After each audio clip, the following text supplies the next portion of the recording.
Hi guys, this is Shadow. Your help is needed to keep this channel going. Please support me so I can work more. Donation link below in the description. But she's a baby. Aaron said, your daughter will have a great future. Don't ruin it for her. One elder said, trying to calm Aaron down. But Aaron was distressed. Don't worry. We know what we are doing.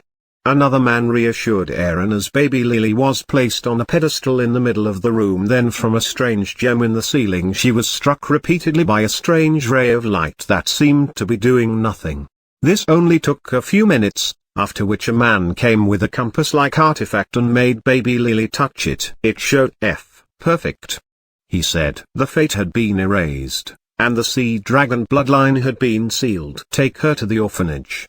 Arak said, what? Didn't we agree to wait until the end of the year? Aaron asked as he stepped forward. She is too young. No, we don't want to risk contaminating her fate. You have been through this too. Wait. Can't she say goodbye to her mother first? Aaron asked again. No, little brother, you know the rules. Stop. This is not what we agreed on. Aaron wanted to make trouble, but he was quickly subdued by the guards around the hall as Lily was taken away. Arak, you bastard. Lily heard her father yell from the back.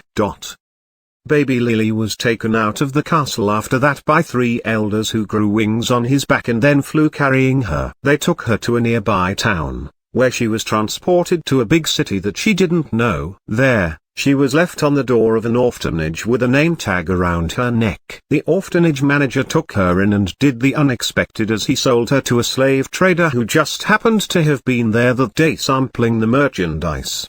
The slave trader took her outside while the elder who was tasked with monitoring her watched. That guy just smiled as he watched her get taken away. He just quickly followed. He was just the family rules, he couldn't intervene. That was his excuse anyway. She was taken to a warehouse, where the slave trader collected his merchandise. She was kept there for a few days, getting taken care of by some older women. The elder was the watching. Crow Lily was able to spy on him as he secretly communicated with his boss. They were plotting to kill her and make it look like an accident.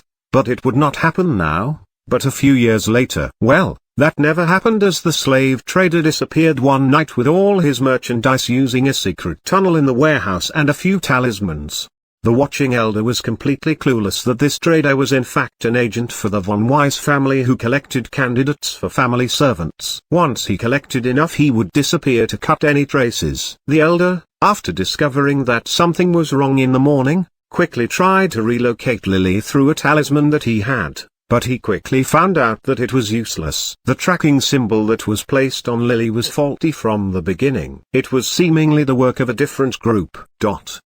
After that it was what Lily remembered, growing up as an apprentice assassin in the Von Weiss family island. It was not a happy life at all. Though for the next few years, she used her powers as a crow to watch Duke and his son Guy as they plotted their plans. Apparently that Duke was a part of some secret organization called Dark Chamber which was intending to control the Von Weiss family. She really wanted to go and tried to find baby Victor, but being connected to her younger self, she couldn't travel far. Then that day came when she snuck away from the island on the date of the ceremony. She quickly followed herself as she headed toward the main island then got caught. She was really naive. She watched as the elder scolded her just as the convoy of participants walked toward the ritual hall. The victor was between them. Why were the two victor? Crow Lily frowned. It was as if as soon as Victor came the entire world was cut into two. One of them was the arrogant Victor and the other was a meekly weak teenager who hid behind his father. He was pitiful,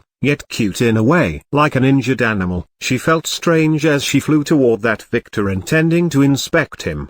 She just touched his shoulder intending to stand there, but in the next moment she felt a great shake as one of the images of the world where Victor was arrogantly collapsed. She was left with the weak Victor who was looking with a white terrified face at something. She frowned then looked back and gasped in shock. There on the ground was her mutilated corpse. Sect Master. A man cried as he entered the main hall and then bowed respectfully. What? The sect master who was sampling tea with a pretty woman, and discussing the secrets of life, asked. Young Master Caspian. His car had returned. The man replied, out of breath. Oh, why didn't he come to see me then? The man said.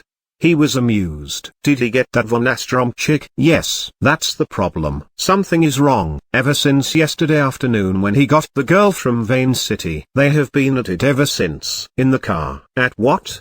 Doing sex. The man said awkwardly. Oh, it is nice to be young. The sect master nodded, winking at the sluttery woman to his side. They need to start to go be at it too. That's not it, master. Caspian is not responding to anything we say to him. We tried to separate them a few times after seeing that something was wrong after they did it 17 times in a row. But we couldn't. The moment they got away from each other they started acting crazy. Caspian started attacking us. That girl even bit Master Huang's hand as she wiggled her swollen butt to young Master Caspian. It is as if they are enchanted or under some curse. What?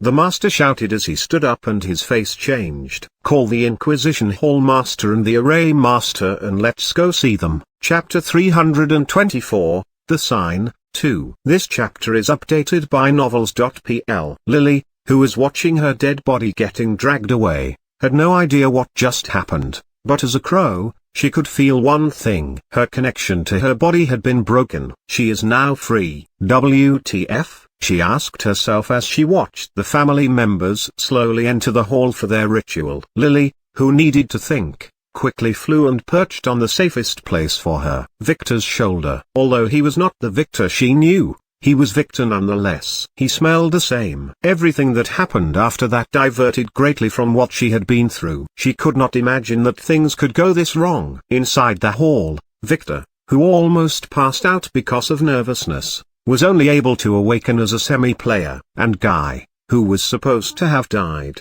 passed as a full player and was congratulated by everyone. Victor's cousin Ron died. He was not able to awaken. After that, Victor, who spent that night at a family dormitory, was given instructions about his new role by an elder before getting sent to Vane City without getting the chance to talk to his father. Lily, who was mostly free after her real body was killed, used her time to start inspecting the Von Wise archipelago, discovering that what Victor told her before was true. This place was rotten to the core. She made sure to check on every elder before she quickly followed Victor to Vane City. After that, Victor, who was ordered to hide his background and do some investigative work for the family as an agent, began to work at his father's company under Arya's care. He was also ordered to attend the academy where on the first day not only he failed to make any friends, he was even insulted by Linda, who was a student there. That beach was so nasty that Lily would have slit her throat right at that moment if she could. She made all the students hate Victor after she began to spout lies about how he raped her. Teacher Isabella, who was supposed to help, chose to ignore this, as she knew Victor's background and believed that he should repent for his old mistakes. Victor was so devastated by all the ridicule that went out to secretly cry in the back of the school on that day. That's where he met the twins who helped him calm down and cheered him up. He ended up dating one of them right after, but in fact he was dating them both as they took turns. This only lasted 2 weeks, as in the end they were stolen by none other than Tom after an accident with Nick. They could only say sorry to Victor before they disappeared. They said that they fell in love with Tom, and they couldn't be with Victor. They appeared a little harsh, but not knowing Victor's true identity they wanted to protect him. Victor was angry, and went to confront Tom, but was beaten to a pulp and even peed on. Tom left Vane City that night. Victor was devastated after that for an entire month, and he just happened to meet Myra while assisting in a movie shoot. Then they began dating. Lily didn't want to confess this, but Victor and Myra really suited each other, and she, without regard to his fake elfin background, treated him very well.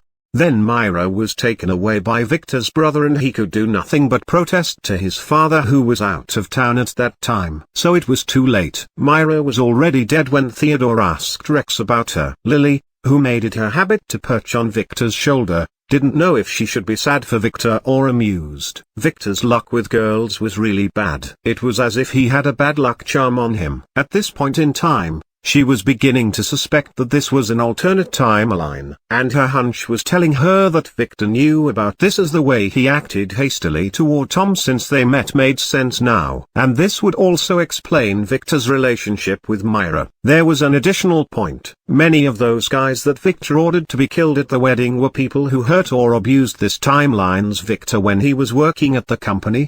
The next shock happened a month later when Aria was discovered to have been a fake. She was executed by the family. Victor, who had a secret crush on his sister, was really aggravated after hearing the news from his father.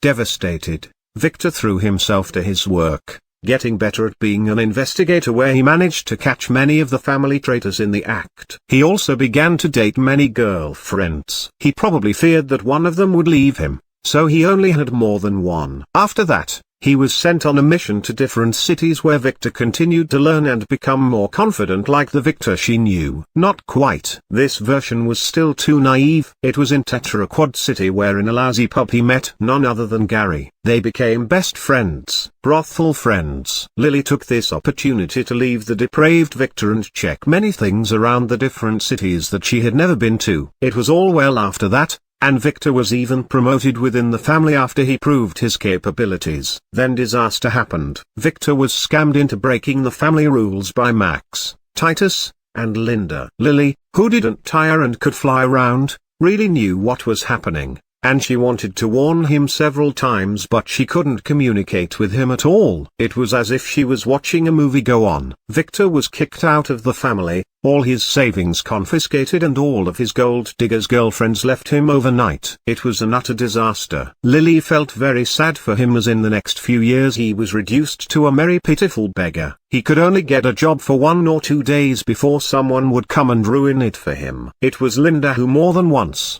sent gangsters to attack him. Victor was able to get a secure job once though, working for his maternal family as a hotel guard. He was kicked out a year later when his grandfather died and ended up in the streets again, where his uncle, who fabricated a crime against him, threatened to break his legs if he saw him ever again in Golden Waterfall Town. So Victor lived in misery for a few years, during which he was devastated more than once by the news of the death of his little sister, his grandmother, and then his big brother. Only Alice was secretly taking care of him at that time. That was before she stopped, after she was imprisoned in her sect after her master was killed and the Caspian used his power with the elders to corner her. They didn't kill her though, they still feared her family. Lily, who was going around the world and learning about its secrets and searching for a way to stop her skill and return to her timeline, checked on Victor every once in a while. He was really miserable. Then it happened. She was searching inside some sect's secret vault that day when the earth shook. She quickly flew into the sky, and from above she saw the sky crack like shattered glass, and from behind swarms of demons began to flood the world. Lily quickly flew to the place where Victor was, as she was always able to smell him. He was working as a fisherman on a boat in a coastal city on that day. The city was overturned by a 3-headed sea serpent that shot a beam of energy that vaporized everyone in town. Victor survived as his boat was pushed by tidal waves into a faraway beach. When he landed on dry land, he was different. He had awakened into a full player. For the first few days, he acted couscous, exploring his abilities until he was confident with them. He began to head toward his family archipelago. He needed to reach the nearest port first. This trip took 3 full years of walking through the devastated land full of demons and monsters. Victor's class, who Lily guessed was a spy or an assassin, was only good at sneaking around. That's where he got the habit of being secretive probably. Lily, who watched, could see how human resistance around the world was able to push most of the demons away in a year, clearing some safe cities at the very least and making some major human shelters around the world. Then they began to fight each other. Victor, after getting derailed many times because of the explosion of new danger zones and dungeons around the world, and after getting involuntarily conscripted in raids on marital cities no less than 3 times, finally reached the port city nearest to the Von Weiss family. Victor found it in ruins, completely abandoned. There were some rumors about his family's destruction. Victor quickly found an old fishing boat which he used to travel to the archipelago with Lily perched on his shoulder. He reached there 1 week later, and the previously prosperous family archipelago was in ruins with demons and goblins everywhere. lining in the shadows of the collapsed palaces and picking their sharp teeth with the bones littering the islands. Lily, who wandered around before checking on her assassin sisters who suffered under Guy's hands and then at the hands of the Inquisition Hall after Guy and Duke ran away, had witnessed what happened when that Guy appeared on top of the Von Wise archipelago with 11 other masked players. They brutally killed everyone here because one of the family's new elite heirs, one of Victor's cousins, raped that man's sister on the night of the reckoning and then slit her throat.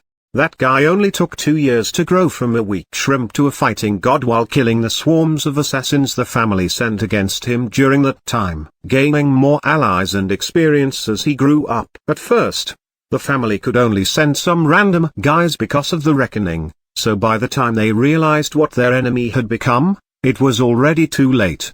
That guy was like a Webnovel character and the Von Wise family was like some noble evil family. They were in a way. Lily, who finally realized what the term sign meant, could only watch the devastated Victor who began to cry on his family's burnt mansion when he found it. After that, Victor seemed to have been broken. He left the archipelago and began walking aimlessly, working as a mercenary here and there to get some food, killing demons and monsters to quench his anger. He wanted to kill that guy, Lily could tell, but he could do nothing as that man kept getting stronger and stronger. Then she heard that some otherworldly overlord, named the Lord of Light, adopted him as a son and engaged him to his daughter. During this time, Lily made it a habit to search the world for people she knew. Tom was at it, collecting girls like some trading card game. Teacher Isabella seemed to have joined some new power called the Free Players Association and was convincing Tom to join them. The twins were dead. They sacrificed themselves to save Tom. Monica seemed to have become one of Tom's girls. Margaret's fate was unknown. Hilda, unknown. Alex, unknown.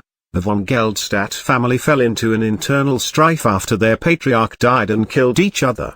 The von Zwei family was eaten by a giant tentacle monster and their grounds turned into an SSS dungeon that no one dared to approach. Linda was there hiding after some of her crimes were revealed. Many of the students at the academy ended up dead in the reckoning. Then there was that principal, James Drove. He turned out to be a spy for her family. Yes, her family. She was surprised by what happened to them after she left. Her mother, seemingly devastated by the news of her disappearance, said she had enough. She left the von Krone family with a swelling stomach, returning to her family home, a city that was built in the middle of the ocean. It was named the Sunken Empire. Her mother was a princess there. She gave birth to a baby girl, Tulip. Wait.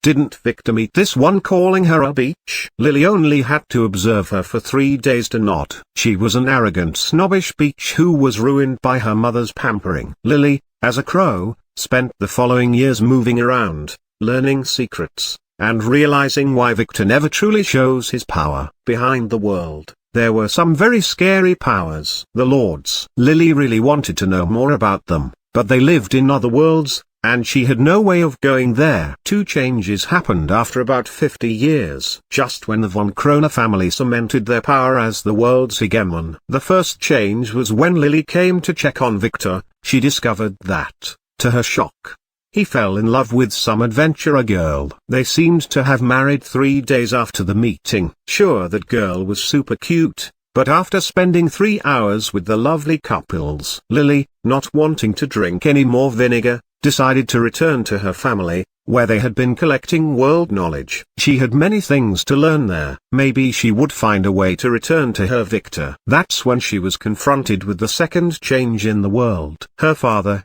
seeing that his imperial brother's behavior was getting too brazen and tyrannical, got many of the elders' help and challenged him to a fight where he beheaded him, taking advantage of the fact that the guy was poisoned by some nasty thing. Wait. Wasn't this the same poison Victor used on Tom? Some things began to make sense the more Lily learned. Getting the imperial throne, her father quickly launched a full investigation into his brother's crimes and her mysterious disappearance, which had not been investigated thoroughly before. So for the next few years, Lily could only watch as many things got uncovered.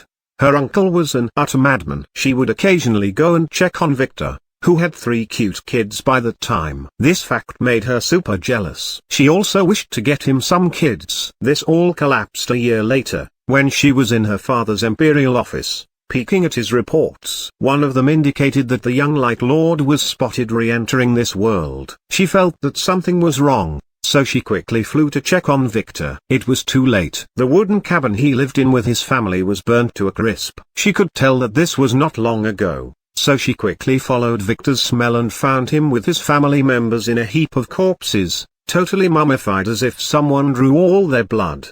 She was horrified as she landed on Victor's body and looked at his empty dead eyes full of hatred. She didn't know what to do. She couldn't believe it. She could only fly around him and crow to no avail. She was very distressed. This was not supposed to happen. Was she wrong all along? A single tear fell from her eye, and strangely enough when it landed on Victor's shoulder, it began to shine with golden light. She also felt it. From the inner depths of his body, a few drops of blood were clinging to his soul that didn't dissipate yet. As a crow, she could feel such things. Lily didn't know what to do, but she felt that there might be a way. He was her one and only. She couldn't let him die. Then, from the inner depths of her soul, an ancient power. She knew what to do. She perched on Victor's chest, then channeled her soul through his body using the tear as a conduit. The golden tear slowly turned golden, taking the shape of a crow's talon as it was engraved on Victor's soul. Lily was marking him as hers. From that day,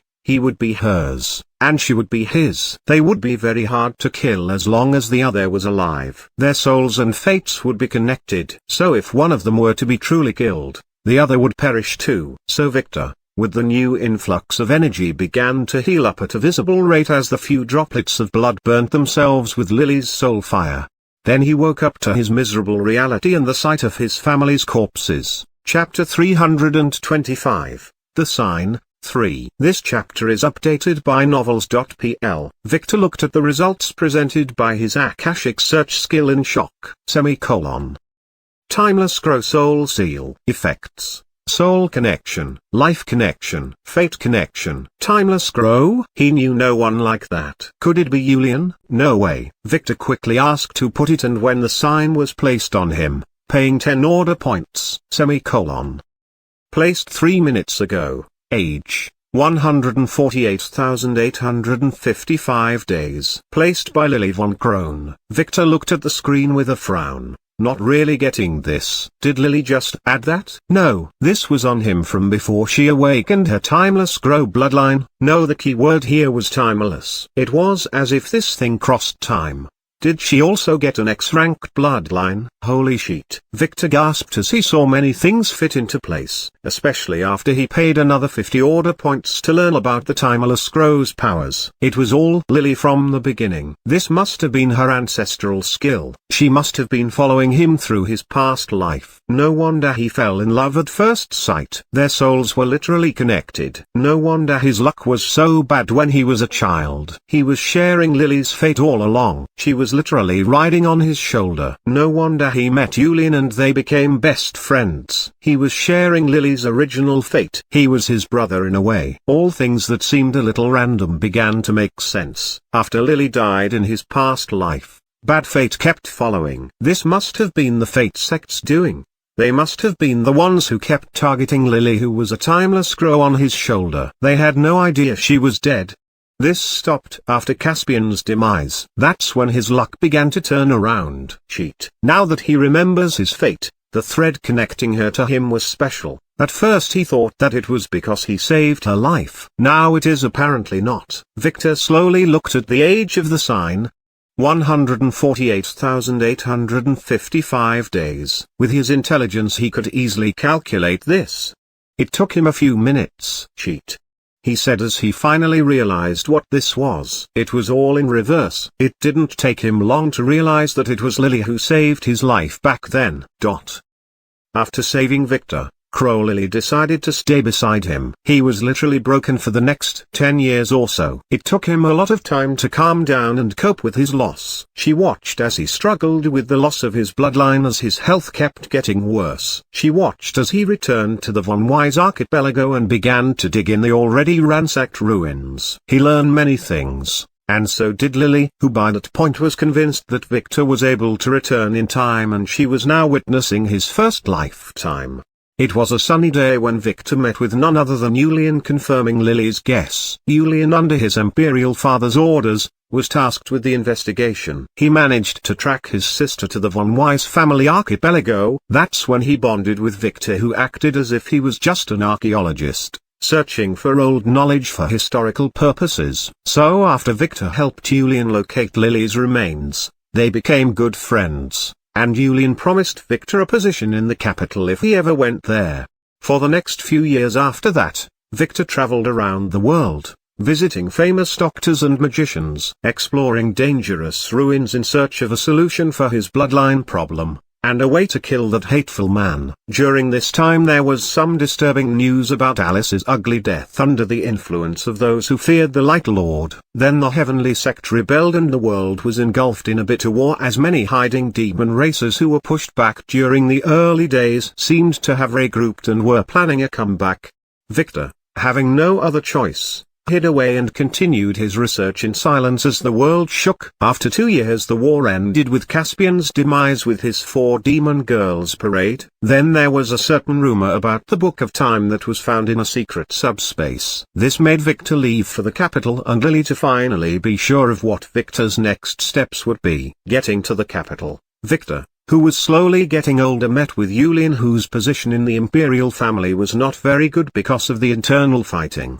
Julian, happy to meet his old friend, quickly welcomed him in. He not only got him a position in the Imperial Library but also bought him a mansion and filled it with slave elves. Lily was so angry with her foolish brother that she decided to kick his ass and castrate him if she were ever to return to her real body. So for the next 100 years, nothing really happened.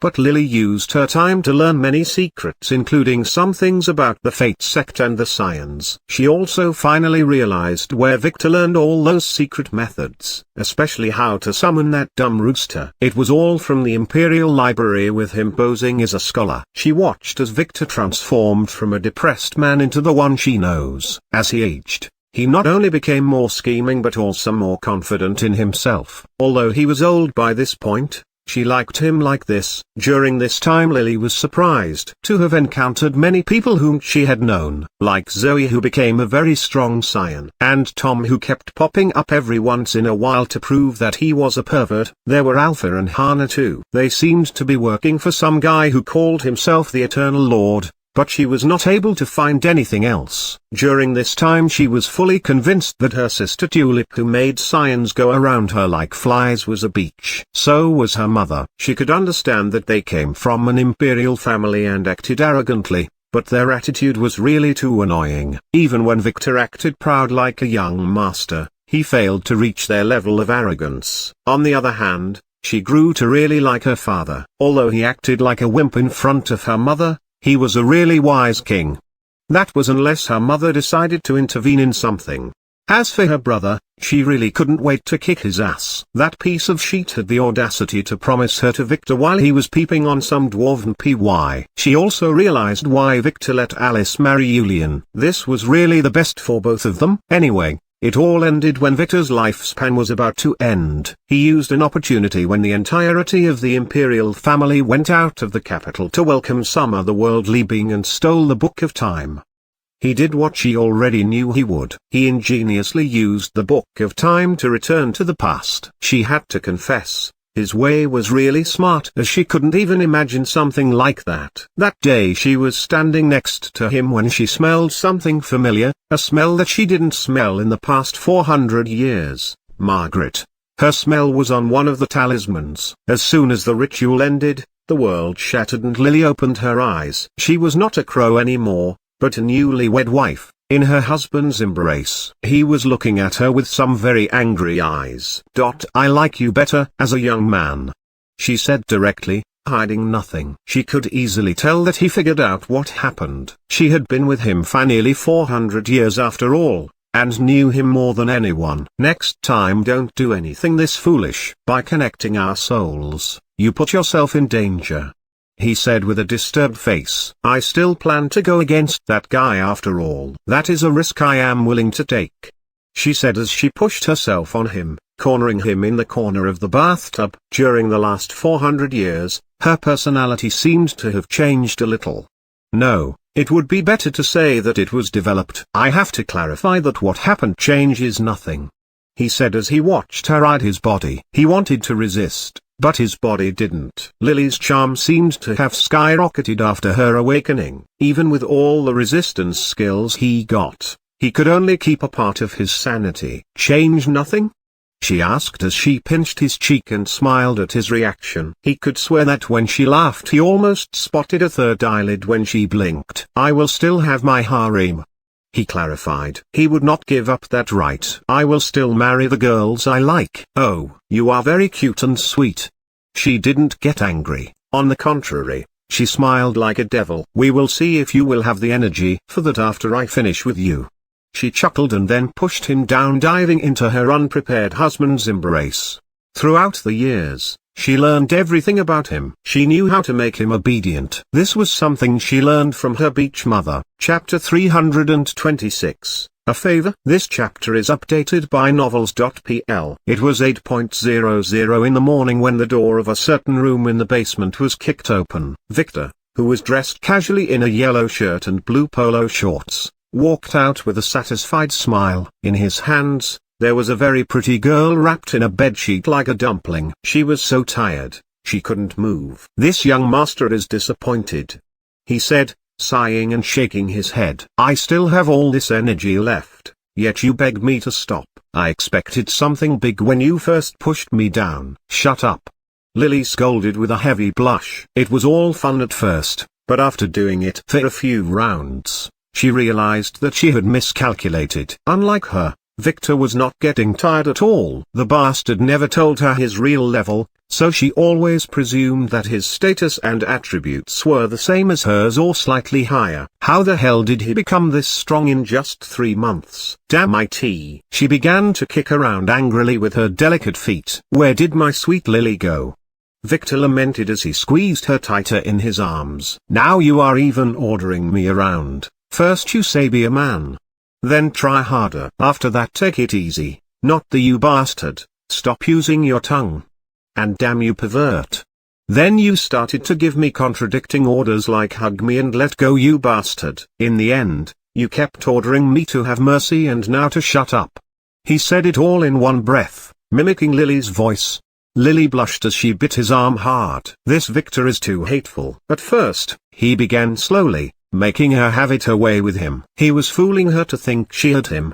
But just as she began to get tired he turned on her, trying different sets of skills. Hateful. If this was all, Lily wouldn't have collapsed quickly as she had a lot of vitality thanks to her bloodline's upgrade, but she had the ingenious idea to try her time dilution skill to take control of the situation again. It was a bad decision. Not only this consumed her stamina very quickly, but that hateful Victor seemed to have noticed what she was doing, and stepped up his game, using certain techniques and positions that made diluting time a mistake. Stinky Victor. Pervert Victor. Well, she couldn't say she didn't enjoy it, but this came at the price of making Victor win. Damn it. Now she couldn't stop him from having his damn harem. You seem lively. Do you want to go for another round upstairs? He asked as he carried her like a princess upstairs. No, she yelped. She was not against going for another round, but her body would not be able to take it, and Victor would definitely not take it easy. Damn it. Is Lily okay? Someone suddenly asked from behind, making the embarrassed Lily shrink in Victor's arms. It was Mana, who was on the ground floor preparing the table for breakfast to keep her mind off some things. She quickly noticed Victor with Lily in his arms when they walked through the hallway. Okay is a relative word, Victor turned and said as the blushing Lily hid her face on his chest, hoping that Mana didn't hear what he was saying before her image would be ruined. Oh. Mana blushed. She heard everything. She was also wondering when her turn would come. Are the girls awake? Victor asked. Most of them are on the main balcony having some morning tea, Mana said as she noticed something changed about Victor. His hair was a little more grey than purple and his eyes had become sharper. It is as if he became more mature. Good. Tell Myra, Monica, and Arya to wait for me down in the basement, he said. It is their turn to get there. Don't you want to have breakfast first? Mana asked. blushing more. She was waiting for him to say that the girls would be his breakfast. He didn't. "It is not that. I just need them to awaken the bloodline," Victor said, shaking his head. "My sweet Mana also revealed her true perverted nature after the wedding." He lamented to himself, making Mana blush more as she stomped the marble floor with her foot. She was toyed with. But it was all his fault for leaving most of his brides alone on their wedding night. Margaret had already gone mad as they could hear Alex reverberating screams throughout the mansion all night, begging her to stop. "I will not be having breakfast with you as I still have some business in the basement. I will see you girls at lunch," he clarified as he climbed the stairs. "So where is he?" Arya asked as she waited with Myra and Monica near the basement door. They didn't know what to expect from him. "I am here." Victor, whose head was still dripping water, slowly walked down the stairway with a towel over his damp hair. He looked dashing as he wore a pair of white casual pants and a thin soft white shirt that failed to hide his now muscular body underneath. He just finished taking a shower with Lily and was feeling a little refreshed. HSSSSS. Monica, who was wearing a short skirt, quickly squeezed her thighs together as she looked at him. Something was wrong. Why was this happening so fast? "Oh. Sorry." Victor, noticing her reaction, quickly increased the disguise on his bloodline and charm, making her relax a bit. In fact, only Lily saw what he really looked like after awakening, and she told him that he really needed to hide his looks. So he chose to use his disguise to reveal only a part of it. This was still lethal to the girls. "So, is it our time at last?" Arya asked. Although she knew what this was about, she couldn't help but ask. "Not yet." "Follow me," he said, walking toward the rooster's room. "Whatever you see inside, don't be too alarmed," he said as he opened the door and casually walked in. The girls looked at each other and then quickly followed with curious looks. Inside the room, there was a cock sitting inside a grand cage, flipping through a new magazine that he found by chance with his beak. It featured some really interesting topics that it had no idea existed. The moment the door opened, the cock went stiff, then stood up glaring at Victor hatefully. It was all this guy's fault. "Calm down," Victor said, not disguising himself this time. "I brought you the girls as promised," he said as he pushed the door wide open, then stepped to the side, allowing the surprise girls to walk in one by one.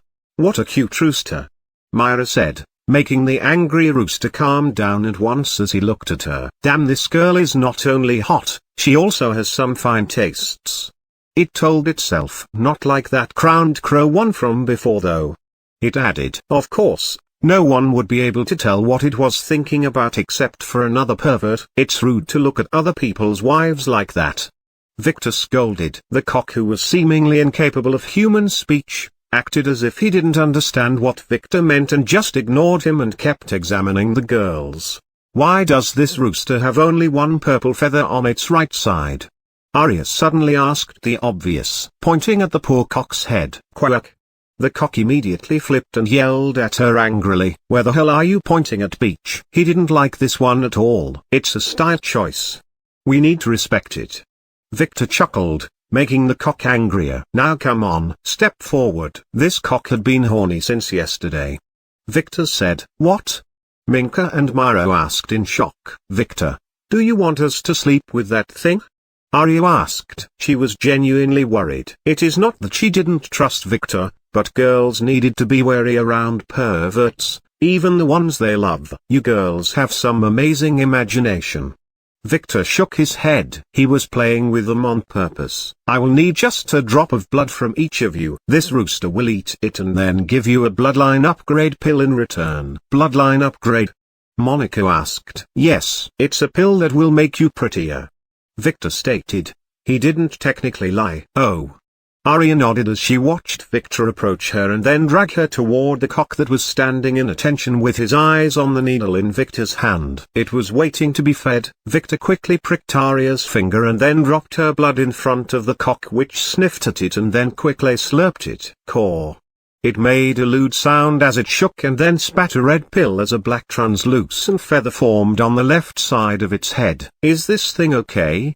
Arya asked. "Don't worry about it. It's a natural reaction," Victor said as he gave her the pill. "I will tell you how to use this in a moment," he said as he quickly fed the cock drops of Monica and Myra's blood, giving it 2 ethereal blue and pink feathers. "That's it for now. I will bring you some more girls tomorrow," Victor said to the cock, who strangely enough nodded and then returned to his magazine that Monica was curious about. She only had to give it a glance before she had the urge to throw up. WTF. Why were those girls curved with slugs? Monica and Myra, go take that pill in your rooms. If my guess is correct, you will grow 10 times cuter when you take it, Victor said. If my guess is correct, your transformation should finish by lunchtime. Transformation?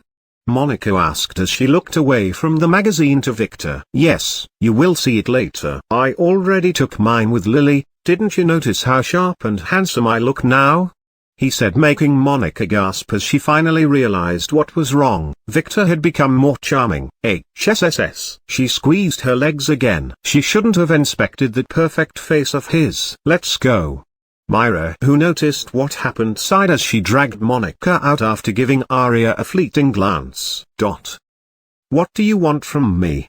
Arya asked as soon as the door closed. If my guess is correct, Arya, your bloodlines have something wrong, Victor said, looking seriously at her. What? She asked. You already know that we have been investigating your real background. Yes, she nodded. She wanted to know who her real parents were. Well, the family found no clues. But I knew one thing. You have a death spirit bloodline, Victor said. What? What is that? Arya asked, a little fearful. I have no idea. Victor shrugged and said. He asked Lily, but she also had no idea. But what I do know is that you have memories in your bloodline. When it awakens, those memories might take over you, he said. What? It is what my appraisal skill told me. He shrugged. Anyway, these memories may belong to an ancestor of yours, or they are from your previous life. Would I be a different person after awakening?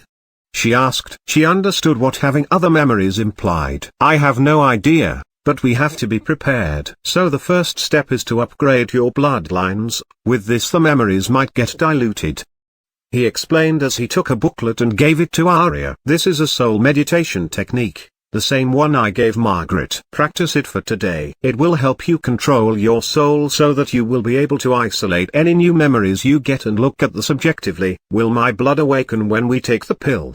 Arya asked worriedly. Not likely. Awakening bloodlines is not that easy, as it needs an extreme external stimulus or an outside agent. We will talk about this later, he said. His bloodline awakened when he slept with Lily because of their extreme compatibility and her extreme beauty. You can take the pill safely once you are in your room, he added. Okay, so when would it be our turn?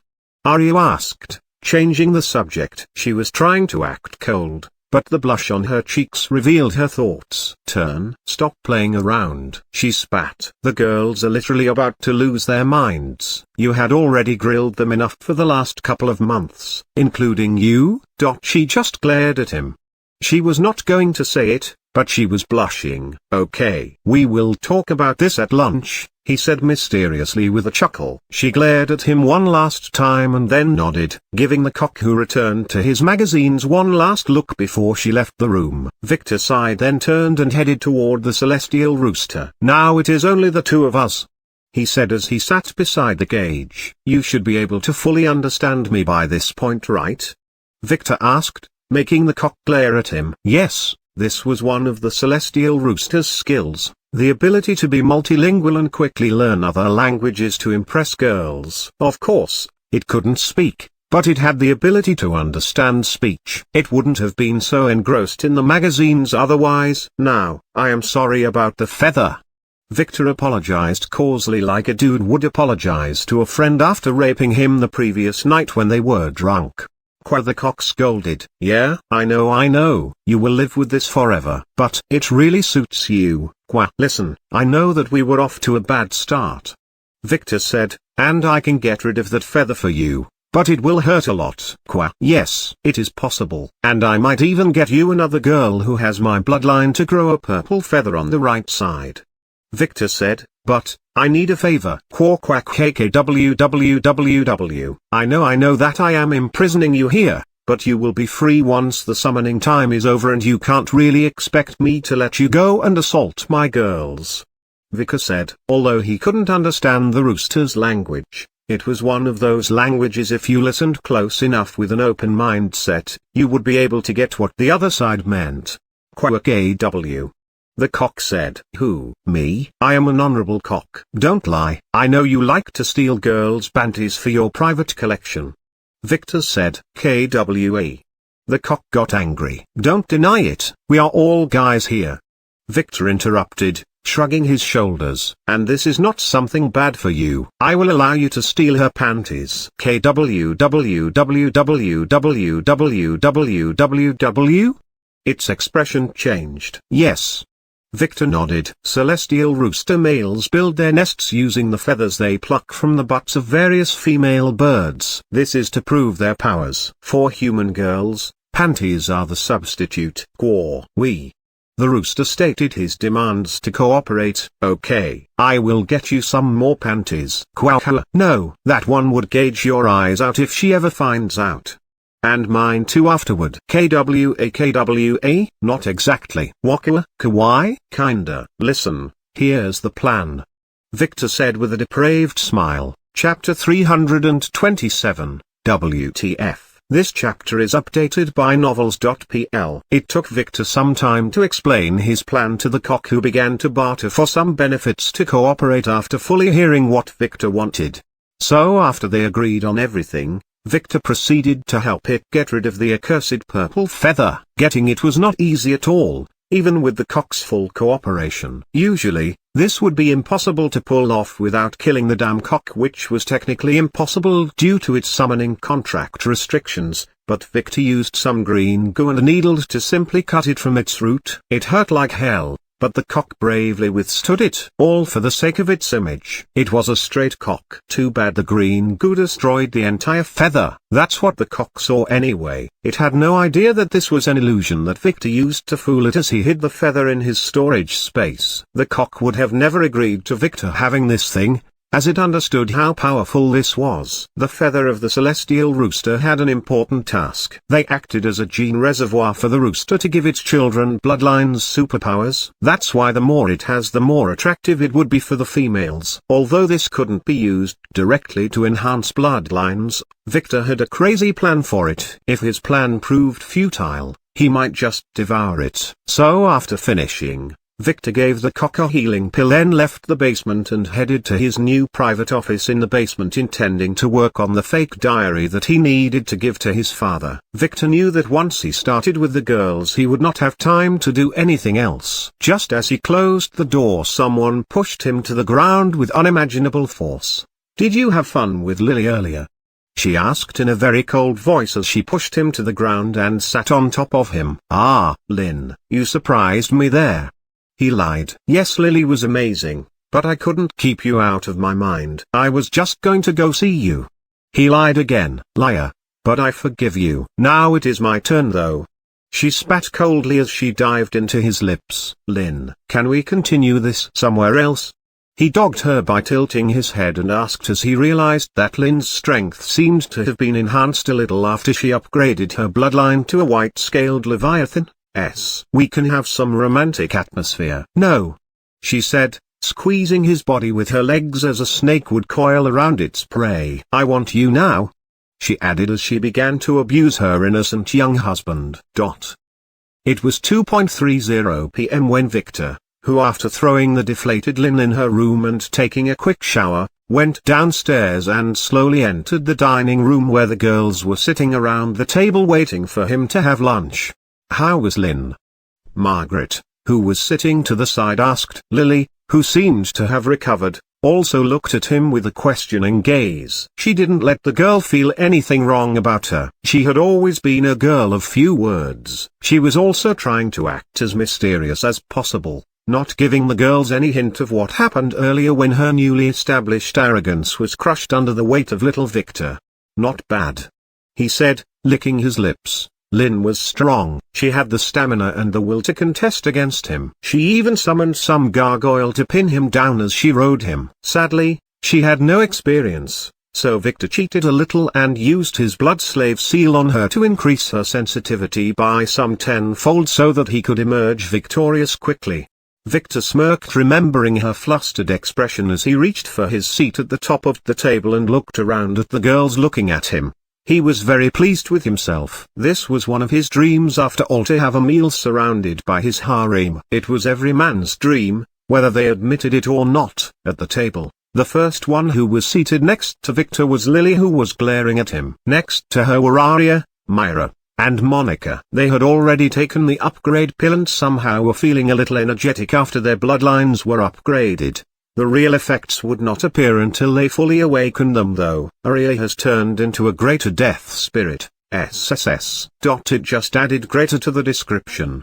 The same with Myra, who became an aqua spirit from a lower spirit. Monica had turned into a dragon ghost butterfly. What? Never mind. His effect on her seemingly didn't change. She was still fidgeting a little in her seat. After looking at him, on the left, there was Margaret, who was seemingly pouting a little. Elise was sitting next to her with two empty chairs to her right reserved for the twins who were preparing the meal. They were feeling awkward about their position as maids, so they chose to sit a little far away. Victor knew that he must fix their misconception, but this would take time. Elise's bloodline had been upgraded from a Cyclops to Titan, SS bloodline, and her other bloodline was now 3-eye Golden Ermine, SS. Once she awakened, she would become super strong. This was not showing at all as the petite girl was blushing as she looked at Victor. There was a sense of awe and admiration in her eyes as she looked at him.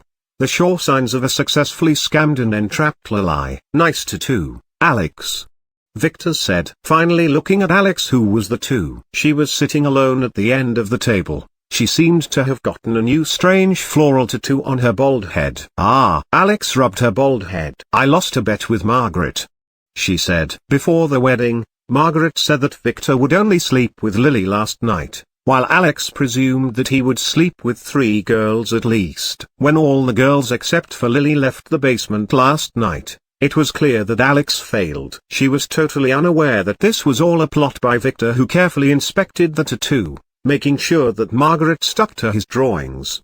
Lily, who noticed what they did, gave Victor a frown. She understood what this array meant, but she was wondering why he made Margaret tattoo it on Alex. Why Alex? Wait. Lily almost gasped when she recognized the ring on Alex's finger. Holy shit. That stinky Victor was hiding such a secret under her nose for 3 months and she had no idea. I am not judging. This thing makes you look strangely more feminine, Victor said, making Alex look at him with surprise, like a bouncer at the door of some brothel.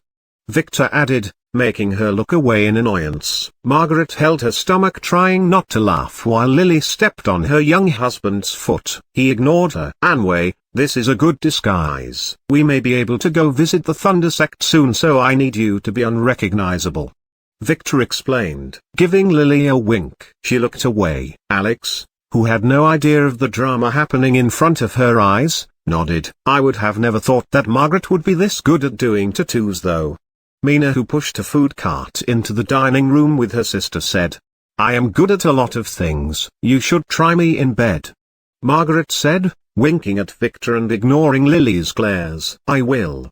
Victor smiled as the twins began to distribute the dishes around the tables. It seems that I will need to find some new maids. I can't let my wives do all the servicing, he pondered, making the twins blush. It's our pleasure to serve you, they said with a blush. They liked being called wives. After losing their family, they were very desperate. They didn't expect to find a new family so soon, a bigger family. I know, you have some weird fetishes, he replied casually, making them almost curse at him. Couldn't he say something nice? Now sit and eat. We need to discuss the turns, he said, making them quickly sit and look at him with attention. This is what they have been waiting for. Like hell would there be turns again? It was Margaret who snapped, hitting the table with her fist. The bloodline enhancement has finished, right? She asked. Victor nodded. He still needed to enhance the girls outside, but for the ones in here, it was finished. Then you will be taking us all at the same time, she demanded. What? The twins asked. Margaret, this is a little. It is what should happen, she interrupted. But Victor acted as if he had some reservations. So were the shy Aria and Monica. If we took turns it would be Lily then Lynn then Lily then Lynn indefinitely. Margaret said, making the girls frown. Remember what happened with the kissing earlier? Oh. The girls looked at each other and then at Victor hatefully. Only Elise, who knew nothing, looked at Victor, not knowing what happened earlier. She was wondering if he would take her too. Of course not, she was too young for that. She knew that better than anyone, but a girl could dream. No comment. Victor said. Margaret was not completely right. But Lily and Lynn would end up occupying most of his time if he made turns. Then it is final. After launch, we will start. Margaret said, making the girls a little worried. Margaret was right, but they were feeling shy. This was too sudden. Can't we wait until the night? Victor asked. No.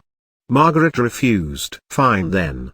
Victor said, looking at Lily, who nodded unwillingly. Maybe they would be able to take him if they all tried together. Maybe it would be a good chance to show the girls how knowledgeable she was. Now that her mother's method to control Victor had failed, she wanted to try her aunt's, the one who controlled her husband's harem. Alex, you will be responsible for guarding the basement while we are at it. Victor said. I don't want you peeping on me and my wives. Me?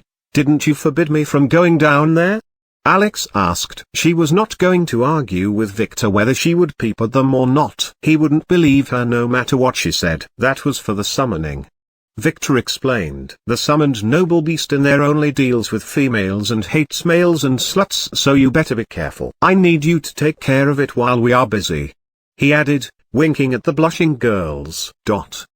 It was already noon when he opened his eyes. Wrong. He looked around. Where was he? He was in an old yet simple, classically furnished wooden room.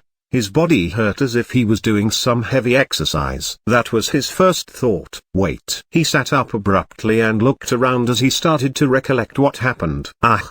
He screamed as he slid back into the bed. His butt hurt like hell. What happened? Tom wondered. It took him a few seconds to fully remember. First, he was with that bastard Caspian, intending to slay him. Then he began to feel strange. Then, Blair. He began to throw up to the side of the bed as his facial expression flickered between shock and disgust.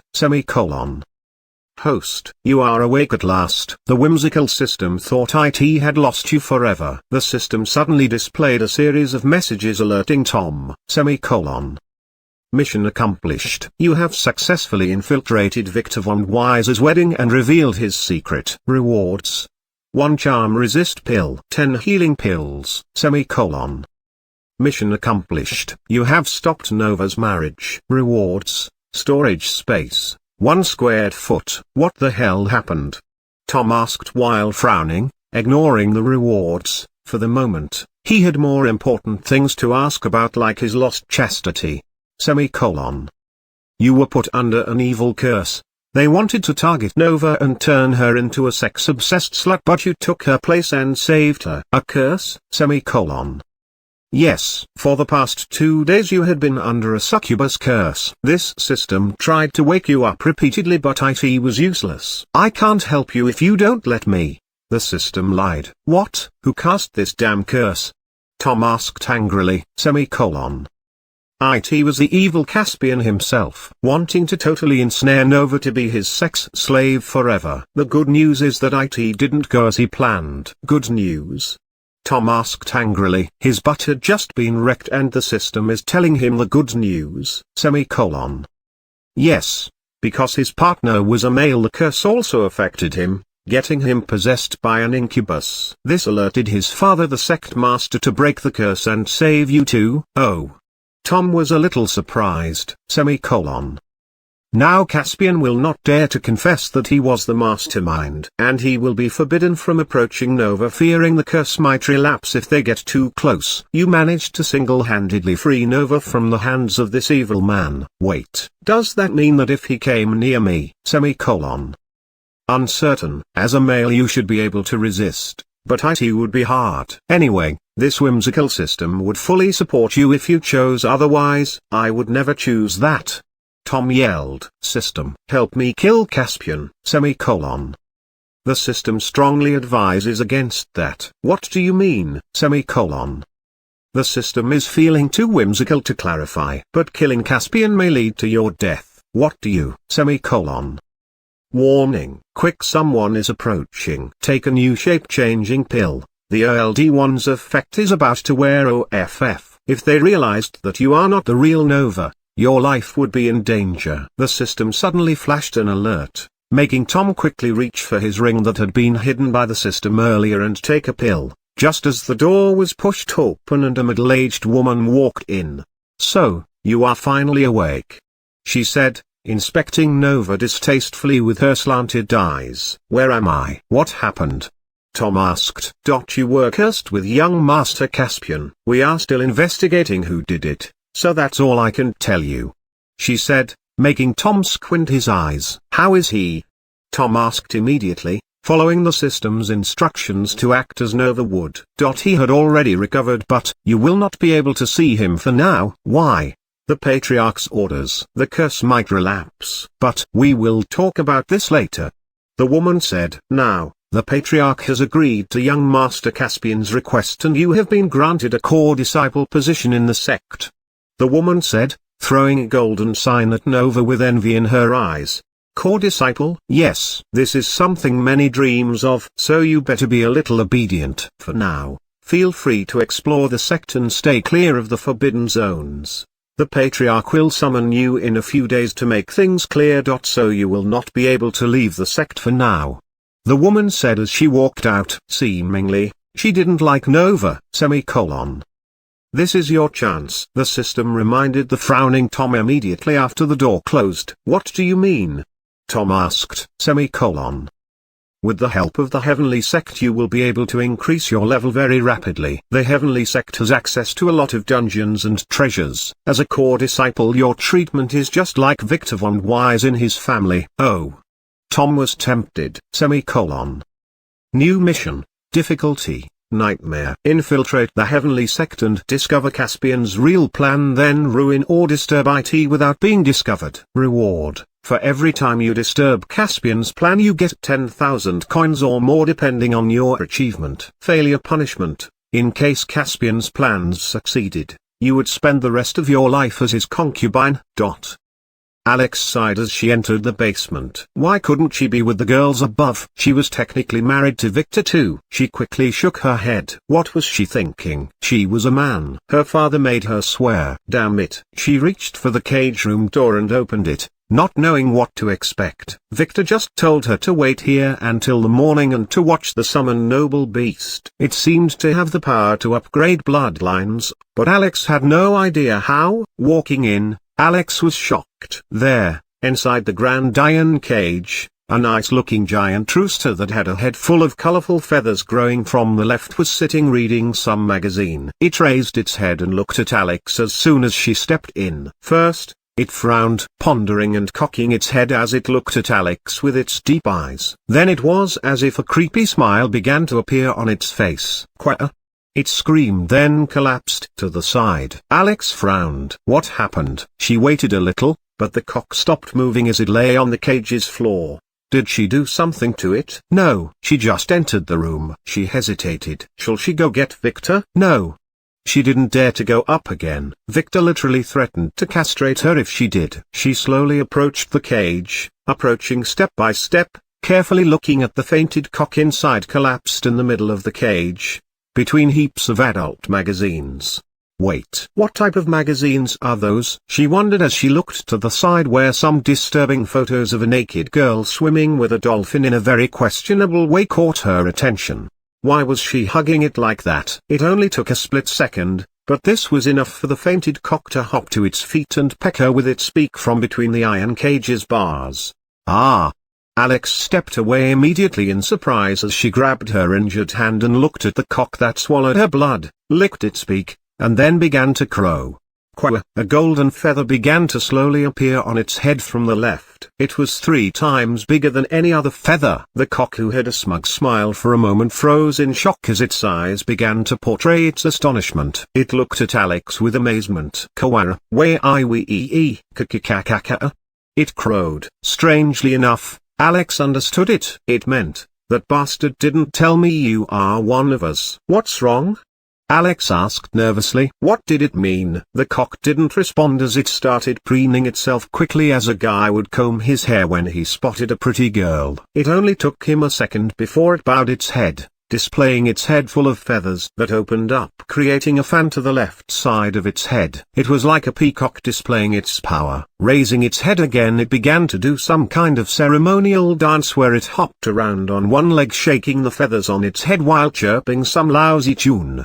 Alex just watched in surprise as she didn't realize what was happening until she began to feel her blood boil. She quickly darted out of the room while squeezing her legs together. For a second there, when the cock raised its head and looked at her with his deep sharp eyes, she considered mating with it. She thought it was handsome. WTF. Chapter 328. A Pure Bloodline. This chapter is updated by novels.pl. Victor was swimming in a sea of naked lollies. A very attractive lolly suddenly rose from their midst and approached him. In between the white infinite bed sheets, she hugged him. Give it to me, she screamed in a seductive voice as she began to kiss him. He also began to kiss her, from her feet until he reached her neck. She couldn't wait for him to touch her lips, but he never reached that far, as his teeth suddenly sank into her neck and then bit as hard as he could. The girl screamed as she tried to get him off her, but to no avail. He was like a vampire, sucking her blood and vitality. He was sucking her soul. She began to scream in pain and beg him to stop, but he totally ignored her. The girl's shape quickly changed from a sweet lily to that of an ugly giant cockroach that had 6 barbed legs. Although Victor felt disgusted, he didn't let go. Feeling helpless, the demon began to strike at her supposed prey randomly, but this was to no avail as he ignored the damage she inflicted on him as he grabbed her hard and sucked. It took only seconds for the demon to be completely eaten and for Victor to smile and lick his lips. That was disgusting, but the von Rosen demon that infiltrated his body through Lynn was devoured. This thing must have been manipulating Lynn somehow and making her very horny. He noticed it earlier. Her IQ seemed to be a little lower than usual. He first thought that she was just in heat after he left her for so long, but after using his inspection skill he quickly discovered why. Abnormal status. Demonic corrosion 19%. It seemed like whoever inserted a demon into her had never taken her safety into consideration. So Victor had no choice but to let her sleep with him earlier and let her transfer the demon into him, fearing that it might hurt her. The demon who quickly climbed into his heart was waiting for him to fall asleep before attacking him. But it had no idea that Victor was fully prepared. If it was a parasite as was planned originally, it would have been more troublesome to extract, as Victor planned to use an illusion to fool it out of Lynn's body. Demons were easier as he could just eat them. Victor slowly opened his eyes and looked around. It was not a dream after all. He was indeed in a sea of naked girls. Victor smiled as he inspected his surroundings. He was surrounded by exhausted girls hugging him from every direction, sleeping with satisfied smiles on their faces. All around them, the grand bed and the floor were littered with lonely pieces of exotic underwear that were shredded apart. Last night was not only so wild, it was full of surprises. They started right after lunch and kept at it for an entire day. Even Lynn, who recovered a bit, came and joined the fun in the middle of the night. Getting this huge emperor-sized bed was not a mistake after all. Victor looked around at the girls. First was Lily, who refused to leave his side all night. She was still hugging him till now, as if she was afraid some other girl would steal him. Apparently, she wanted to exert her dominance over the harem by showing some of the exotic skills she learned by poking around in the imperial palace. She failed miserably. Margaret had to fix every technique she tried. Victor chuckled as he turned to Margaret, who was hugging his leg. He always knew this girl knew her way in bed, but last night she showed him some things that he had no idea were possible. Damn. He sure missed a lot of things in his past life. Not only was she good herself, but she also had a positive effect on all of the girls, making them more active. She was like an orchestra maestro leading a band of naughty girls, but she was using a pink whip instead of a baton. The twins were not bad, just a little inexperienced. They seemingly secretly learned some technique called the double phoenix eating the dragon. Pulling it off was hard, but after some help from Margaret, they did it, tempting Lily and Myra to try it together too. They were good, but not the same as the twins who used their similar appearance to boost that technique. At every moment he was so bewildered that he couldn't know who is who without using his appraisal skills. Myra, who was now hugging his other leg, was timid at first, but after some encouragement, she began to show her wild side. She exceeded Victor's childhood fantasies. Aria, on the other hand, was more conservative. She appeared bossy on weekdays, but she was very shy in bed. Even the wild Margaret failed to tempt her to try some exotic techniques. She was now sleeping on the side of the bed after almost kicking Victor's balls by mistake. Lastly was Monica. She was the biggest surprise. When the night started, Victor revealed 50% of his real charm, and this caused all the girls to go into shock. Even Lily, who was prepared. Monica didn't go into shock. It was as if a pink switch inside of her was ticked. She became a crazy mess as she jumped at Victor and began to kiss him. Yes,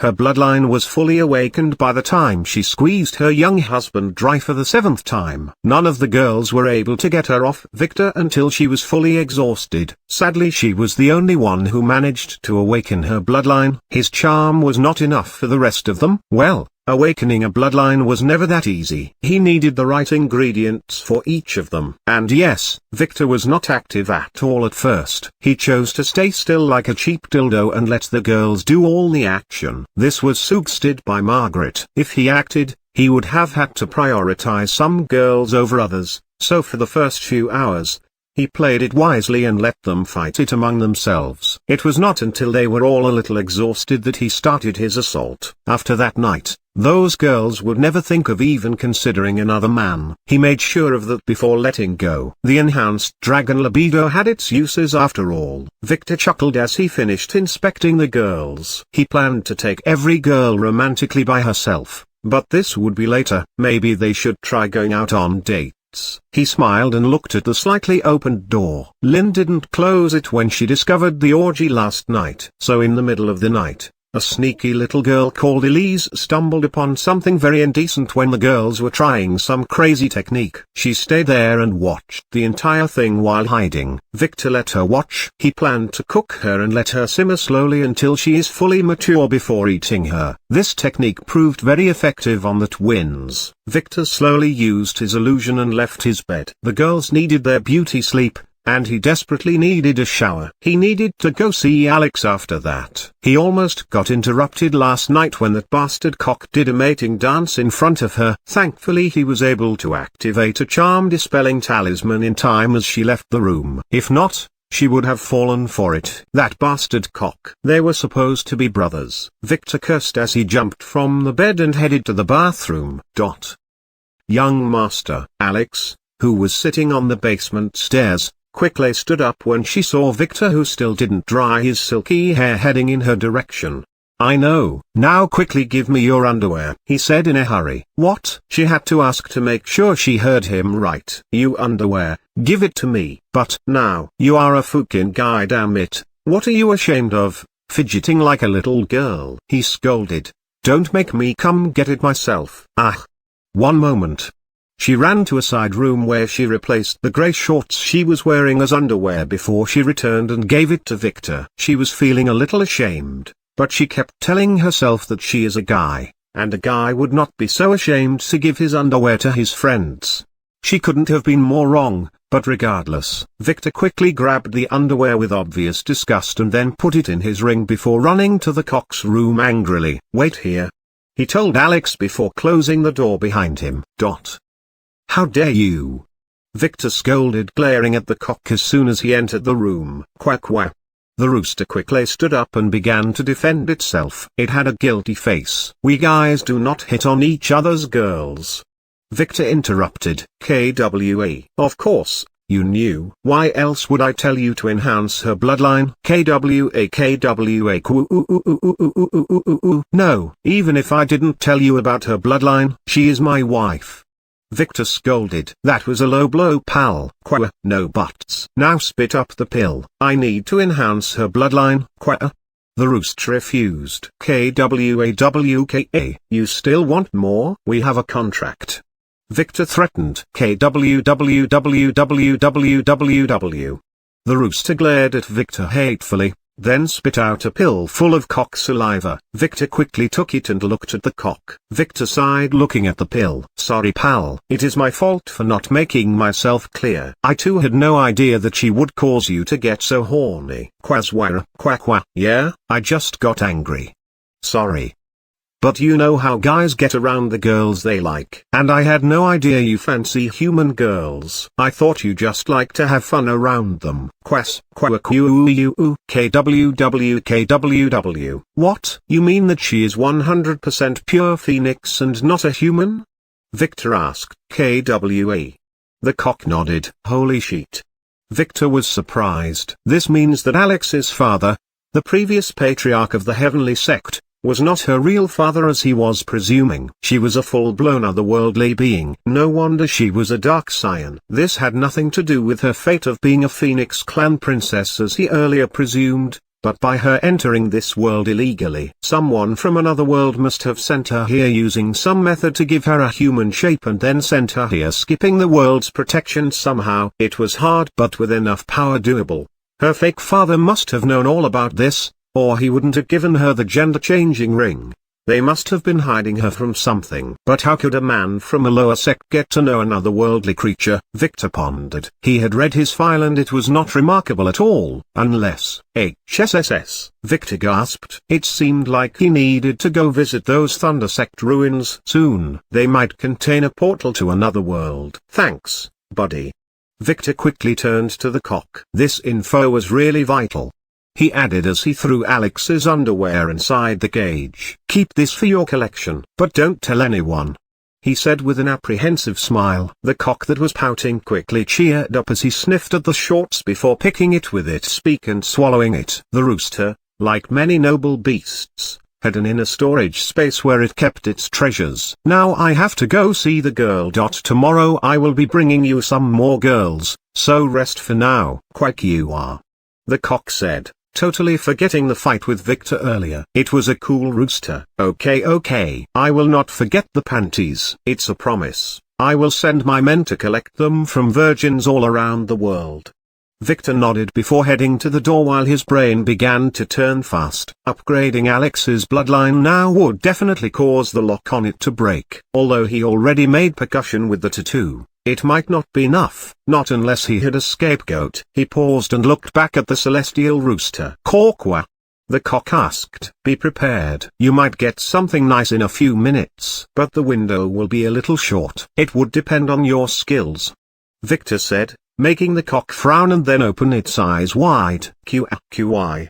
It said with scared eyes while shaking its head. Don't worry. This place is protected, and I promise that nothing bad will happen. At least your life will be guaranteed. It's a man's promise. KWWW? Yes, Victor said, making a sign in the air. A flash of light moments later made the rooster sigh in relief. Quack. It said with a knowing smile while nodding. It was risky, but it was worth it. I will. Victor said as he headed out. Chapter 329, A Phoenix. This chapter is updated by novels.pl. What happened? Alex asked as soon as Victor came out. She only heard screaming from the inside, but she couldn't make out the words. Nothing. That cock is being unreasonable. It thinks that you are female. Victor said, shaking his head. I know that you are a little wimpy, but a female?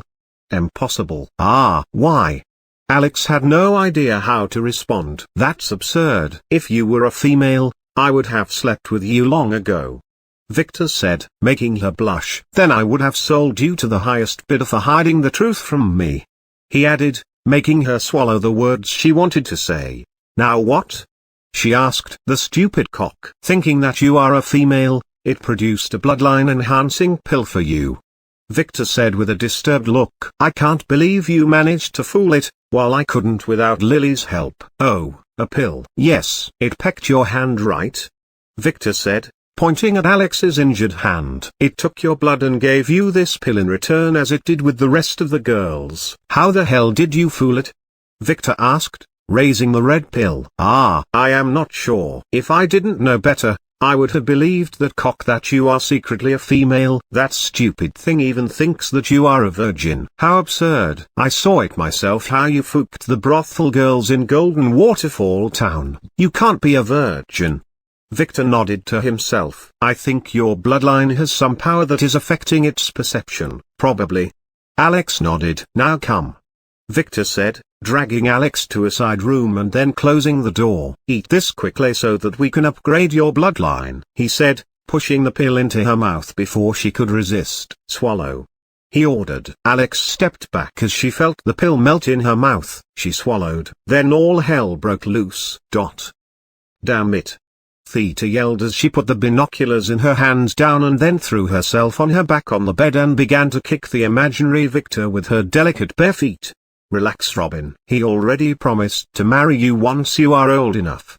Ruby, who was sitting by her side, said, feeling a little jealous. She felt inferior to her friend who didn't have to lose her virginity in a brothel. I know. But he married that damn Elise. She is as old as me. Theta said. Hateful Victor. You know that it was a political marriage. Ruby said. He wouldn't touch her. How do you know that? Theta said as she sat up, took the binoculars again, and began to inspect the sealed mansion from the window. She could see nothing from the inside, but she felt the need to keep an eye on them. Yesterday, she watched as the frustrated girls had tea on the balcony, and Elise was not with them. Was she with the young master? Relax. The lock will end tomorrow. We can ask the twins about it then. They would never lie. Ruby said, reassuring her friend, then frowned as she looked out. The morning sky, which was clear until moments ago, began to get cloudy. It only took moments for the sunny day to become dark. Thunder began to rumble from in between the thick clouds and several streaks of lightning began to dart around as if preparing to descend. Was this a storm? Why did it feel ominous? After taking the red pill, Alex only felt something break inside of her as everything turned black. As she fainted, a shockwave broke from her body, sending everything in the room flying, including Victor, who was thrown away to hit the wall behind him. Alex, who lost consciousness, began to float in midair as her body began to shine with a yellow bright light. It kept shining stronger and brighter, making the room heat up as if Alex was the sun. Around the walls of the room, immediately golden lines began to shine, locking the room's space. Every room in the basement had those installed by Victor, who wanted to keep what was happening down here a secret. Cheat. Victor cursed as he sprung to his feet, then ran to Alex's side, grabbing the gender-changing and the storage rings from her fingers before he was blasted away again. He could only put his back to the wall and watch as the room turned into an inferno. Without a way out, the heat in the room began to build up and in a few seconds made it hotter and hotter, like the insides of a rector. Victor, who didn't expect this sudden outburst, almost fainted. He had to cast a dozen isolation talismans and use all his skills to be able to remain in the room. Although he could escape at any time using his shadow shifting skill, he knew that he had to stay here to watch for Alex in case something bad happened to her. He also had to keep ready to cast some more isolation talismans in case the old ones collapsed. The heat of the room kept getting higher, melting everything around and charring all the wooden furniture black, a sign that all the oxygen in the room had already been exhausted. Even the clothes on Victor began to slowly disintegrate. Victor cursed silently, then he raised his head and let out a roar, activating his bloodline to its full extent to apply its effects. In seconds, his silky purple hair turned grayish-white with a few dark black locks going like snakes in between the white ones. If someone looked close, he would notice that those locks had a strange air shimmering around them, like the space itself would break if it touched them. His eyes turned abyssal black with an entire universe reflected in them.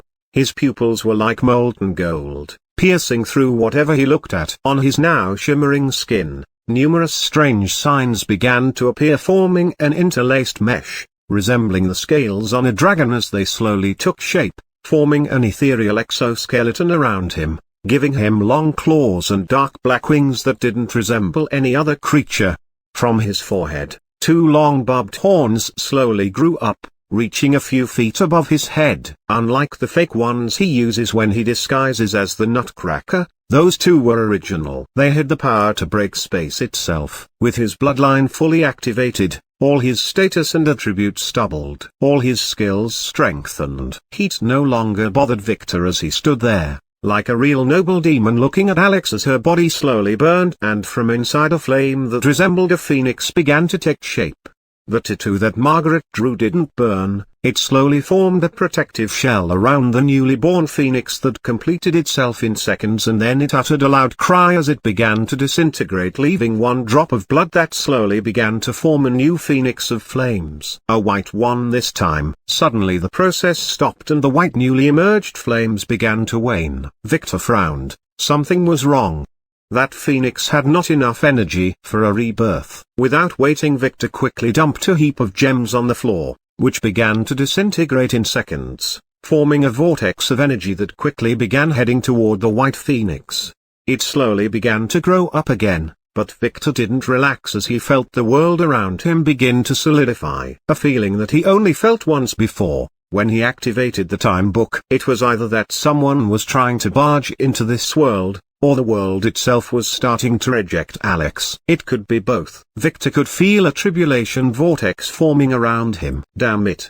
Victor cursed. Then without hesitation, he bit his finger and let a drop of his own now golden blood travel to that white phoenix and merge with it as he activated his blood-slave connection to Alex to its full extent. Earlier, he felt that his old bond began to disintegrate, so he reinforced it immediately. This would have been impossible usually, but with the world's will helping Victor against Alex, it was done immediately, and the forming tribulation quickly dissipated. A summoned or a contracted creature was allowed in this world after all. The white phoenix, feeling the world's will no longer resisting it, began to slowly expand until it filled the room, burning the tattoo array completely with everything in its way. Then it quickly contracted again, forming the body of a delicate gorgeous girl with long flowing golden hair. Damn it. This was a close call. Victor said, "She is hot." He couldn't help but add before frowning as he felt the world solidify again. They were here. He quickly ran to Alex's side, holding her and slowly lowering her to the floor as the flame around the room got fully absorbed by her. A few notification panels appeared in succession in front of Victor, notifying him of some status and class changes with Alex. He was her master after all. Looking at her status, Victor almost screamed in shock. Semicolon. Name, Alexis Donner. Race, Noble Phoenix. Level, 101. Class, Flame Warrior, AAA. Abnormal status. Blood Slave, SSS. Health, 5000. Stamina, 3000. Mana, 3000. Authority, 7. Strength, 558. Agility, 491. Intelligence, 391. Luck, 49. Charm, 112. Order, 41. Class skills, Firestorm, S. Swift/A. Burning Blood, A. Flaming Fist, B. System skills, Thunder Fist Arts, First Half, A. Shocking Fist, E. System recognized skills, Fire Resistance, A. Spear Arts, A. Survival Instinct, B. Spider Hater, C. Impaling Strike, E. Womanizer, F. Magic Affinity, Fire, Thunder, Light. Equipment, none. Fate status, Fate's power, S. Summary, Dark Scion. Defined fate, Dark Scion, suffer in misery. Live for revenge. Die in glory. Destiny list, 10 order points to unveil. Bloodline, Imperial Phoenix Bloodline, SSS. Awakened. Bloodline effects. Immortality, Arrogance, Greatly Enhanced Charm, Greatly Enhanced Fire Resistance, Greatly Enhanced Thunder Resistance, Mana Heart, Enhanced Curse Resistance, Enhanced Intelligence. Bloodline Skills, Rebirth, X. Regeneration, SSS. Fire World, SSS. Imperial Order, SS. Fire Clone, SS. Hiding, S. Healing Tears, S. Swift Step, S. Fire Transformation, S. Limitless Flight, A. Fire Core, A. Fire Claw, B. Burning Touch, B. Wow! She was truly a phoenix. No wonder she had a human body. All creatures with the noble word in their species names have the power to turn into humans or humanoid creatures. In fact, their main form becomes human. Alex was defiantly from some royal family, but damn it, her dark cyan fate didn't go away. Why? He had no idea. Victor sighed. It seemed like he had to keep bullying her for now, until he figured out a way to remove her stupid destiny at least. Having no other choice, Victor quickly placed her rings back into her fingers and watched her turn into a gorgeous man just as the sound of something breaking rang above his head. Victor cursed silently. With Alex's bloodlock breaking, they must have found this place and come to get her. But were they friends or foes? Victor didn't care. Those who dared to break into his house are destined to suffer. Alex was already his, and he would never let others take her. Like shattered glass, a hole near the ceiling seemed to have opened, and from beyond a golden bird slowly crept in, raising the room's temperature again. It took it only seconds to fully enter the room and for Victor to quickly appraise it. Name, Lytrador. Race, Noble Phoenix. Abnormal state, hiding, SS. Demon form, SS. Clone, SS. Level, 971. Class, Flame Soul, SSS. Health, 6,300,000. Stamina, 3,200,000. Mana, 5,400,000. Authority, 101. Strength, 3,714. Agility, 3,330. Intelligence, 2,991. Luck, 73. Charm, 1,120. Order, 2071. Bloodline, Royal Phoenix Bloodline, SS. Awakened. Fate status, clones have no fates. Cheat. Victor said as he began feeling the temperature rise again. He had to get rid of this one before she tried to leave or else she would burn the entire mansion. The upper floors were not as reinforced as the basement. The Phoenix looked with a frown around the room, trying to sense the signal they received. But she couldn't see anyone. The room was empty. It frowned, then from the back, it felt some ripples of energy. Familiar energy. It quickly passed through the wall, melting a hole in its path until she reached the room with the cages. There, inside one of the cages, there was a pretty naked girl who collapsed on the floor with a familiar air around her. Found you, the Phoenix said as it revealed its sharp talons, attacking the helpless girl that was cut into minced meat in seconds. Something was wrong. It tried to turn to look back, but it was too late because, at that same moment, it felt severe pain in its butt as if someone plucked all of its noble tail's feathers. Ah! The Phoenix screamed in pain and threw an attack to the back before turning to see the cock that was retreating to the back with a group of red burning feathers in its beak. David attack. You despicable chicken! The Phoenix screamed angrily. How dare you! It wanted to use its Firestorm skill to burn everything but stopped as it felt a grave sense of danger approaching. It was an ominous silver needle that appeared out of nowhere and was heading for its head. The Phoenix cursed and instinctively used its swift step skill to get away. This was a mistake. Although it managed to dodge the needle, all around it the world began to solidify. Using this S-ranked skill has alerted the world of its existence. Now the hole she came from would close and this clone would die. Damn it! It cursed and then quickly traveled back to where it came from. The hole still had some time before it fully closed, so it decided it had some time and activated its Heavenly Eyes skill, trying to find its location before leaving to send reinforcements later. This was a mistake, as at this moment 3 needles penetrated its body. They were completely ineffective as they melted by its flaming feathers before they could touch its skin. The Phoenix cursed. This was just normal steel. It was fooled. Damn it. The needles failed to hurt it, but they forced it to cancel its skill and turn around to look at its enemy. It was a tall demon looking at her with a smirk. The Phoenix frowned, then felt it as another needle penetrated her at that same moment. This time it went through its butt where the cock had already plucked all the feathers. It went straight in. The Phoenix screamed in pain, turning into a green goo as the only exit. The ethereal hole behind her closed by the world's rules. Everything returned to being peaceful a moment later. If it were not for the burnt room and the melting wall, no one would know that another worldly being had died here a most gruesome death. What a waste.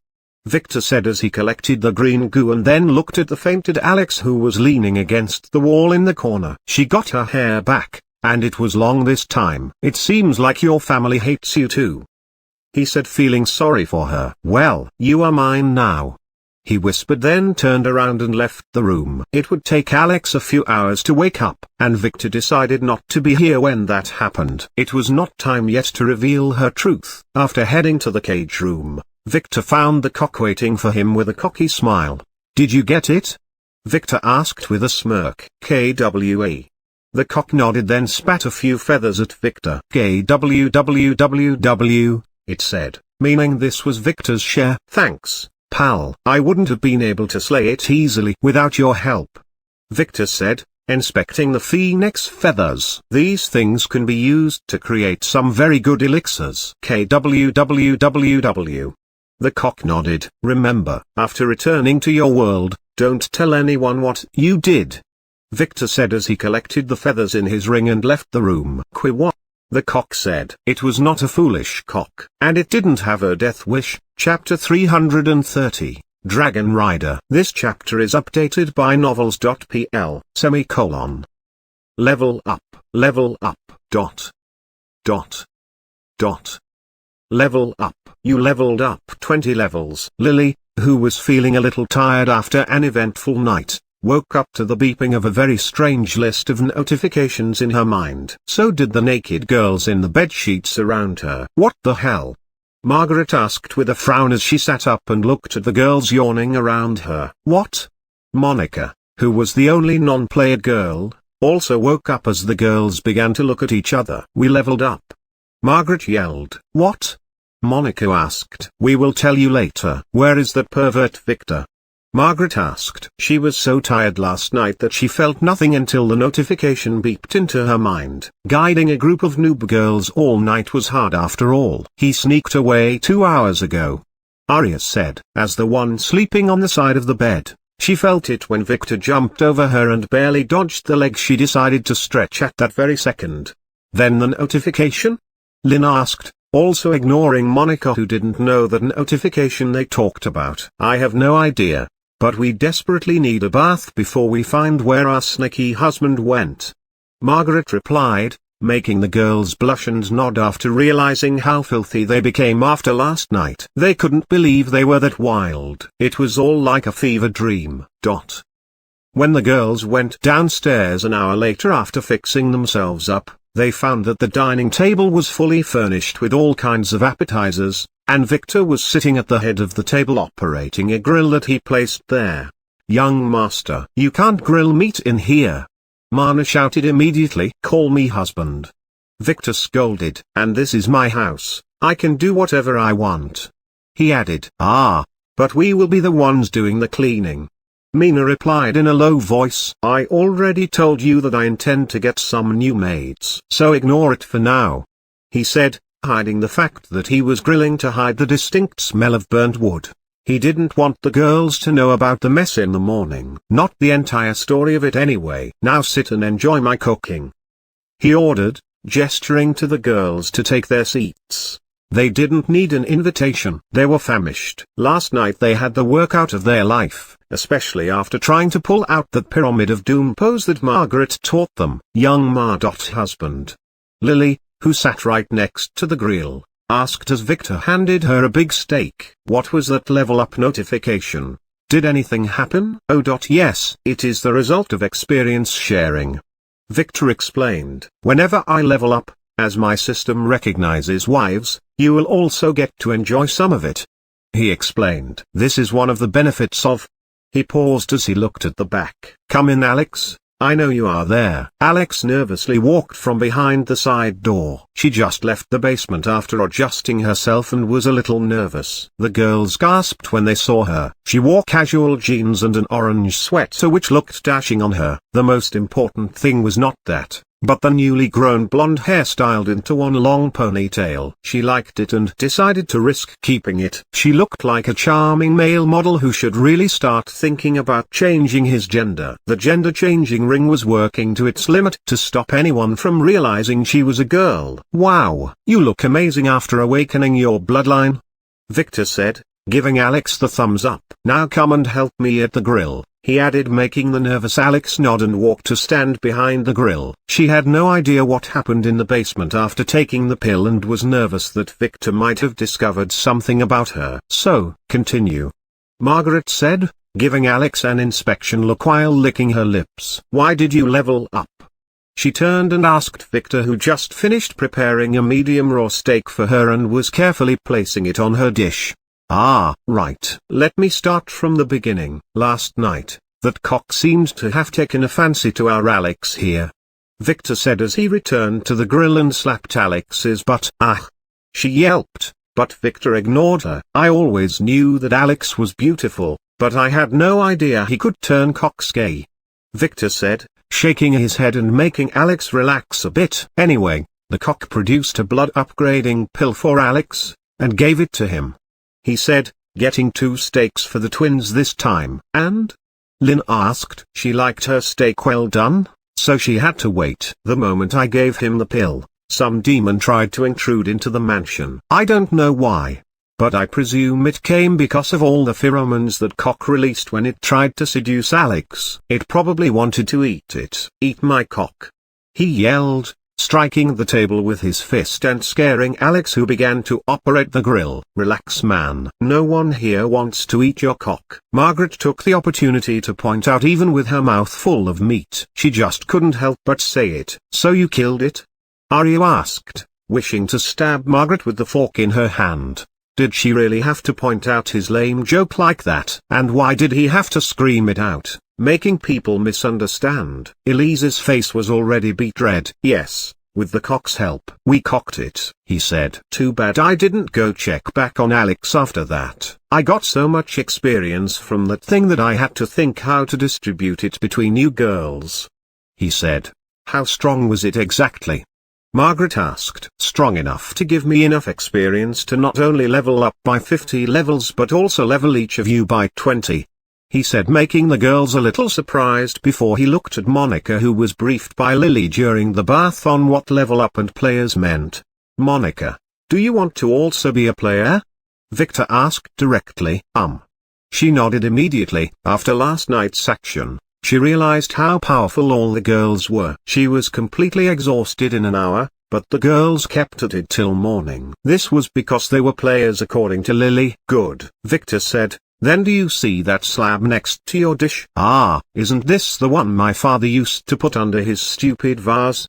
she said. She noticed it earlier and was wondering if Victor was planning to use it to put some hot bowl over it. "Yes, that idiot had no idea how precious this thing is. It is an awakening relic from your mother's family, I believe. Drop some of your blood on it and let's see," Victor said. He was conflicted between using his awakening skill on her or allowing her to use the slab, but presuming that the slab might get her more benefits than his F-ranked skill, he went with the latter.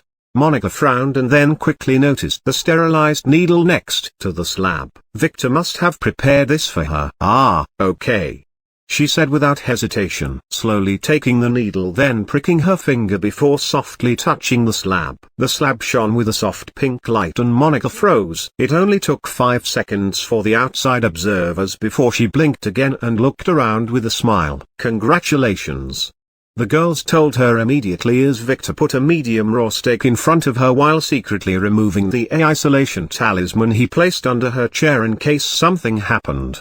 "Thanks," she said to Victor. "He not only helped her get rid of her evil father but also made her a player and gave her great power. I am your husband. It is my duty to take care of you," he said while activating his appraisal skill. Monica Davis. Level 0. Class Dragon Rider. S. Authority 7. Strength 15. Agility 16. Intelligence 20. Luck 16. Charm 40. Order 10. Skills: Awaken Mind, S. Dragon Bonding, S. Healing, A. Magic Blast, B. All Resistance, C. Taming, F. Bloodline, Dragon Ghost Butterfly, A. Equipment, none. Fate Status: Fate's Power, A+. Defined Fate, none. Destiny List: 10 order points to unveil. Not bad at all. he said with a smile that made her blush as she fully understood what he meant. Well, she did ride him for a few rounds last night. Young Master Julian. James respectfully greeted the young man in front of him. Sit. Julian said dismissively. He was wearing a casual suit that failed to hide the noble air around him. He had used the money Alice gave him to fix himself up a bit. He also used the algae cream he got at the wedding on himself, which was super effective. I thought you were forbidden from seeing me a lot? He asked James as he sipped on a cup of hot cocoa. They were now sitting in a small cafe on the side of the road. This is important. What happened with Alice after you two left together? James asked immediately after sitting down and ordering a cup of green tea. His doctor told him to refrain from drinking caffeinated drinks. Oh, nothing big. We just spent the night together. Julian said with a satisfied smile. What? James asked, then quickly lowered his voice. Did you two? What else would we do? Discuss poetry? Julian asked with a knowing smile. Didn't I tell you not to go near her? James didn't laugh. You did, but I have no obligation to listen to you. Julian stated. Young master, this was your father's orders. James said in a troubled tune. I have no obligation to listen to a guy who couldn't keep his own wife. Julian stated. He was holding a grudge against his father. And as far as I know, I am free to act as I want during the test. No one can stop me as long as I don't use my real status, power, or knowledge granted by the family. True, but, young master, you shouldn't be so stubborn. This is for your own good. James sighed as he took a thick file and put it in front of Julian. Look at this. Julian frowned, then opened the file. Inside of it, there were all kinds of reports on Alice, from her childhood getting chosen by the heavenly sect to be an elite disciple to her opening the underworld boxing clubs where she trained macho men to fight and compete for the right of a night with her. She changed men every night, sometimes taking 10 at once. Oh. Julian frowned, then smiled. I see. This is interesting. He commented as he flipped a few pages and inspected the photos. I told you she is a slut. James said. She is not a good match for you. Not that. Caspian is her fiancé, right? Julian asked. Was. It is in the file. He stopped proposing when she showed up to meet him riding a muscular man like a horse. I see. From the way she reacted during the wedding, she clearly hates him. Julian said. Yes, and he hates her too. James said. Then it is obvious. The macho men thing is but an act. Alice is not a slut. Julian said, leafing through the file. She is a good woman, young master. The reports indicate otherwise. James said. We already have evidence that she sleeps with them. Then how do you explain this? Julian interrupted as he took a plastic bag containing a piece of fabric stained with blood and threw it to James. This is? James frowned. Alice's proof of virginity. I took it. Julian said with a proud smile. Give this to my father and tell him that I plan to wed her by the end of the year. That chick is definitely going to be mine the moment this damn family test is over. Chapter 331, Briefing. 1. This chapter is updated by novels.pl. The hooligan had only one idea before he fell dead, drowning in his own blood. Why was that killer moving like a prostitute? Well, he would never know that answer. Neither would the 34 members of his gang who lost their sorry life as a group of very man-hating girls descended on them. No, describing those girls as man-hating was not accurate as they only liked one man, a very handsome purple-haired young man. But they kept this a secret from their man-hating, blood-drinking ass-whipping mistress. Is everyone dead? The mistress, Alpha asked as she walked out of the shadows near the warehouse they were raiding. Yes. One of the girls said. She was the new first secretary. The previous one had seemingly upset the mistress by telling the young master that the mistress's face was as pretty as her butt. As a result, she was demoted to the honorary position of chief toilet cleaner. The girls are already collecting the blood vials you requested. The assistant said. Good. Alpha said, as she broke the warehouse lock with a swing from her sword and then opened the gate. Inside, many underage girls were wrapped in rags. They looked frightened as the door opened at this unusual hour, not knowing if the hooligans were bringing some new group or planning to do something to them again. It was Alpha's fault for waiting too long to attack, But Victor had told her to wait and make sure that no one from the heavenly sect was not here before initiating the raid. "Fear not," Alpha said softly. "I am here to save you," she added, giving the doubtful girls an inspecting look. There were 47 of them. "Shall we collect blood samples?" the assistant asked softly. "Wait until they calm down and have a warm meal. Get 2 samples from each, one for me and one to send to Victor," Alpha said as the girls around her began to help the girls out. "And when writing the report, don't mention anything about the girl's age in it," she added. "If that pervert Victor knew that they were lawless, he would come here running." "I understand." The assistant paused abruptly. "Mistress, look," she said, pointing at the sky. Alpha frowned and looked up only to gasp. In a well-lit underground study, around a square desk, 4 people were having a secret meeting after feeding the cock and telling the other girls in the mansion that they were going to discuss the stock market. The first was Victor, who arrogantly sat on a comfy chair with a stack of files in front of him, totally unaware that he was missing out on something.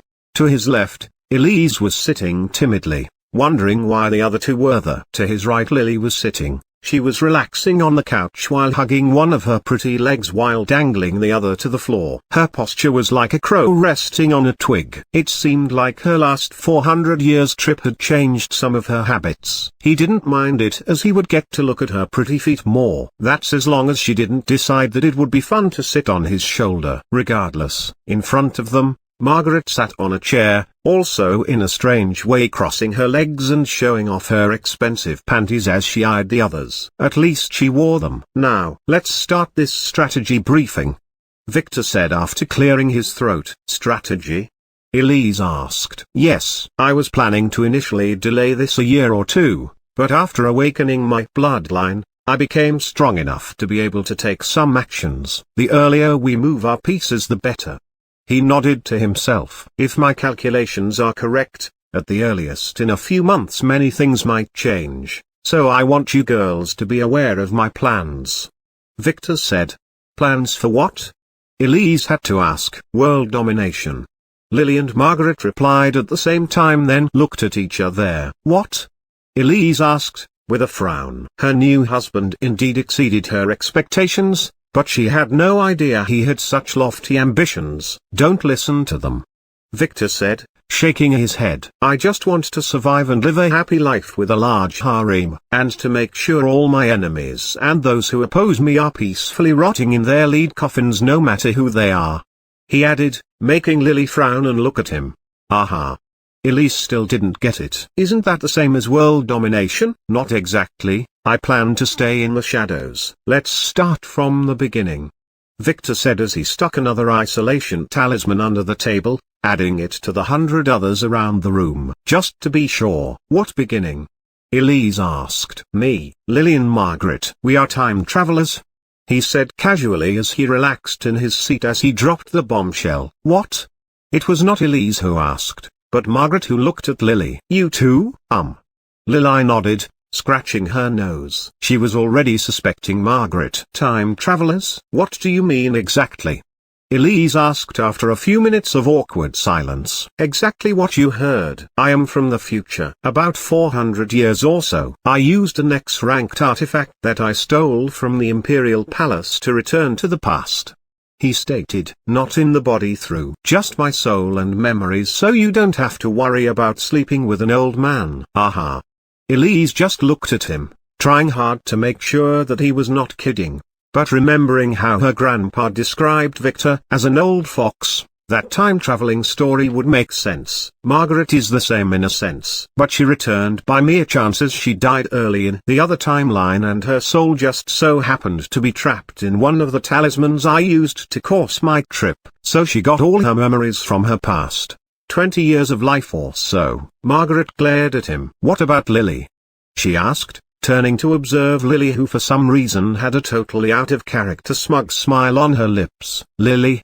Victor hesitated. "She made a trip to the other timeline yesterday. She used the power of her bloodline awakening to activate an X-ranked bloodline skill and follow me for about 400 years," he said, making Margaret gasp.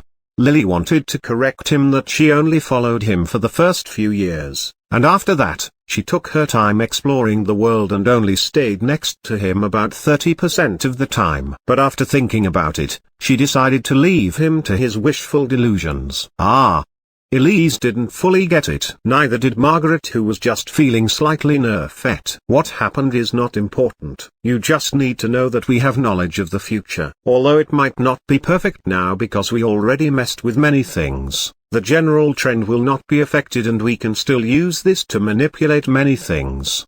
Victor explained. Why are you telling me this? Elise asked. Do the other girls know? Nope, just you. Victor said. I have already decided to put you in charge of my plans. He said. Oh, does this have anything to do with what happened to me in that timeline? She asked slowly. This was critical for her to believe him. Not entirely. I was just very impressed by you back then and you are the best one to take that role. He said, looking at her curious little eyes. In that timeline, you were very miserable at first after your grandfather died as you were kicked out of the family. But you managed to build something for yourself afterward when you became a player 20 years later. That long? And did we meet? She didn't ask for any details. She was in fact testing him. If he wanted to lie, he would simply say that she was his wife. This was the easiest and quickest way to earn her trust. We never met face to face. He shook his head. You had a lover. You kept faithful to him until he betrayed you and nearly caused you to become a plaything for some very powerful man. Oh. She nodded. In the end, you managed to escape by fooling everyone. I have no idea what happened to you afterward. She escaped to another world. Lily said. Oh, you followed her? Victor asked. After my uncle died due to her plot, my father made sure to secretly help her hide her tracks. She was the one who told my father how to win the duel. How else would my arrogant mother risk revealing her breasts in public without 100% assurance that she would be able to gouge out the eyes of everyone who saw her afterward? HSSSSSSSSS. Victor gasped. He had no idea. But now it made sense. It seemed like even Julian wasn't privy to some things. Margaret and Elise looked at each other, not sure what those two were talking about. What do you mean your uncle and father? Margaret asked. She didn't want to admit it, but she was feeling a little inferior. Oh, Lily here is the daughter of the man who will end up being the emperor of the entire world 200 years later. Victor said, hiding the fact that she was destined to rule the world. I am not kidding. Sooner or later, she will be a big shot, so you better start sucking up to her. He said as the girls looked at him and then at Lily with shock. What? That's why you took her as your first wife? Margaret asked. Of course not. Lily is the love of my life. He struck the table angrily, as he usually did when he lied. Tell the truth. It was Lily who coldly said that. Oh, well, it is part of the reason I wanted to make you all my main wives. But due to Lily's family situation I had to make her a little better than you. Victor finally said, making Margaret and Elise nod, and earning himself a very cold glare from his beloved Lily. What? Didn't she order him to tell the truth? He chuckled to himself and then shook his head. So, why are you telling me this? What do you want me to do? Elise asked nervously, changing the subject. If Victor was not lying, those things he just said are better be kept secret forever. Oh, here's the thing. I plan to create multiple separated powers that are different from the families and only work for me. I want you to be the one manipulating things from behind when I am not around. He told her, making her a little surprised. Wouldn't Miss Lily or Miss Margaret be a better choice? Elise asked. I might work to benefit my family after all. She added in a low voice. You are not that kind of girl. And we did a system marriage. If I were to be harmed because of you, your end will not be pretty. Victor said, making her bite her cherry lip. And Lily and Margaret would have other important roles. He added. What about the other girls? Elise asked as she looked at his handsome face. Why not tell them? I just want them to enjoy their youth years without worrying about trivial things. He said, and they might unintentionally reveal some things that I would prefer to stay hidden. So I don't get to enjoy my youth? Elise asked, pouting a little. It's not that. But you will discover what I am doing sooner or later, then think that I am lying to you. He said, scamming the Lily.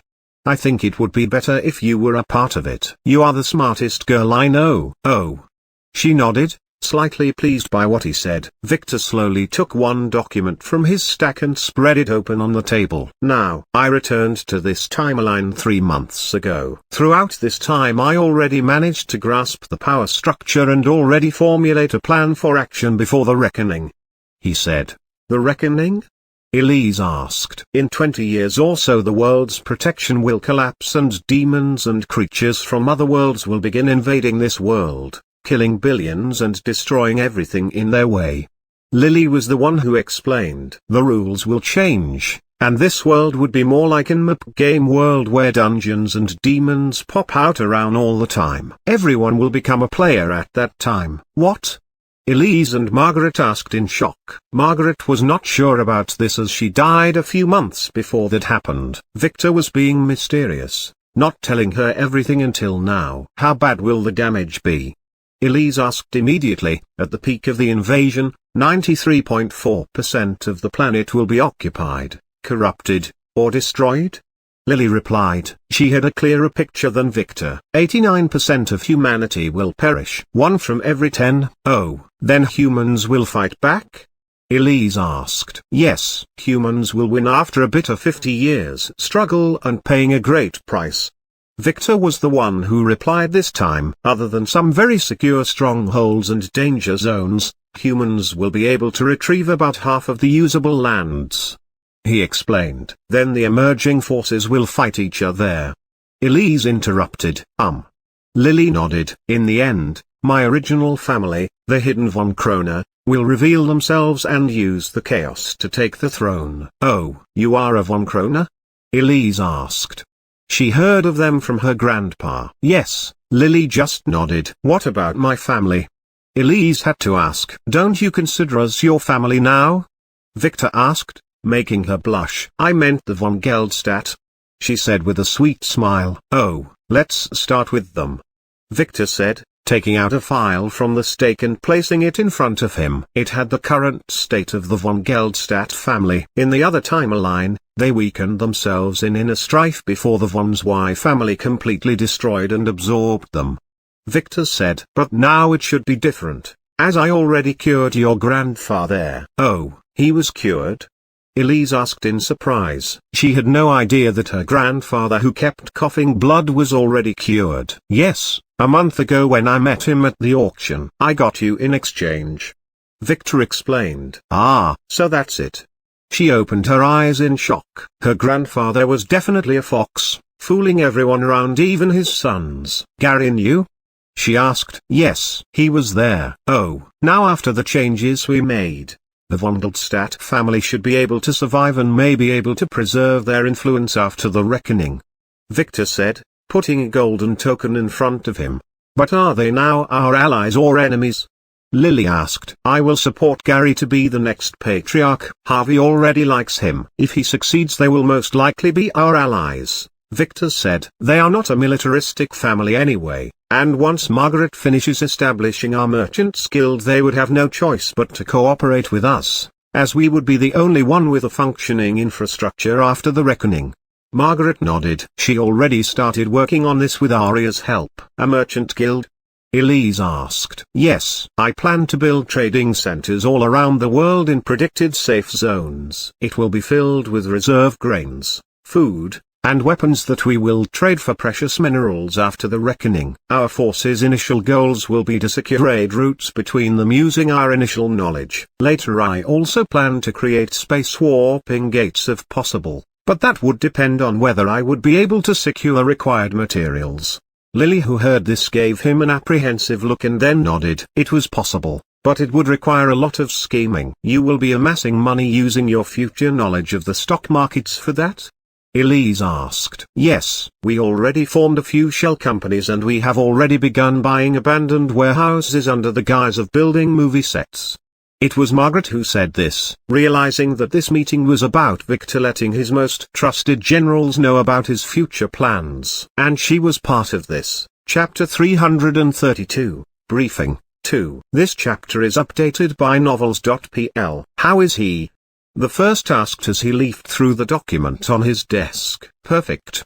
The seventh, who was sitting at his side, said, "We couldn't have found a better replacement. He checks all the right boxes. He is only 3 months older than Victor, and has a similar body structure and depraved personality."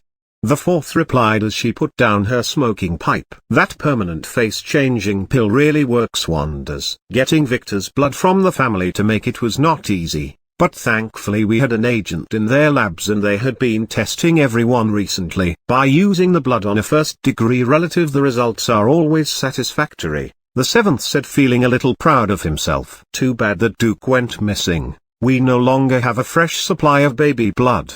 Did you know what happened to him?" "Not at all. He went missing after that night when Victor desecrated his son's corpse." "What a waste." "It might be Theodore or even Anne who discovered something." "Investigate more, but keep it discreet." "Yes." "Did you inform Axel of what he needed to know?"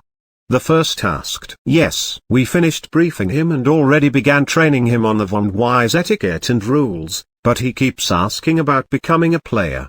He couldn't wait after we told him about this. Contact Colmer and ask him to help us sneak Axel into the von Geldstadt's Gold Mountain Fortress to use their artifact. If he manages to awaken as a merchant like Victor, he would be perfect," the first said, squinting his eyes as he looked at the paper in front of him. He really needed a new pair of glasses. Reading in the dark for so long seemed to have ruined his sight. Would a healing pill work? He would try it later. "I understand," the fourth said. "Now, I have some reports that agents from Rebirth have been spotted in the Wyron Principality. Sadly, we lost track of them as they separated after meeting once. Shall I order my men to search more aggressively?" "No, they will surface sooner or later," the first said. "But what are they after?" "Unknown." "I see. What about the Nutcracker? Did you find his trace?" The first turned to the seventh and asked. "No, as far as we know, it was heading west. Someone was asking about it secretly on the streets, but we don't know who." "We must." "Master." The secretary suddenly barged into the office, interrupting the meeting. "What?" the first person asked. His cool secretary was acting a little out of character. "The moon. You have to see this," she said as she gasped for breath. "Next we have to talk about my family, the Von Wise," Victor said, opening another folder. "In my past life they were eradicated in the early days of Reckoning by a very strong guy," he explained to Elise and Margaret. "That guy is Victor's nemesis." Lily continued, deciding to tell the girls this much. "Exactly. Do you happen to know his identity?" he asked Lily, looking her in the eyes. "I tried to look it up, but by the time I was aware of him, someone must have helped him wipe his ass. It was as if he was born out of nothing. If not for declaring why he was destroying the Von Wise family as he did, we would have known nothing," she explained. "Yes, I already know the guy who would cause this animosity and I plan to get rid of him. The safety of the Von Wise is critical to keep the power balance between the other families, and most importantly to provide me with a sturdy background." He nodded. "My grandfather believes that they are already on the brink of destruction." Elise interjected. "Yes, it is my fault as I had to sacrifice the awakening artifact after some nasty demon surprised me. I defeated it, but it tried to take me with him," Victor said, making the three girls look at him with shock. "When?" Lily began to ask, then stopped, glaring at Victor. Something didn't add up here, but since he didn't explain any further, she decided not to ask. "Wait, you mean the Von Wise lost their awakening artifact?" Elise asked in shock. "The families are built around those awakening artifacts." "Yes, but don't worry, I plan to steal the Von Wise family's second awakening artifact and then give it to them as a replacement," he said as if this was already a done deal. "Oh, that's a good idea, but wouldn't it be better to keep that awakening artifact for ourselves?" Lily asked. "That thing was really one of the best awakening artifacts. Thankfully the Von Wise family had no idea how to utilize it to its full extent." "Yes, it is tempting, but my family needs it more, and I already have the skill to awaken players anyway." "What?" Lily asked as the other two girls looked at Victor with a frown. "What do you mean?" "Yes, I got a player awakening skill when I awakened my bloodline." "You were not the only one who got to use some crazy strong skill." he said mysteriously, making Lily open her eyes after realizing that she totally forgot to ask him about his bloodline. You mean you can awaken players now? Elise asked in a hurry. I haven't tried it yet, and I'm not sure about its result. It is only an F-ranked skill after all. But yes, I see. She nodded as her eyes sparkled. A strategy began to form in her smart little brain. So, about my family, I plan to give the artifact to my brother and let him inherit the Von Wise family. This is the most direct way to make them my allies.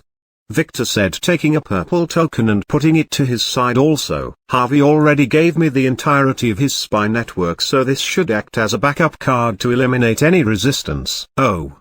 Elise was a little surprised. Her grandfather seemed to have believed that the Von Wise family would soon end. He foolishly sacrificed one of his most important pieces cheaply. Somehow she felt sad for him, yet proud that her husband was the one who did it. Okay. Then the next thing is the Von Wise family. Victor said, they need to die. Those bastards have no bottom line, and would even team with the demons at times. Lily said directly. She had seen their atrocities in the other timeline. She also knew what they did in the basement at Roy's mansion. I am already working on that. Victor said, I already have an agent in there that I plan to use to steal the artifact and then maybe destroy their main base. What? Lily asked in shock. When he said he planned to steal the artifact, she presumed he was going there himself. When did you have the time to do that? She asked. She knew how strong those guys were. 2 months ago, my cousin Rita was taken by them. They planned to use her as a corpse bomb to kill everyone at my grandmother's birthday party, he said. What? Lily asked as Elise also looked at him, trying to keep up with their conversation. At this moment she was 99% sure he was not lying about the time-traveling thing. The party was cancelled. So at the wedding, they sent some men and the priest and tried to kill everyone. They planned to make her detonate at the funeral afterward when all the important people were in one place. Victor explained. We stopped him this time too. And, what should we do about them? Margaret asked.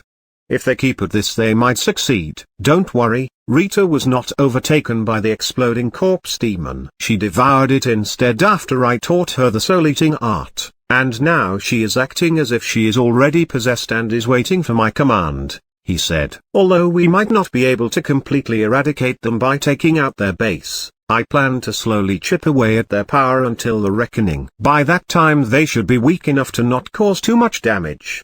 He added, taking a black token and throwing it to one side. Elise, who took a quick glance at the file in front of her, was in total disbelief. They were discussing the demise of a major family like it is some kind of an easy task. Her grandfather was telling Gary at the wedding that Victor was not to be underestimated. He was the one underestimating him, damn it. The next one should be the Von Rosen. Lily said with a smile. Oh. Those ones are interesting, Victor said. Officially they are a separate family, but they secretly work for the Von Wise. They had been having some other thoughts lately though. They are the weakest of the 5 oligarchs. Lily said. They got their seat 20 years ago with the Von Astrom family after the 2 strongest families stepped down. Lily said, not elaborating. They planned to use a parasite to control me, but it seems like some of them are working for some cockroach demon. They implanted Lynn with a demonic seed instead that she transferred to me when I slept with her. Victor said. What? The girls asked. They should really stop getting surprised. Don't worry, I was prepared for this one and I devoured it without letting it cause trouble. This one is not from this world, and it seemed to have made a deal with one of the Von Rosen family elders to help her get stronger in exchange for helping it pass over. Victor said. So, what are you planning to do?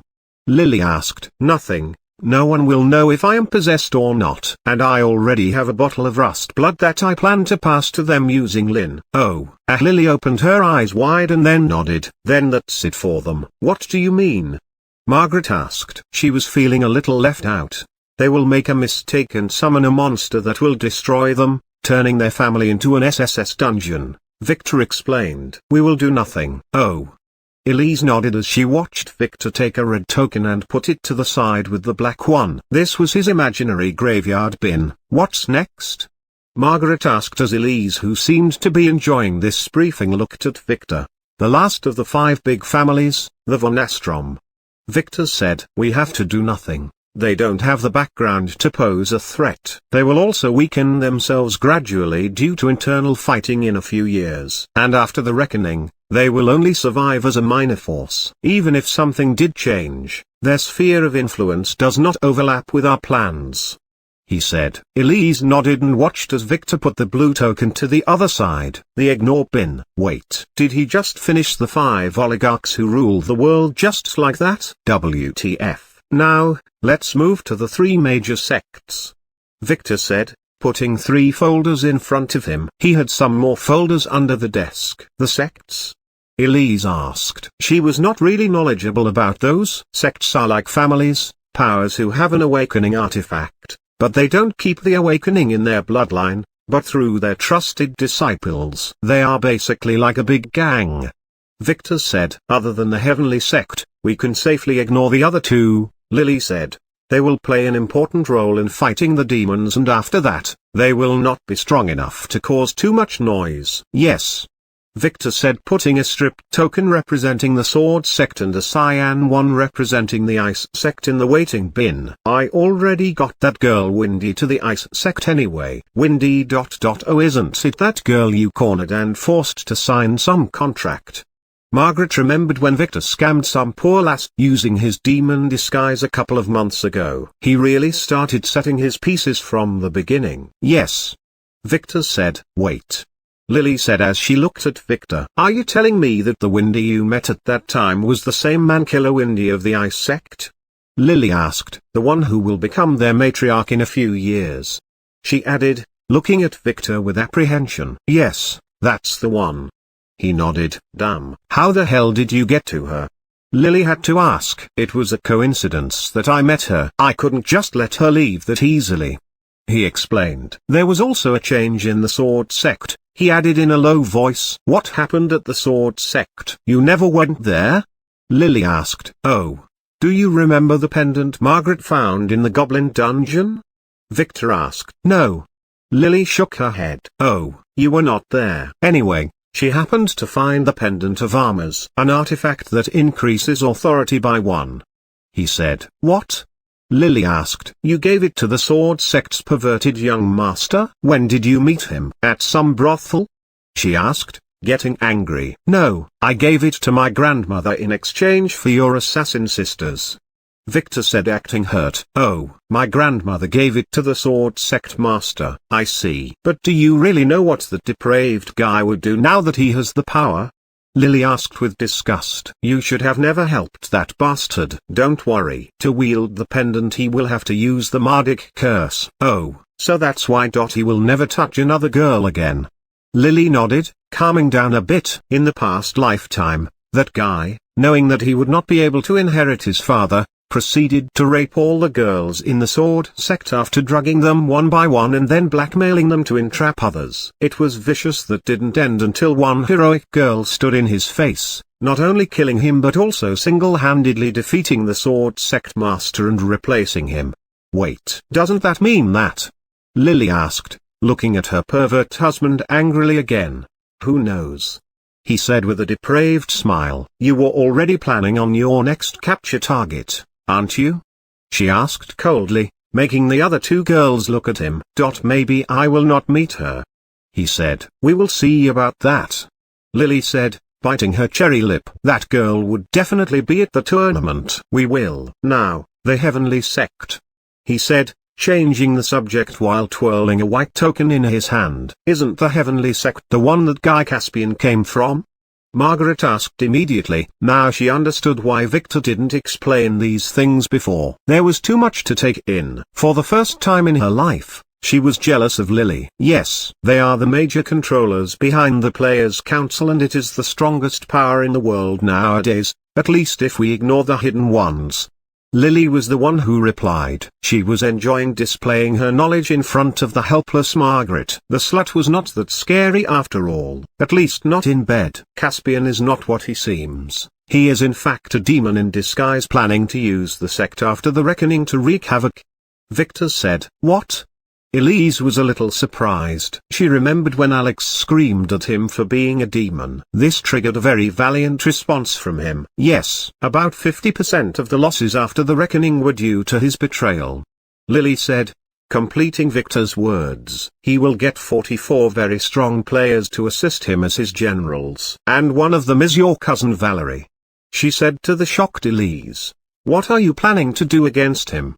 Margaret asked. Oh, I already have some agents there. And didn't you see the fake Nova I sent after him? She works for me and I plan to make her survey the situation of the heavenly sect and perhaps wreak some havoc in Caspian's plans. Victor said, my plan in that regard is not complete yet, so I will not share it with you. That's not like you. Why aren't you planning to finish them off? Margaret asked sarcastically. Most of the disciples there are innocent, and I can't weaken the human side too much, or we would be having a real problem getting rid of the demons after the reckoning. He explained as he put the white token in the center, giving it one greedy look before taking out another stack of folders. Now wait. Just wait. That fake Nova, she was Tom, right? Margaret finally asked. She kept waiting for him to explain this point but he dodged it. Yes. He nodded. He already confirmed this to her earlier. He is working for you. In a way. He is just being controlled. Oh. Since when? How the fuck are you controlling him? She needed to know. More than once she felt as if Tom was doing the exact thing Victor wanted him to. Oh, that. Well, you should probably know this. Keep it a secret. He said with a sneaky smile. I have this skill called blood slave. When someone eats my blood willingly they will become my slaves forever. Or at least until they have more authority than me. Victor said, making the girls look at him with shock. Especially Lily, who had no idea all this time. Damn it. Even with all her knowledge, it was useless in front of his schemes. So can you make him do whatever you want? Elise asked. It depends on the person, but in principle, yes. Victor nodded. How many of those blood slaves do you have? She asked again with scared eyes. I can't get a lot. I just have 6 with an empty 7th slot that I got this morning. Other than Tom there is Rita, whom I told you about earlier, and so are Lynn and Alex. Victor explained. The other 2 are not people you know. What, Lynn too? Lily asked in surprise. I had to make her drink my blood and become my blood slave to help her become a player. I offered to release her afterward, but she would hear nothing of it. He said, shrugging his shoulders. How did you make Tom drink your blood? Margaret asked the question she had in mind. Tom was not an easy guy to fool. In the goblin dungeon, the poor guy drank that elixir without thinking just to cure his balls. That elixir was my blood. Ah, what? When did you have the time to put it there? Margaret asked. Since when were they being manipulated by him? On the first day. I got the dungeon map for discovering the dungeon, and on it, there was a secret tunnel leading to the treasure room. I only had to sneak in there and replace the true treasure with a chalice containing my blood and then write elixir under it. He lied. He couldn't tell them that he just dug a tunnel through the impregnable wall. The secret about his authority was to be kept even from a Lily. This was his final trump card. Ah! Margaret was shocked. And he is willing to do your bidding without making trouble? She asked. She knew Tom. That bastard definitely hates Victor's guts. Why would he do as ordered without screwing things up? Yes, isn't he a scion? Lily asked, realizing this very important point. He has no idea I am controlling him. I am not making him do anything against his will anyway. I am disguising myself as an omnipotent system that helps him achieve his goals and makes him rich. Omnipotent system. Elise frowned. Not getting this. The one we find in stupid web novels, the plot device lousy writers use to keep the plot moving? Margaret asked as Lily looked at her husband with somewhat scared eyes. That's the one. He said. He fell for that? Margaret asked. He acted as if he did at first, but after I made him a fortune more than once while demanding nothing in return, he became my best pal. He said. He already had the tendency to consider himself the protagonist of this world after all. Oh, not bad. How the hell did you convince him to disguise himself as Nova then? She asked. Nova is his first girl. He wanted to grab her from my evil wedding. and the system just told him the truth that I am using a fake Nova and then provided him with some very convincing method of turning into her and shaming me in public. Who knew that Caspian might take him away and then fook him? Fook what? Lily asked with a wired expression as Margaret and the blushing Elise looked at Victor. Yes, during the wedding, someone cast a curse on me and Lynn. Probably Linda, so I could only use my disguise skill to redirect it to Caspian and Tom. It was some kind of sex curse. He didn't elaborate. So, he got it in the butt? Margaret asked as she put her hand on her mouth, hiding the depraved smile on her face. For an entire day and night. Victor nodded. S.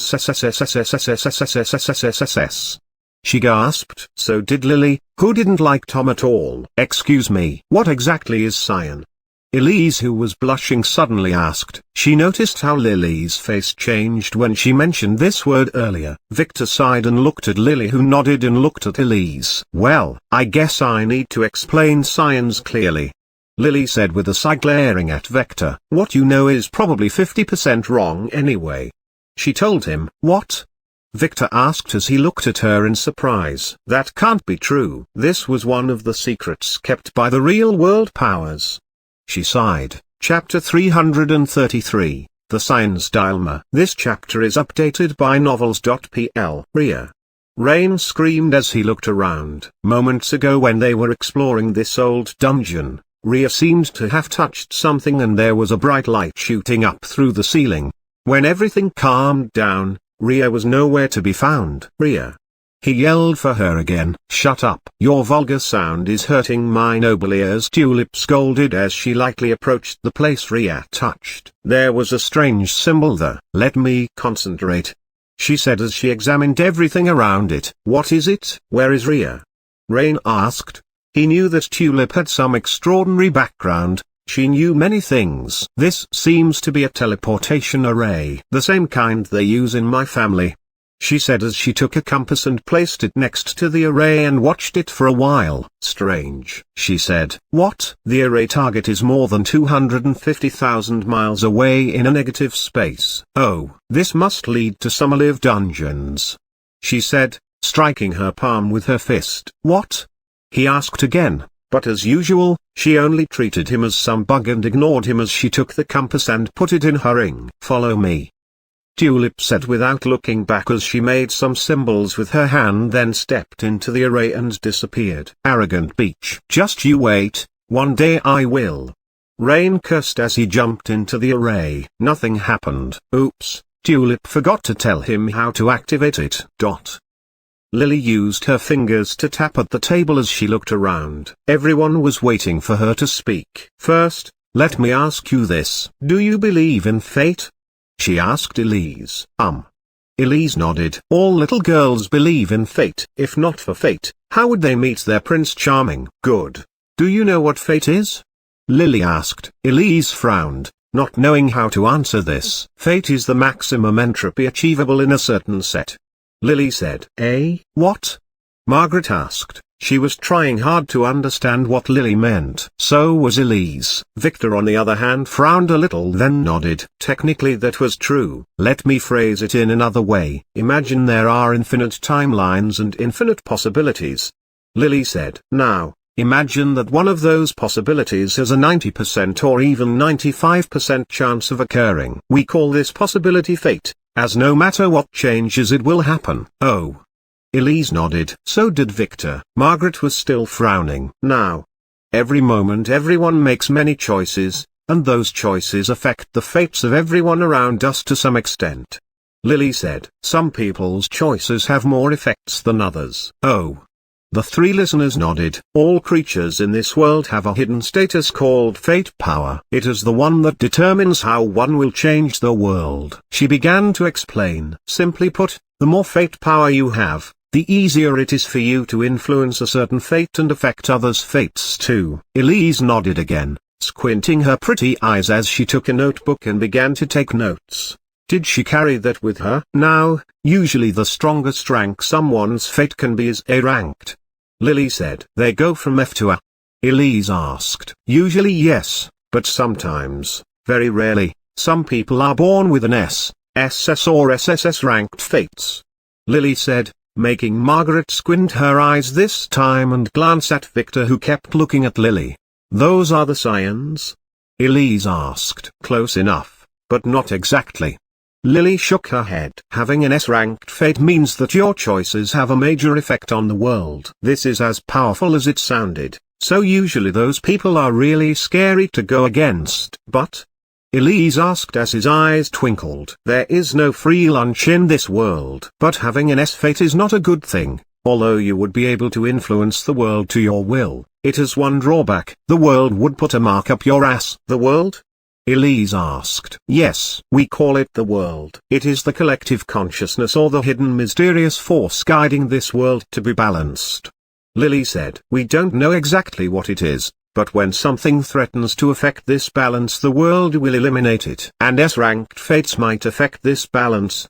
Margaret asked. Yes. Now, a scion is someone who has both, at least an S-ranked fate power, and a destiny to benefit the world. They are the ones the world approves of their actions. Lily said, so, being a scion is like a blessing, as the world would make sure that a scion's fate would be fulfilled. Isn't that what I told you guys that time? Victor asked. No, you said that the world gives a scion his destiny, which is completely wrong. The scion's destiny is born with it, following the laws of causality. The world just makes sure that it will be fulfilled. Lily explained. Oh. Victor said. That's what I meant. He lied. So they can't be killed? Elise asked. Not only that, they can't even be harmed in a way that would ruin their fates. Lily added. So by any chance, if you go against them, you have three choices. The first is to run and hide, the second is to overpower them and make a deal, and the last is to find some other scions to fight them. You can also scam them. Victor pointed. What if someone has a fate that goes against the world? Elise asked, ignoring him. Then the world will give them a curse that goes along with their destiny to hamper them. Sometimes it is deadly, but more often it can't finish them off. So it would just turn them into a personified jinx to everyone and everything around them. We call those dark scions. Oh. The third type is those guys whose destinies do not affect the world's balance despite having an S rank. The world usually just ignores those guys, but that doesn't make them any less dangerous. She explained. How common are each of those three types? Elise asked. Most normal people would only meet one or two scions in their lifetime. Lily said. Dark scions are far rarer. As for those who only have S destiny, there are no statistics. We can identify scions and dark scions by their effect on the world around them.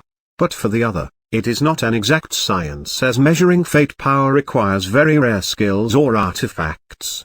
Wait, Victor, didn't you tell us that you could see our fates before? Margaret turned to Victor, who was smiling shyly. Lily didn't tell him anything new. He already figured everything she spoke about out during the last month or so. He was wondering how he should tell her that he was lying as usual. Lily said. He was just using his future knowledge to fool you guys. She added, looking hatefully at him. He scammed her too. Oh. Elise said, looking at Victor. Victor cleared his throat. Well, sorry to break it to you, but I was not lying about that specific thing. My class just happened to be the X-ranked Fate Weaver. It really allows me to see people's fates. Victor said, scratching his nose. What? Lily asked in shock, looking at him. You don't have to be so angry. You know how handsome your husband is, so in my ceremony, it just threw itself at me, wiggling its butt. I couldn't refuse. He began to talk nonsense. What exactly can you see? Lily asked, ignoring his ramblings. Everything. I can see fate's power and the strongest destiny. And if I spend some order points, I can see the entire destiny list. He said. HSSSS. Lily looked at him as if he was a monster. Is this really big? Margaret asked. If any of the major powers knows about this, they will kidnap him and keep him in some dark cell for the rest of his life. Lily said, they might also eliminate him. She added, glaring at Victor. The bastard knew about everything she talked about, and had been acting ignorant all the time. Why couldn't she overpower him? Damn it. That's why you should keep this a secret. Victor said, winking at the nervous Elise. Now that you know what a scion is, let us discuss them then. He said with a sleazy smile. grabbing a silver-colored folder from under the table. "You have a list of scions?"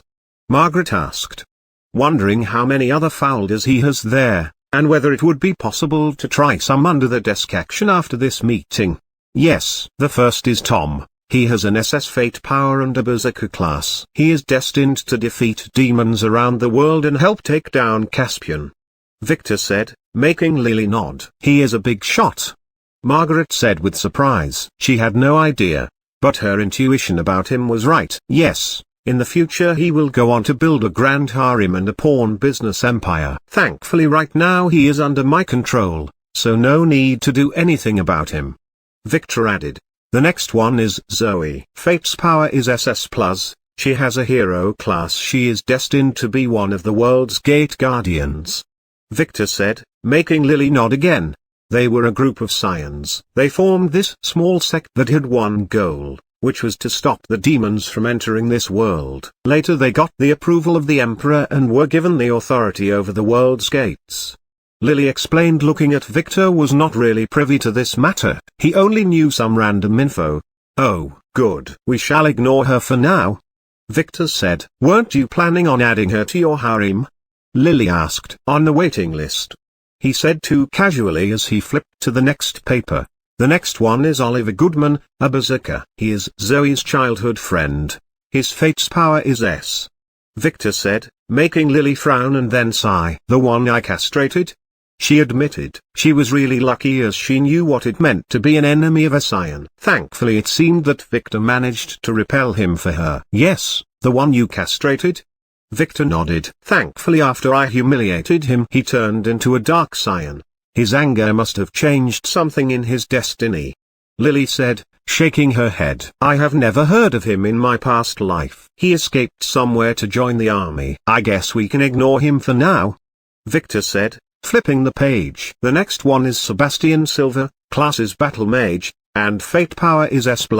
I never heard of him," Lily interjected. "Too bad," Victor said. "I met this one more than once, and although I didn't really get to read his full destiny, I sure did screw him a lot." Victor pondered, not explaining, "But he has something to do with the von Richter family," he said finally. "What? You mean Alpha?" Lily said. "Yes. Hana too. They were destined to be his mistresses, but I stole them," Victor said. "Oh." Lily frowned, not knowing how Victor did it. "This might have something to do with a sect called the Immortal Abode. They got a guy who named himself the Eternal Lord. Alpha and Hana were working for him. But I didn't really investigate him as he was in another continent and really kept to himself." "Oh," Victor said, pondering. "I will just keep him on the watching list for now. He will surely find me again for Hana. I will just have to make her fall for me before he returns," Victor said, making Lily look away angrily. "Damn, pervert." "Excuse me," Elise suddenly asked. "How can you make her love you if a scion already had his eyes on her? By any chance, are you a scion too?" she asked, making Lily and Margaret both look at Victor. The little girl had a point. "Ah, no, my fate power is A-ranked." He shook his head. "I forgot to tell you, but my class makes me resistant to others' destinies and my actions are usually free from others' interference," he said. "How else do you think I managed to marry the twins? I just had to make Tom hate them." "Oh." Lily looked at him, squinting her eyes. Didn't his class mean that he was the natural enemy of her stupid family? Cool. "The next one is Alex," Victor said. "What?" Both Lily and Margaret were shocked this time. They should really stop getting shocked after everything Victor told them, but the idea of Alex being a scion was that absurd. "Yes, Alexis Donna, a female, age 19, 3 sizes 34, 23, 35. Likes strawberry ice cream." Victor paused. "Sorry, wrong document," he said as he quickly flipped the page. "Here it is, Alexis Donna, Fate Power S," Victor said, ignoring the glares of the girls around him. "Alex is a female?" Elise asked timidly. "Yes." Victor nodded, "though she is acting like a male for some stupid reason, and I am not planning to tell her that I know anytime soon." "And she is a scion?" Margaret asked. "Didn't you tell us that she was meant to marry some other scion before?" "I lied. In fact, she is a dark scion," Victor corrected her. "A dark scion?" Lily gasped. No wonder every time she was involved things went south. You have been keeping her in the house knowing that?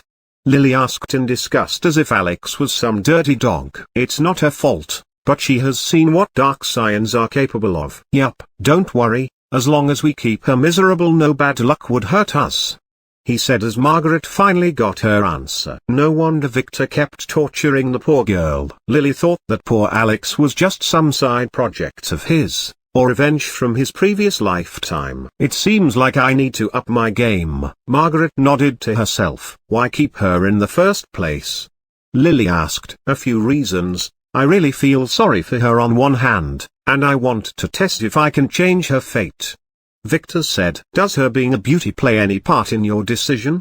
Margaret asked with a smile. I can't deny that I like her. Victor said. She is also very strong. Without her, I couldn't have really scammed Hana out of Sebastian's hand. Only a scion might rival another. You got a point there, Lily said. But what is her destiny? Why is she a dark scion? The world hates her just because she does not belong here. Victor said. Alex is not human, but a phoenix. What? Lily asked with a frown. Are you sure? Yes. Why would the celestial cock try to fool her if she wasn't? Victor said. When she awakened her bloodline, another phoenix clone seemed to have been summoned and tried to kill her. If my guess was correct, this must be some family feud. Oh. Lily frowned. Do you know where she comes from? The Thundersect dungeon is my best guess. I plan to go investigate it. It might contain a gate to another world. Victor said. Oh. Lily nodded. She didn't know a lot about the Thundersect. I plan to take care of Alex by myself for now, so you don't need to worry. But just in case something were to happen to me, keep in mind to keep her unhappy, but not sad. Victor said finally, and if you ever feel that something is wrong around her, send her on some stupid mission somewhere. The girls nodded. Now, the next scion I met was Rain Cleaver. SS ranked, class is Arcane Knight, Victor said. He was accompanying two girls, an unawakened scion called Rhea who has an S-ranked fate power, and an arrogant peach called Tulip. He added looking at Lily, your sister. Lily nodded. He already mentioned meeting Tulip before. I know about those. They will form a team called the Ace Rangers who raid dungeons and hunt demons across the world. What's Tulip's fate power and destiny? Tulip's fate power is SSS ranked. I didn't get to see her destiny as she attacked me immediately. Oh, what were you doing? Lily asked. Stealing an edict shard. He said casually. You got one of those? Lily asked in shock as she leaned onto the table and looked at him. I got 3. How do you think I managed to guarantee the wedding's safety? He asked. Do you know how much trouble we would have encountered if we didn't have those? Oh. Lily opened her eyes wide. She had no idea he went to that extent. To tell the truth, she was really amazed. No wonder he went adventuring before the wedding. He was collecting those. What is an edict shard? Margaret asked. Just an overpowered artifact. I will tell you about what they do when I install them around the mansion, Victor said. I have a question. Elise asked again. If suns are as strong as you say you are, why aren't they ruling the world? She asked something that Victor was not really sure about. After the reckoning, they will. Lily said, my family has a lot of scions after all. But why not now? Elise asked. 2 reasons. Lily said. A scion who is destined to rule the world would turn dark the moment he decided to upset the balance. And the second reason is scions are rare. Only recently, as the world is preparing for reckoning, are they beginning to be born. Then are there old scions? Elise asked. Yes. Lily replied, looking at Victor who had no idea. In fact, many scions who accomplish their destiny will sooner or later begin to feel that the world is rejecting them. So they will choose to leave this world. Leave? Margaret asked. Gates to other worlds are very rare, but with a scion's destiny, it is never hard to find one. Lily said, looking at Victor who didn't know about this. In fact, after the reckoning, many old scions will return to this world. Some are to help, but many others to help the invading forces or build a fortune. Wouldn't the world reject them?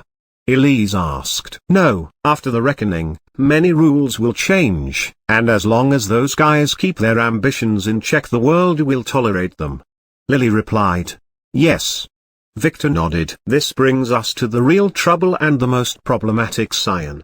The last one I met. Before Victor continued what he wanted to say, he was interrupted by a knock on the door. Victor, you have to see this. Suddenly Lynn called to him from outside. The moon. There is a strange symbol on it. In the next raid, who do you want to see? Victor disguise himself as. He will use more than one LDPMB equals yes. The Nutcracker votes 8100.0%. Vivi votes 225.0%. Himself. Victor should always act as himself. Votes 00.0%. Some new crazy persona. Votes 337.5%. Some other character. I just thought of that. Votes 0.0%. Total voters 8. Input type equals hidden value equals 10,951. Input type equals hidden value equals 2. Chapter 334, Blood Moon Dungeon. This chapter is updated by novels.pl. I may have changed enough things to have pushed some events forward. Victor whispered to Elise and Lily, who ran to his side as they went outside, into the balcony to look at the bloody moon. It was 2 times larger than usual, with a red halo around it as if it was dripping blood, and in its center, there was a strange red glowing symbol that only Victor and Lily knew what it meant. It was a gate. What is this? Myra, who was already on the balcony, asked. A dungeon gate. The Blood Moon Dungeon. Victor said as he took his phone and dialed Alpha's number. It didn't work. He cursed and disabled the mansion's protective barrier, then dialed again. What is that thing? She asked immediately. It's a dungeon. Victor said, making sure his wives, who had all gone outside and were standing around him, were listening. Did you finish with the warehouse? Affirmative. Some girls may have unique bloodlines. You tasted it? Aha. Bad girl. He scolded. Bring them to the factory base, check their background, then head here immediately with Yin and Nightshade. I will give you only 2 hours.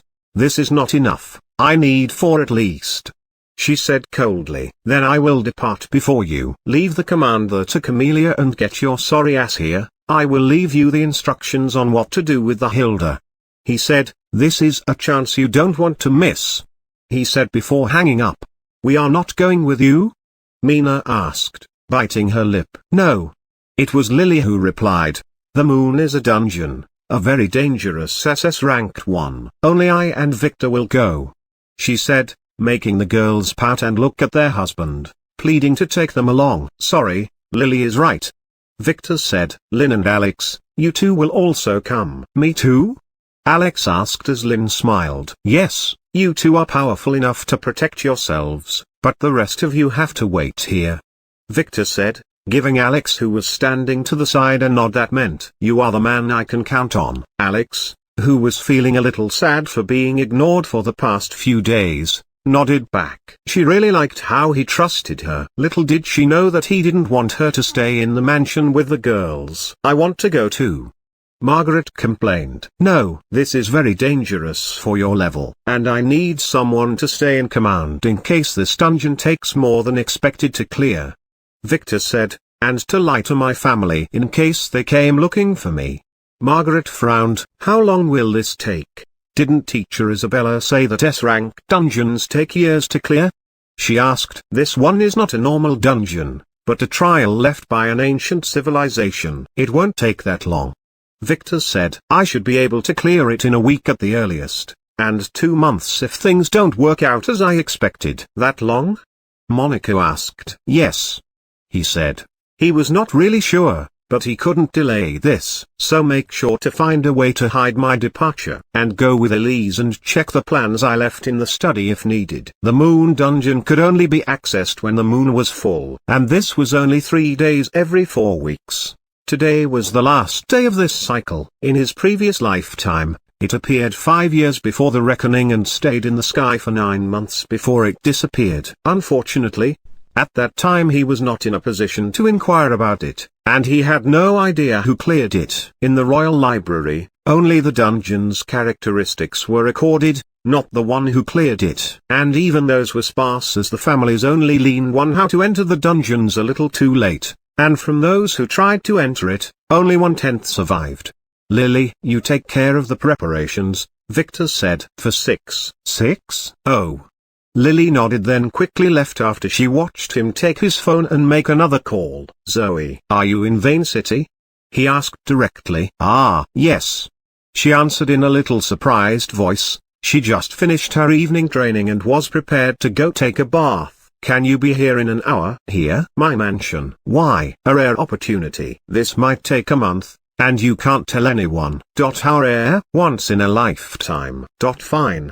She hung up. Victor sighed and looked down at the mansion's grounds, where the girls from the other building walked out to watch the moon with the chicks. It was time to upgrade their bloodlines before he left. He had 3 hours until the moon was in an optimal position anyway. Esteemed father, is everything all right? Lara asked as she tilted her cute head. Her father asked her early to show him her new martial arts taught by her esteemed brother H. But for some strange reason, he kept making strange faces and stranger noises as he watched her perform it step by step. Yes. Yes. Theodore said as he looked at the stone slab that Lara crushed using 2 fingers. Sure, he could do this too, but the damn Lily was not a player. So what kind of pill did Victor give you? He finally asked. He wanted to act all mysterious, but he really wanted to know. Ah, you knew he gave me a pill. He told me not to tell anyone. Lara said nervously. I am your father, not anyone. Theodore said. And I already knew everything. He lied. Damn, that Victor teaching his little sister to keep secrets from her father. Oh. Well. Lara was nervous. Please don't punish Brother Rex. He didn't know that his training method was hurting me, she said, pleading for her brother. This was the thing she was most concerned about. What? Who said anything about Rex? Theodore asked in shock. Ah, didn't esteemed father already know? Lara asked, looking nervously at Theodore. Of course, I know, I am just not asking about Rex now, but about Victor. Theodore said. We will talk about Rex later. He added. Ah, I see. Lara nodded. For her, her father was the wisest man in the world. That was after Victor, of course. Well, esteemed brother gave me this pill that was prepared by Sister Hannah. Then my entire body began to hurt, but my brother had already warned me, so I just focused on practicing the art he taught me. Then I don't remember what happened, she said, frowning. When I woke up the next morning, I was in my bed, and my body felt very light. My practice seemed to have advanced a lot, and I seemed to have become a little taller too, she said. Oh, what did Victor tell you the pill was for? Theodore asked. Ah, he said it was a blood restoration pill. He told me that the art that I was practicing before had ruined my bloodline and I needed to fix it before my ceremony or I would fail, she said. Esteemed father, do you think it is good now? It is perfect. I am sure you will fare magnificently. Theodore nodded, not telling her that if they couldn't find a new awakening artifact by the time she was an adult, she might not get any ceremony. The art you had been practicing before, could you explain it to me? He asked. The one Rex taught you, he added, squinting his eyes. Oh. Lara nodded and slowly began to explain the standard family practice. It was not until the end when Lara began to explain, concentrating her energy in one spot, that Theodore found the problem. He was not sure if this was malicious, but this deviated from the family practice. He should have noticed before, as Lara did practice it in front of him a few times, but he was not focused enough to notice the small details back then. Are you sure Rex taught you that? Theodore asked. He could easily connect some dots. Father, please do not punish him. I am sure he didn't know, she pleaded, biting her lip. He didn't want her esteemed brother to end up cut into pieces. Don't worry, I am sure this is just a misunderstanding. Did Victor tell you anything else about the art you were practicing before?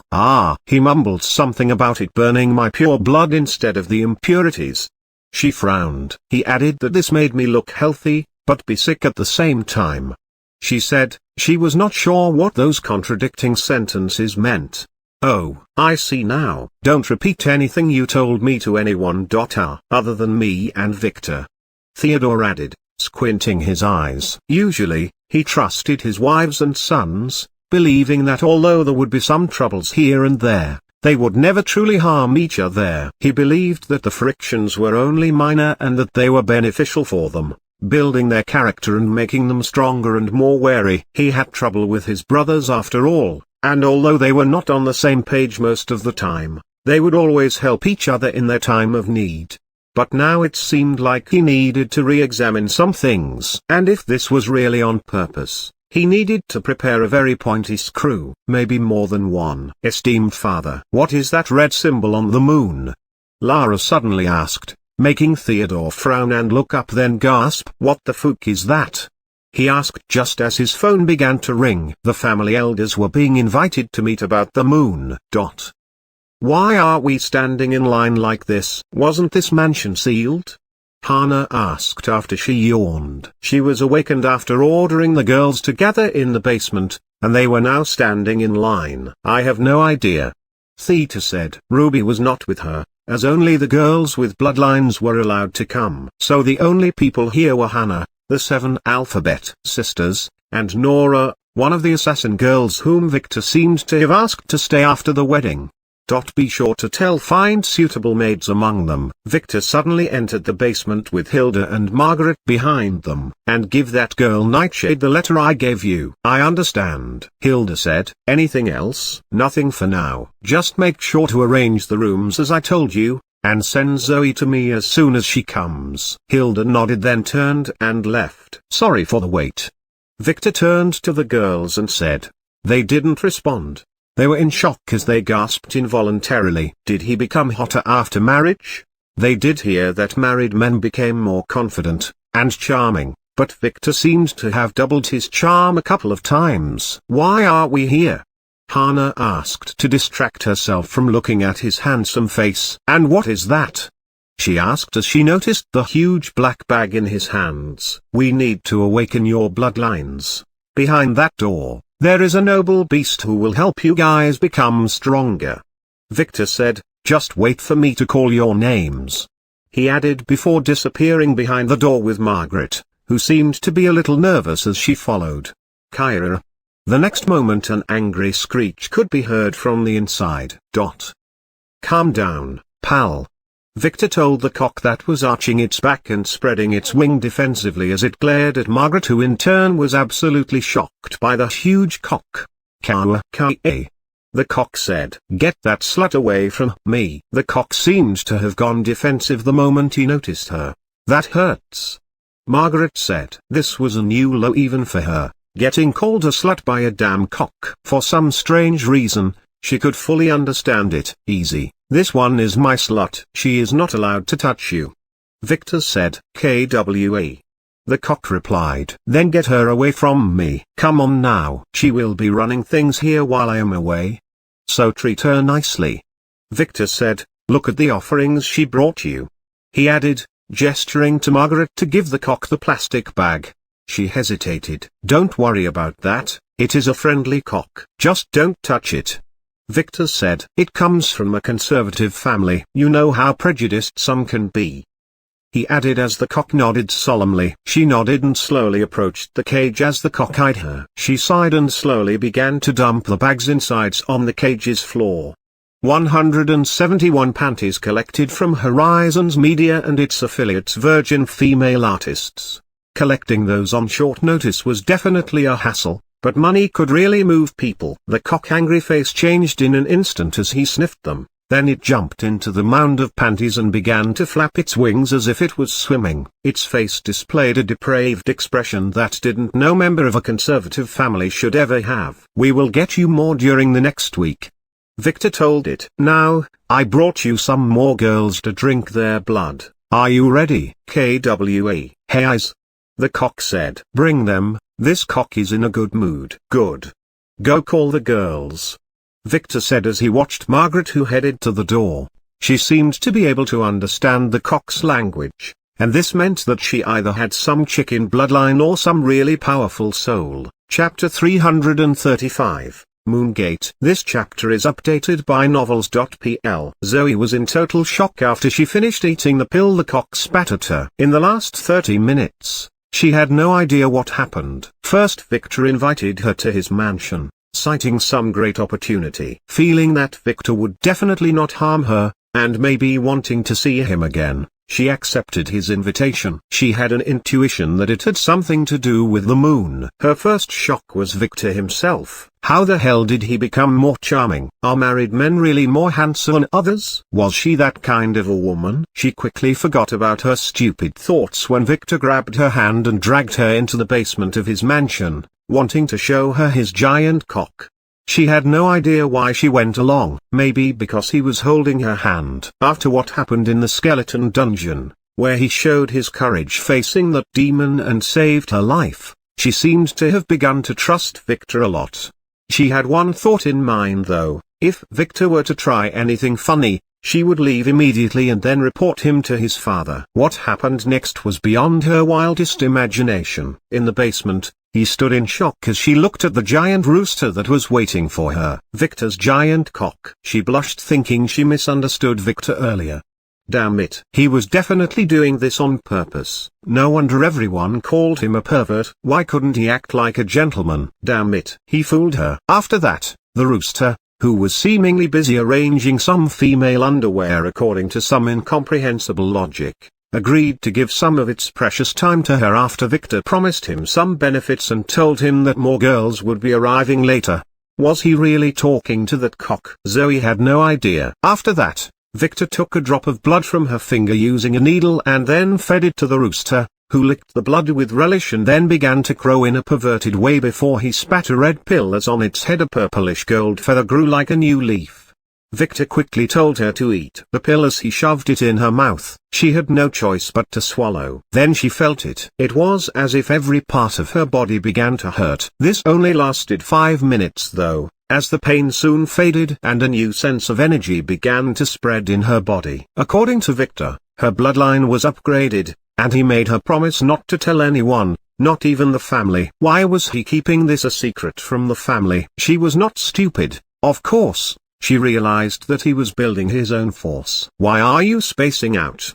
Victor asked as he finally let go of her hand. Ah, nothing, she said, shaking her head. Let's go. The girls are waiting for us, Victor said as he led her inside the gym building. Once inside, the first thing Zoe noticed was that the gym's retractable roof was slid open, and the blood moon was visible through the opening. Is this about the moon? Zoe asked as she walked in. Yes, Victor said as he moved forward to meet with the others who seemed to be ready. Lily, Lynn, and Alex were standing there waiting while dressed in full gear. They looked like some kind of soldiers. Wait, didn't Alex die at the wedding? And why does he look more charming like some male model? Damn it. She even shed a tear for him. This must have been one of her cousin's schemes. Uncle Falcon was right. Victor was a fox disguised as a pervert. Listen up, Victor said as he gave the distracted Zoe 2 huge camping bags. One was filled with camping equipment and the other was empty. The moon dungeon that we are about to enter is not normal. Artifacts don't work there, so if you have any weapons or pills, put them in the bag, he said as he put them in his bag. Zoe opened her eyes wide, then quickly began to unload her ring in the bag before putting one on her back, and carrying the other with her hand. Can I not go, young master? Alex, who was begging not to go for the last 30 minutes, asked again. No. Victor shook his head. Now, the moon dungeon is not natural, but an artificial S or SS rank dungeon. Long ago it was meant to be a trial by blood for some sect that is long dead. Oh.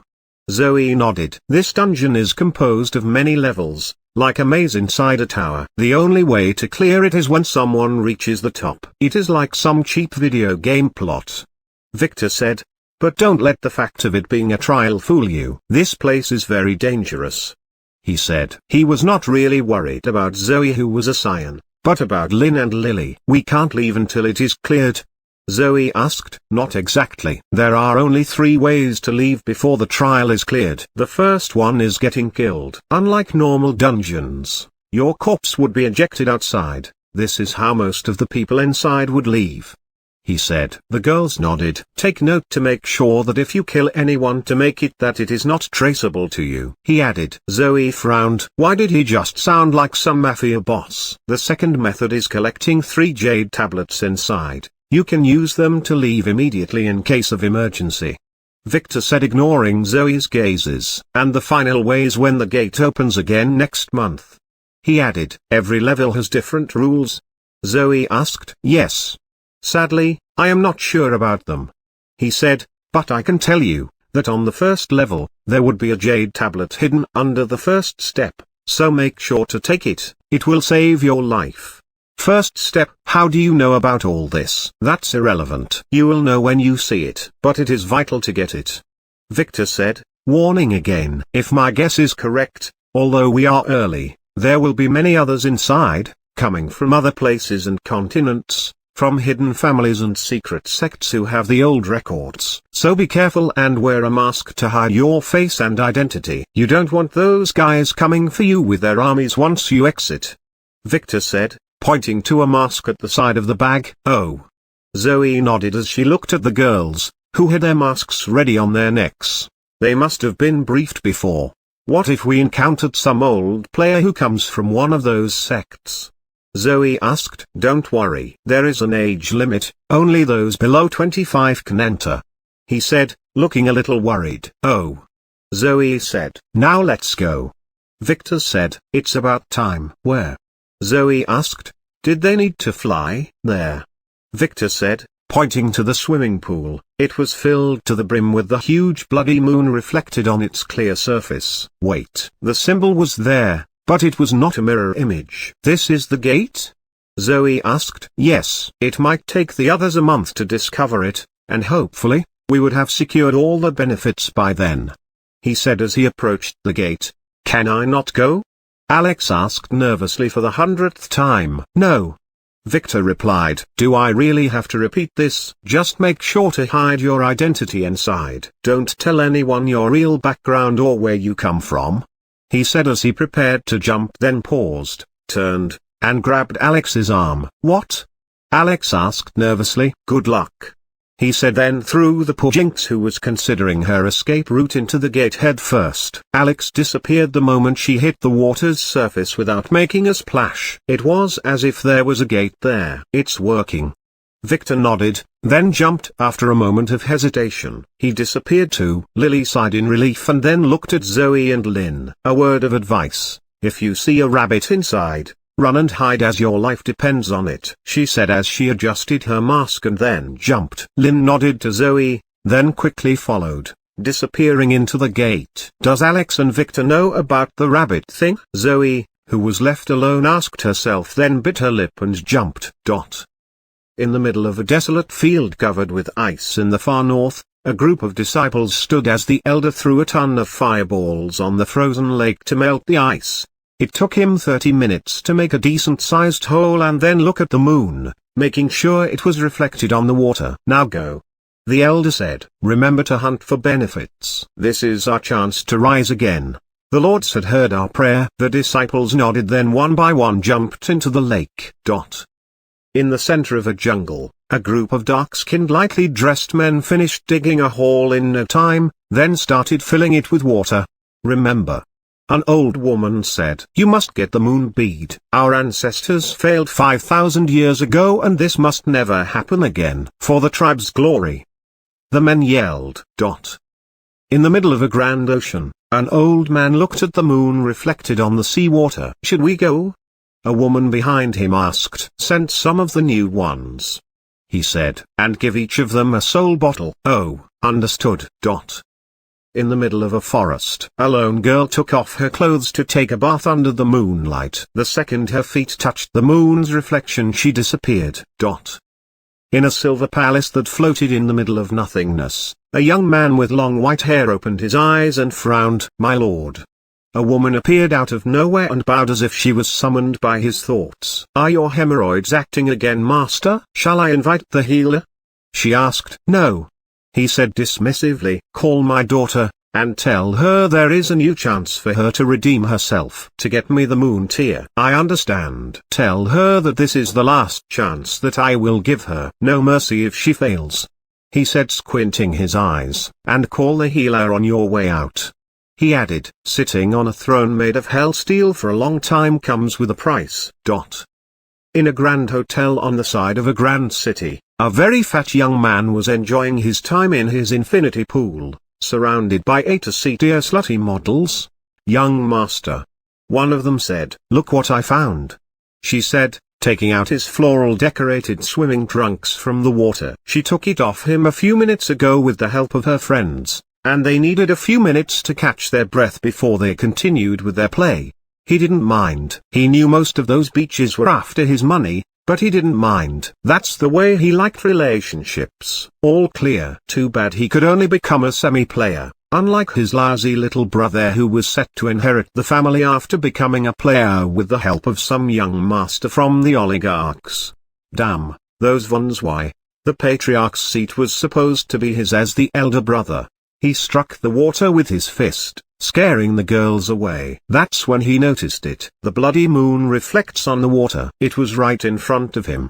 He touched it. The next moment the young master disappeared, leaving some naked models alone gasping in shock. Where did their money daddy go? Chapter 336. The trials begin. This chapter is updated by novels.pl. 1 hour after Victor left on his adventure, Alpha arrived at the mansion with Nightshade, Mimi, and Candle. She just finished transporting the girls she found in the warehouse to the factory as Victor had instructed her to do. Camellia was now screening them and running background checks on them with the help of the chicks. However, Alpha already knew the results from what the girls had told her. All of the girls were taken from orphanages around the country or sold by their parents. The only reason that they were kept transported to Vane City was that Caspian was supposed to go get them, but he didn't for some very strange reasons.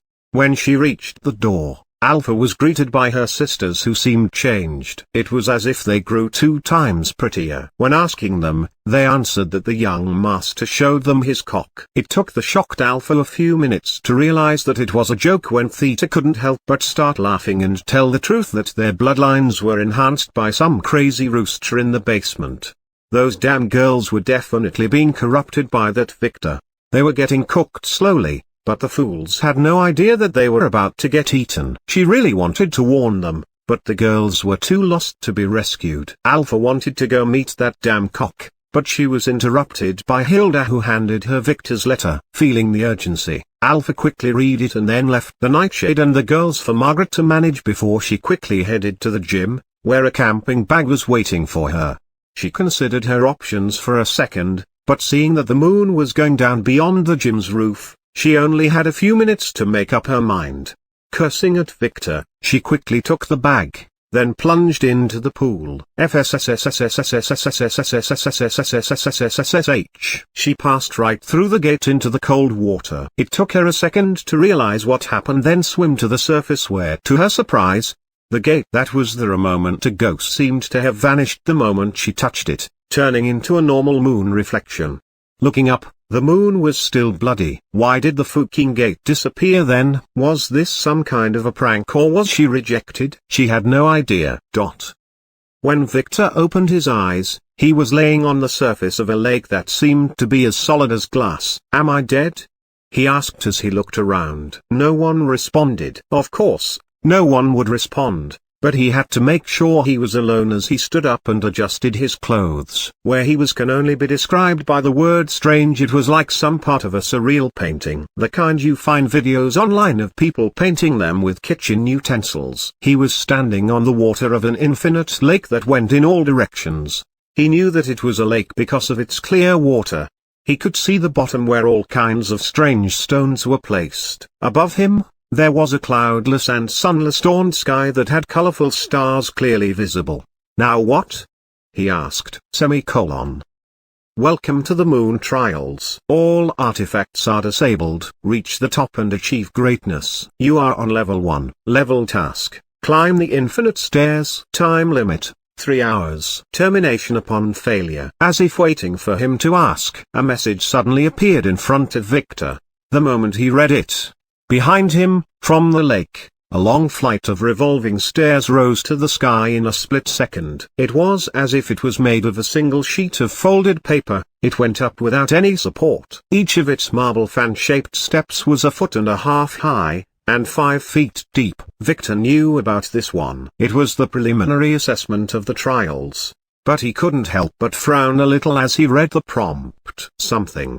He squinted his eyes and then opened them in shock before his expression quickly returned to normal. So that's it. So a test. I am always ready, he said as he flexed his muscles and then quickly approached the stairs. He carefully inspected it, making sure to look below the first step. There it was, a small fist-sized jade slab. He quickly took it and began to inspect it before a prompt appeared.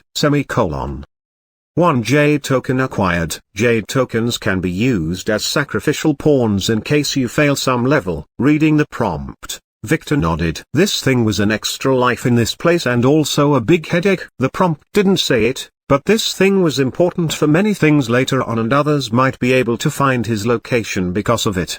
He tried to put the slab in his storage ring, but it didn't work. He tried again but still failed. Storage rings were useless in this place. All artifacts were. He had to try though, just in case. He nodded and placed it in his newly acquired storage space. It worked as the slab disappeared from his hand. Now, no one can track him using it. Looking at the stairs, he began to inspect it again, searching for more treasures and pondering if it was possible to dismantle it. Sadly no, it was made of one huge piece of stone that would definitely not fit in his storage space. What a shame. Victor shook his head and decided to start climbing, so he quickly put all his bags in his storage space, took an energy bar, and stuck it in his mouth before taking his first step. It was easy. So was the next one and the one after. Though he was beginning to notice something different. Victor knew about this, but many would not notice until the 10th step. As they climbed the steps one by one, their weight would slowly increase by 10% on every step in relevance to the one before. So Victor carried on climbing and only began to feel a little tired after reaching the 25th step, where he was carrying 10 times his weight. Passing conditions met.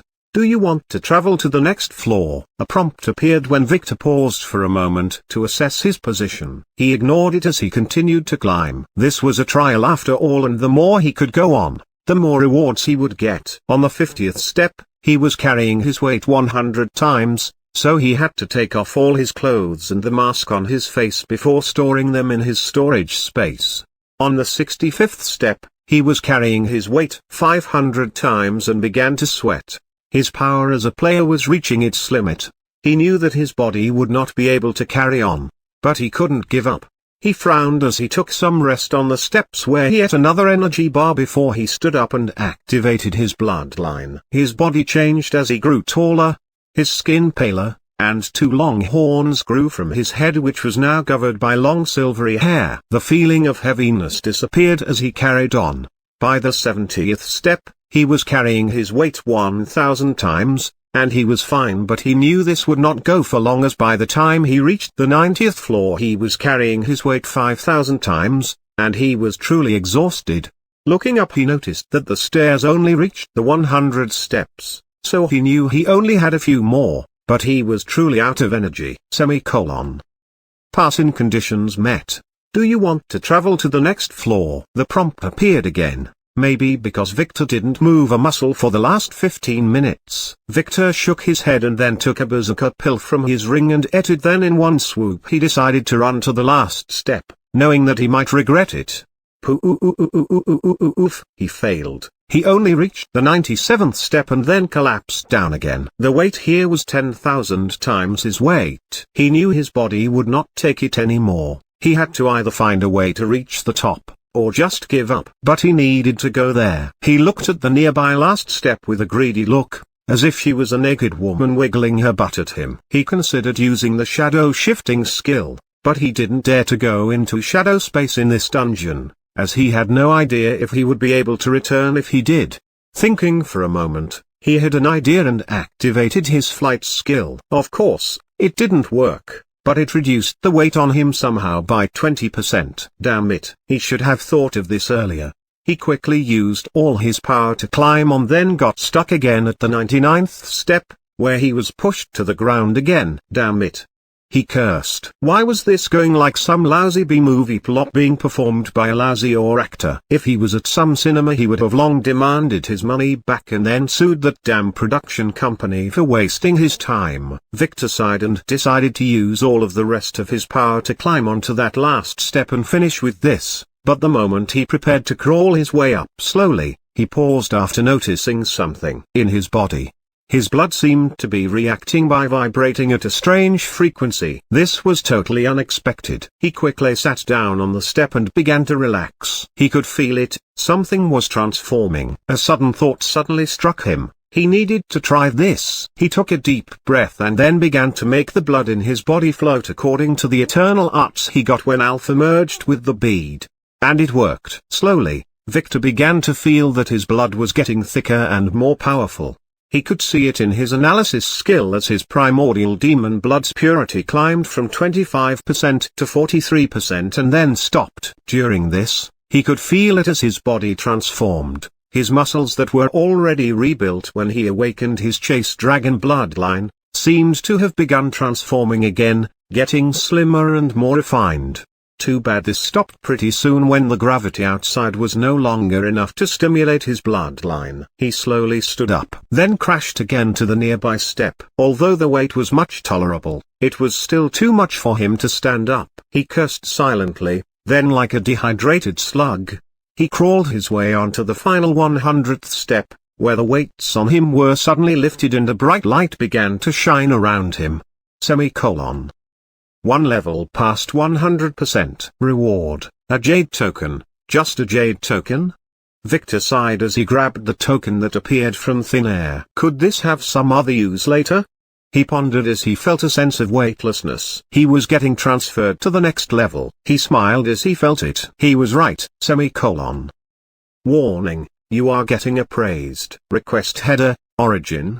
Obfuscated. Get property, name, class, level, authority, strength, agility, intelligence, luck, charm, order, fate. Do you want to allow it? Victor, who was ready for this, quickly activated his disguise skill, changing his states before allowing the appraisal. Semicolon. Name, Vic Volt. Class, World Master, X. Level, 143. Authority, 30. Strength, 638. Agility, 559. Intelligence, 773. Luck, 19. Charm, 80. Order points, 105. Fate, SSS, rule the world. He couldn't think of a more suitable disguise. He even made up an all-powerful class for it. Even his looks now, from the moment he removed the face mask at the stairs, were completely fake. From the moment he stepped into this dungeon, Victor noticed that something was very wrong. The welcome screen that usually appeared when he entered the dungeon was not a system notification, as his screen should also display the dungeon's map. Here, it was an illusion, the same kind he uses on Tom. Someone was using some kind of skill to fake this entire place as an authentic dungeon, and this could only be for one purpose, to scam players. And if Victor's guess was correct, whoever is behind this, one or more entities, are probably searching for a suitable body to take over. This was the oldest trick in the book. He heard of this many times from adventurers visiting other worlds. There might be other reasons, of course, like searching for a heir or passing some old grudge, but the black fate thread that was hovering over Victor's head proved that this was not the case. The moment he was appraised, it got a lot thicker, but it is like a snake, still probing, not knowing where to bite. From the moment he felt that something was wrong, Victor decided to act as the greatest bait, and lure whoever is behind this, not only to distract it from looking at the girls but to attract him instead. And after that little theatrical play on the stairs, he seemed to have succeeded in earning that person's attention. Now, it was time to impress them so much that they would have no choice but to come and try to take a bite. Then whoever comes, would be the one getting eaten. Chapter 337, Moon Fruit. This chapter is updated by novels.pl. Victor slowly opened his eyes and sat up, confirming that he crossed to the second level. Semicolon. Brave player. You are on level 2. Level task. Eat 9 moon fruits to advance. Time limit, 3 months. Oh. Victor squinted his eyes as he stood up, then looked at the lush jungle around him and the same dawn sky from before above. No, its color was a little brighter. Just a tiny bit. He needed to chart things around, so he used his flight skill to start ascending, but as he expected, as soon as he reached a few feet above the height of the treetops he could go no further. It was as if there was an energy barrier above him. Thankfully, this height he reached was enough for him to try and map the area around him. The jungle was vast and featureless, stretching in all directions without any visible boundaries or landmarks. In the distance, his vision was obstructed by a thick fog. He slowly floated downward, realizing that he had to depend on his luck here. It was completely useless to draw a map. Not really. He could feel Alex, Lynn, and Lily's approximate locations around him. Alpha was not here. Didn't she make it in time? Regardless, Victor, who already decided to act as bait, decided to move in a different direction from his wives. He didn't want to implicate them. He quickly took his bag out of his storage space, then put it on his back, and then took a long silver sword and hung it on his belt. It was one of those weapons he got from his ancestors' hideout. Although he couldn't activate its thunder strike effect, it was sharp enough to be used as a normal sword. After that, he looked casually around, then acted as if he chose some random direction and began walking in it while inspecting the trees. Strangely enough, the system appraisal didn't work on them. They should be normal trees, but Victor had never seen anything like them before. Walking around, although, for 30 straight minutes, there was nothing of interest, Victor kept his vigilance. When this dungeon opened up in his past lifetime, it was a couple of years before the reckoning, and Victor, who was busy picking up trash at that time, had no access to info. Just like others, he was curious about the Bloody Moon. It was later, in the Royal Library, that he learned about it after reading a bestseller book called The Moon Dungeon, Between Myth and Reality, a record of the survivors. According to it, it is estimated that more than 900 players managed to access the dungeon during its opening period after its access method was leaked to the public. Though there are other reports that the real number was higher than that. Only 99 people were recorded to have returned from the dungeon. All of them suffered from the same symptom. They lost parts of their memories, both from the dungeon and before it. It was estimated they suffered some sort of soul damage. Many of them seemed to have become better with time, remembering many things gradually. Yet no matter how much time passed, all had a completely blank memory about what happened inside after passing the first level. Other than that, the only records available were the nightmares that some of the participants suffered during the first few weeks after they returned. Most of what they screamed about was incomprehensible, yet all seemed to say some similar sentences in their nightmares. Flee for your lives, the rabbits are here. Stop the rabbits. Please, not the rabbits. Spare me, Mr. Rabbit. Rabbits. Run. They screamed in their sleep and then woke up shivering without knowing why. They also seemed to have developed a condition called leporophobia. Victor had never heard of that term before, but it seemed to mean fear of bunnies. After that, the world slowly forgot about this dungeon, especially with the reckoning happening a couple of years later. According to the book author, he went and tried to track all the players who were recorded as Moon Dungeon survivors, and to his surprise, not only did they all survive the reckoning, they all began to level up rapidly, becoming high members of their respective forces. The book's author interviewed some of them, and although they could still not remember what happened, they could tell him that after returning they had all gained some amazing secret skills, and noticed that whenever they leveled up, the chance of gaining an authority point had increased, and while normal people had an average chance of gaining 7 random attribute points on every level up, they gained 9 to 10. The author theorized that this was because their souls seemed to have become stronger. Victor also believed the same back then. It had been proved that a stronger soul did increase the chance of gaining more attributes. However, now Victor was beginning to have some other thoughts. He had some really bad premonition. He shouldn't have brought Lily and the girls here with him. This place was evil. Lynn was the slave. No one would be able to take him away. Lily, on the other hand, might be in slight danger. But Victor had a hunch about her bloodline and she should be able to survive this. Zoe was the only one who must be in real danger, but with her sign luck, she would definitely survive. As for Alex, Victor shook his head after quickly checking on her. She had to go and anger the rabbits. She will live. Regardless, if all things went south, he doesn't mind revealing his power and flattening everything to the ground. Victor sighed and looked up, locating the first golden-colored moon fruit and activating his appraisal skill where two different appraisals appeared. One fake and one true, semicolon. Moon fruit, a cursed soul cherry, S. Eat and get stronger. Soul liquefier, may convert some soul energy into physical energy. Now he was sure that this place was not good. It was a damn trap. This thing was a kind of soul fruit, as the one he found in the skeleton dungeon. That fruit was given to the elves by a demon. He decided to ponder on this later, as he quickly began to inspect the area around the tree, acting as if he was both cautious and excited. From one branch above, something suddenly attacked him, forcing him to dodge to the side. It was a giant snake that had two heads, semicolon. Mutant, steel skin snake, B. Victor frowned.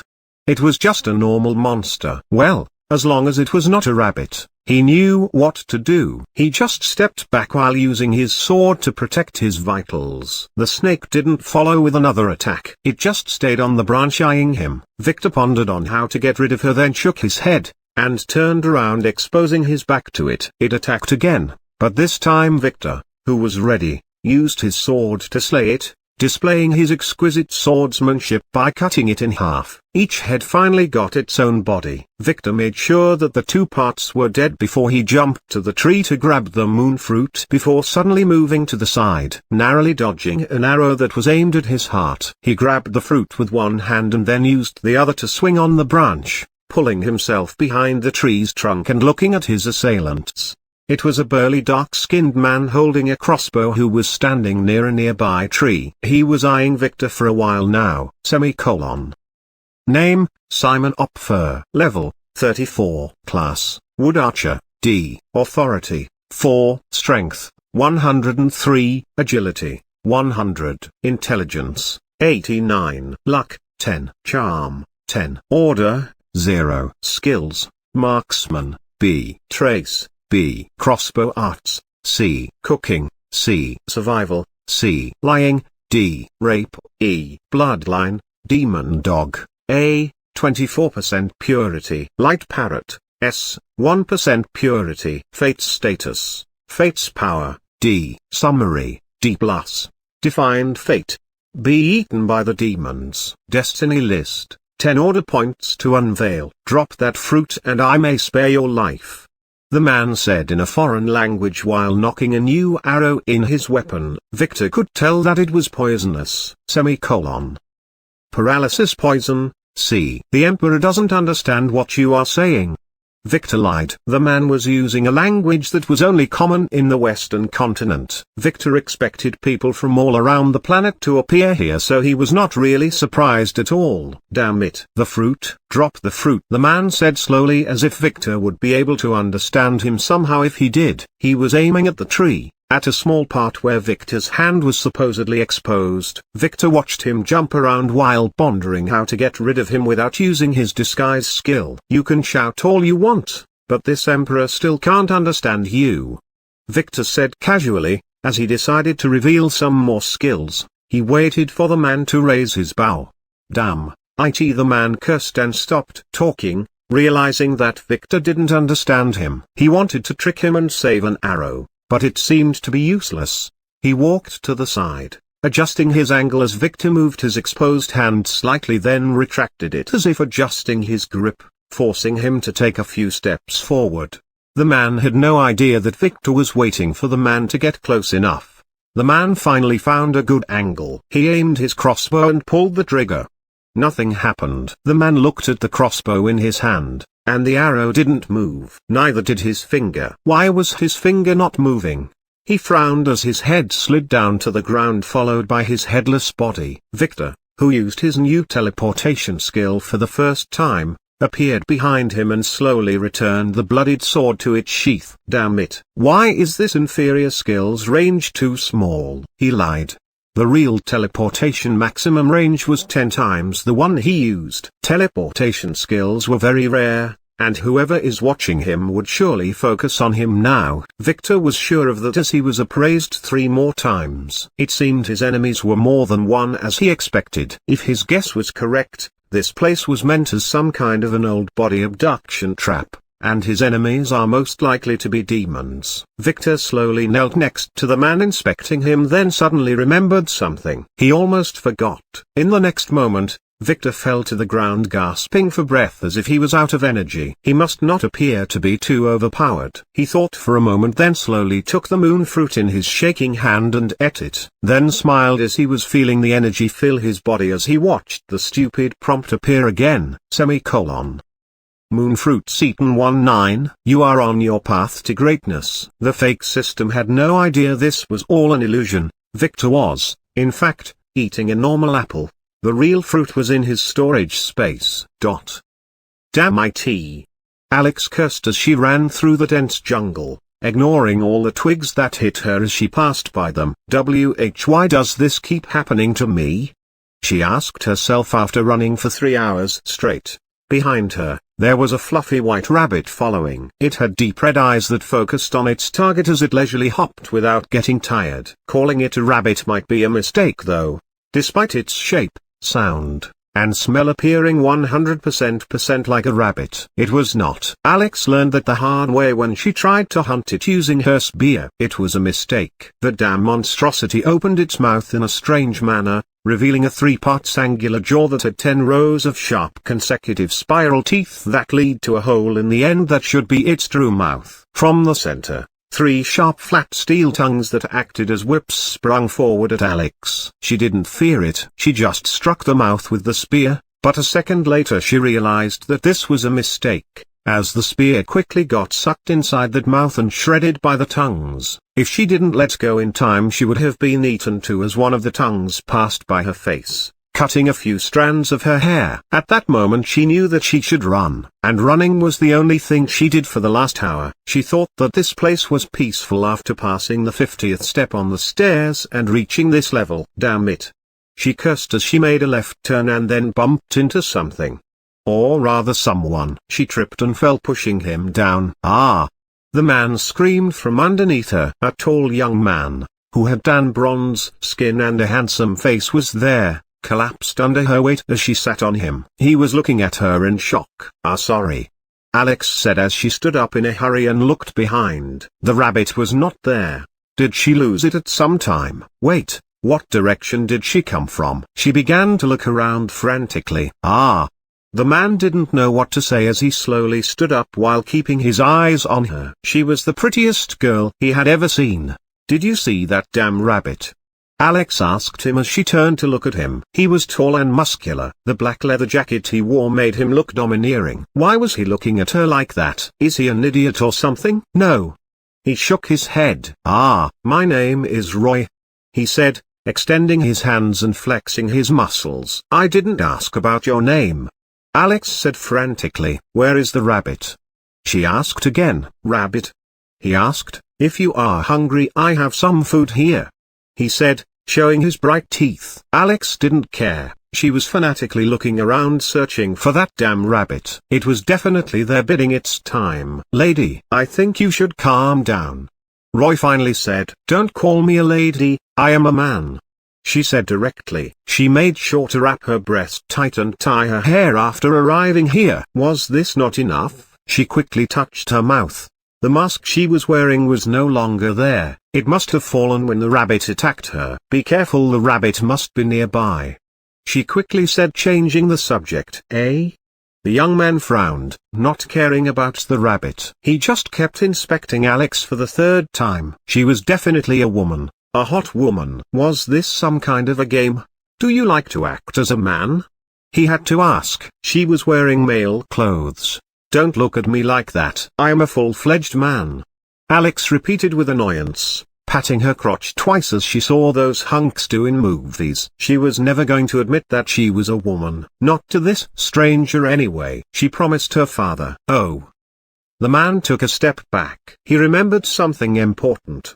His tribe's chief, who was one of the few who left the sacred village, had told him once about the outside world, where some call themselves the transgenders roaming the earth. He also told them that he almost kissed one of them if not for a timely warning from a friend. If the kiss landed, he would have turned into one of those, switching his gender forever. He warned them not to try to escape the village, or they might really fall into the hands of one of those who hunt handsome men. Damn. Roy said as he took another step back. He didn't want to be turned into a woman. This damn freak has touched him before. Was he contaminated? What's wrong? Alex asked fearfully, thinking that the man saw the rabbit. It was definitely nearby. Stay away from me, the man said as he stepped back again, stepping into some bush behind him. This was a mistake, as the next moment a steel tongue sprung like a snake from behind the bush and penetrated the man's stomach. It was aiming for his heart, but the man managed to dodge it just in time to save his vitals. Damn.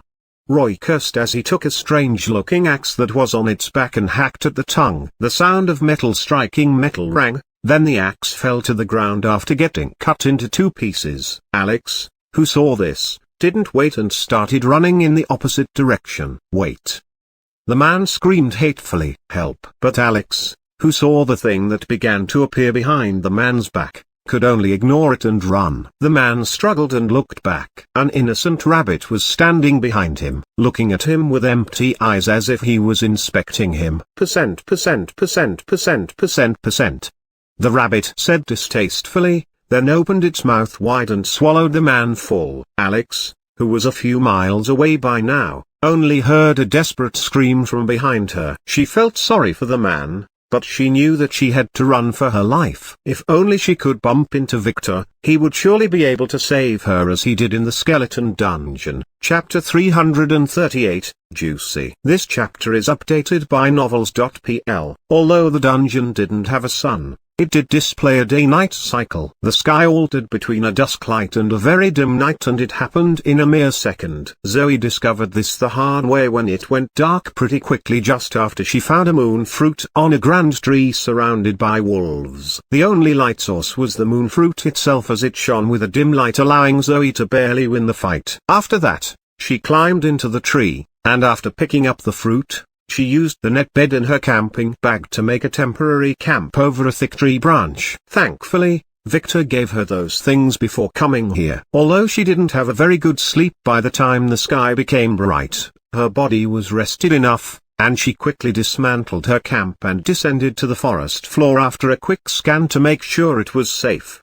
Zoe took the fruit from her pocket and looked at it. Should I eat it? She wondered. This thing could be very useful at night. But thinking that it was a system mission, she decided to put it in her mouth. Whoosh! Before she could bite on it, something pushed her from behind, making her spit the fruit to the ground. Before she could reach for it, the person who pushed her stepped on the fruit and then slipped and fell face down. My fruit? Zoe yelled angrily at the pretty girl who stood up in a hurry, then slipped again and fell on her butt. Sorry. The girl said. Alex? Zoe asked in shock, forgetting about the fruit. Zoe. What's happened to you? Zoe asked. Why was Alex looking like a girl? A very hot girl. Nothing, Alex said as she scrambled to her feet again. Are you a girl? Zoe asked. She guessed something. She was not stupid. No, it is. It is a curse. Yes, a curse. I ate some strange fruit that made me like this. I am sure I will return to normal once we leave. Alex answered immediately. Zoe raised one eyebrow, then noticed the squashed fruit on the ground and got angry again. That was my moon fruit you squashed, she said, looking at Alex hatefully. You owe me one now, she added. She really wanted to kick Alex's ass at this moment, but it was not the time for this.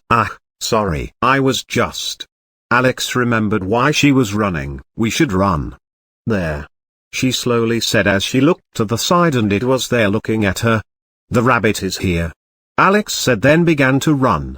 Zoe was shocked but quickly began to run. If experience had taught her anything, it was that when Alex runs, she better run too. Lily did mention something about running from rabbits though. Looking to the side, Zoe noticed it. A fluffy rabbit was watching them peacefully. It didn't seem dangerous, but Zoe's instinct told her that this thing must not be provoked. You bastards! How dare you touch me? The naked girl cursed as the dark-skinned man roughly pushed her forward. Shut up, bitch. Another skinny man said, hitting the girl's naked butt with the umbrella he took from her. "Although I don't understand anything from what you are saying, it reminds me of my annoying mother-in-law," he said as the group reached a clearing. "If you are not this pretty, I would have already cut you into pieces." "Boss, stop talking to the girl. She doesn't understand our language." "Do you think I don't know?" the skinny boss said, hitting his man's calf with the umbrella. "I am just trying to scare her." "But this girl must have some screws loose in her mind." "Boss, it should be dark in an hour or two. This place is not bad for a camp," another man said, licking his lip. "You are in a hurry to taste the girl, huh?" the boss said. "Boss, you know the tribe's rules. We can't touch her before you finish with her," the man clarified embarrassingly. "It's good to know your place. I am pretty sure this girl has some very strong bloodline," the boss said. "Then let's make a camp here. I can feel two more of our men are nearby. I need to meditate a little to call them before we have fun," he said, making the 7 men who accompanied him nod and then scramble to build a temporary camp. Tulip, who was watching what happened nervously, was quickly taken and tied to a lonely tree on the side of the clearing as others began cutting some lumber to build rudimentary fence. "Damn it!"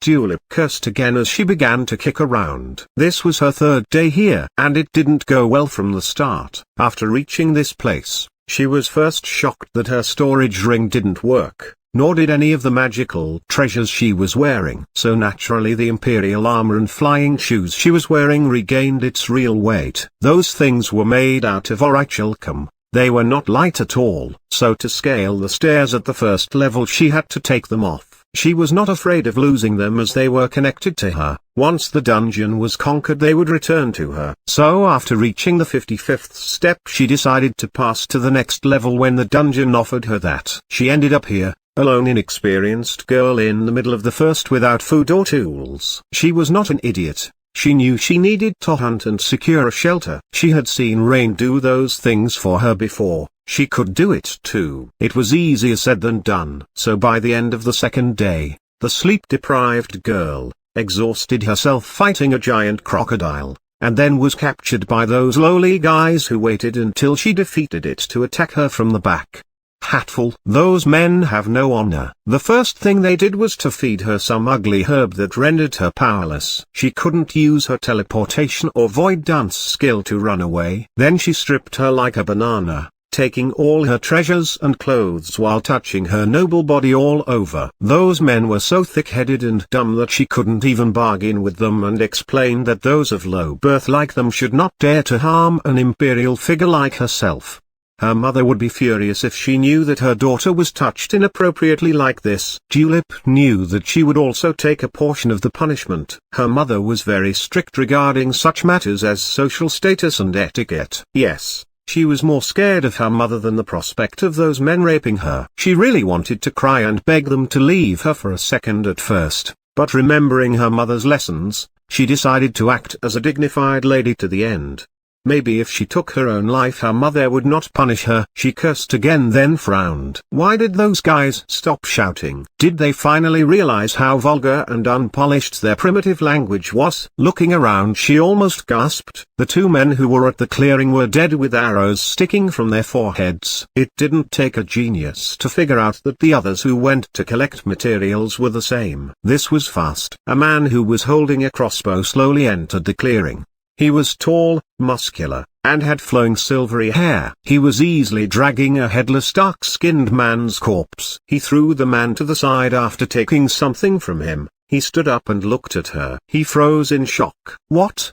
she asked as she tried without success to cover her naked body by trying to turn around. She didn't usually feel shy when insects looked at her, but even though she couldn't see this guy's full face that was covered partially by a black mask, she could tell that he was damn hot as he looked at her with his golden eyes, inspecting her body. It was as if all her secrets lay bare in front of him. "Pretty," he said a little absent-mindedly, then shook his head. "Ah, can you untie me?"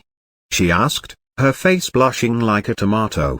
What is wrong with her? She quickly tried to remember her mother's mantra. All men are insects, all men are insects, all men are insects. Handsome men. No, all men are insects. She stopped when the young man finished approaching her. then stopped. He didn't untie her, but just squatted and began to inspect her body.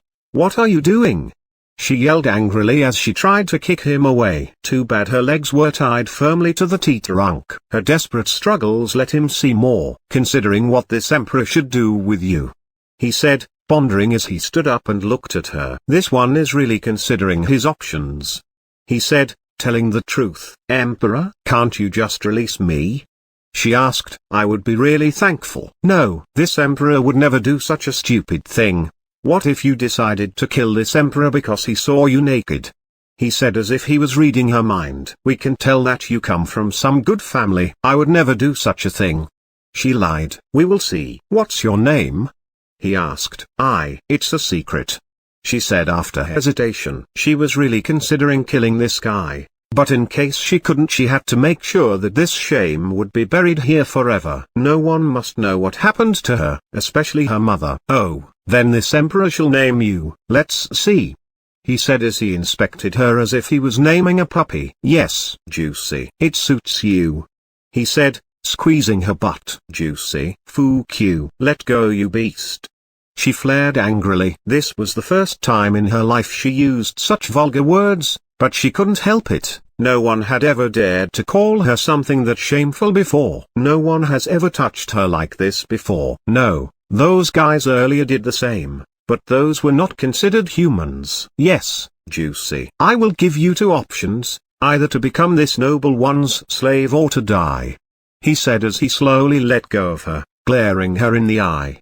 "I would rather die," she said directly. "Okay," he said, raising his sword and bringing it down on her. She could only close her eyes shut and look away as a single tear fell on her cheek. Nothing happened. She opened her eyes and saw the sword standing an inch away from her neck. "You are too pretty to kill," he said, pondering. "Still, this emperor can't let you go. How about this proposal? For the duration of this dungeon, you will act as this emperor's maid," he said, watching her facial expression. "Don't worry, this emperor will not violate you. You are not my type after all." "Fuck you," she cursed again. Just being near those peasants had already started affecting her. "Damn it. This is your only option," he said. "After you die, I am sure some pervert would find your corpse and violate it. Maybe one of those rabbits would."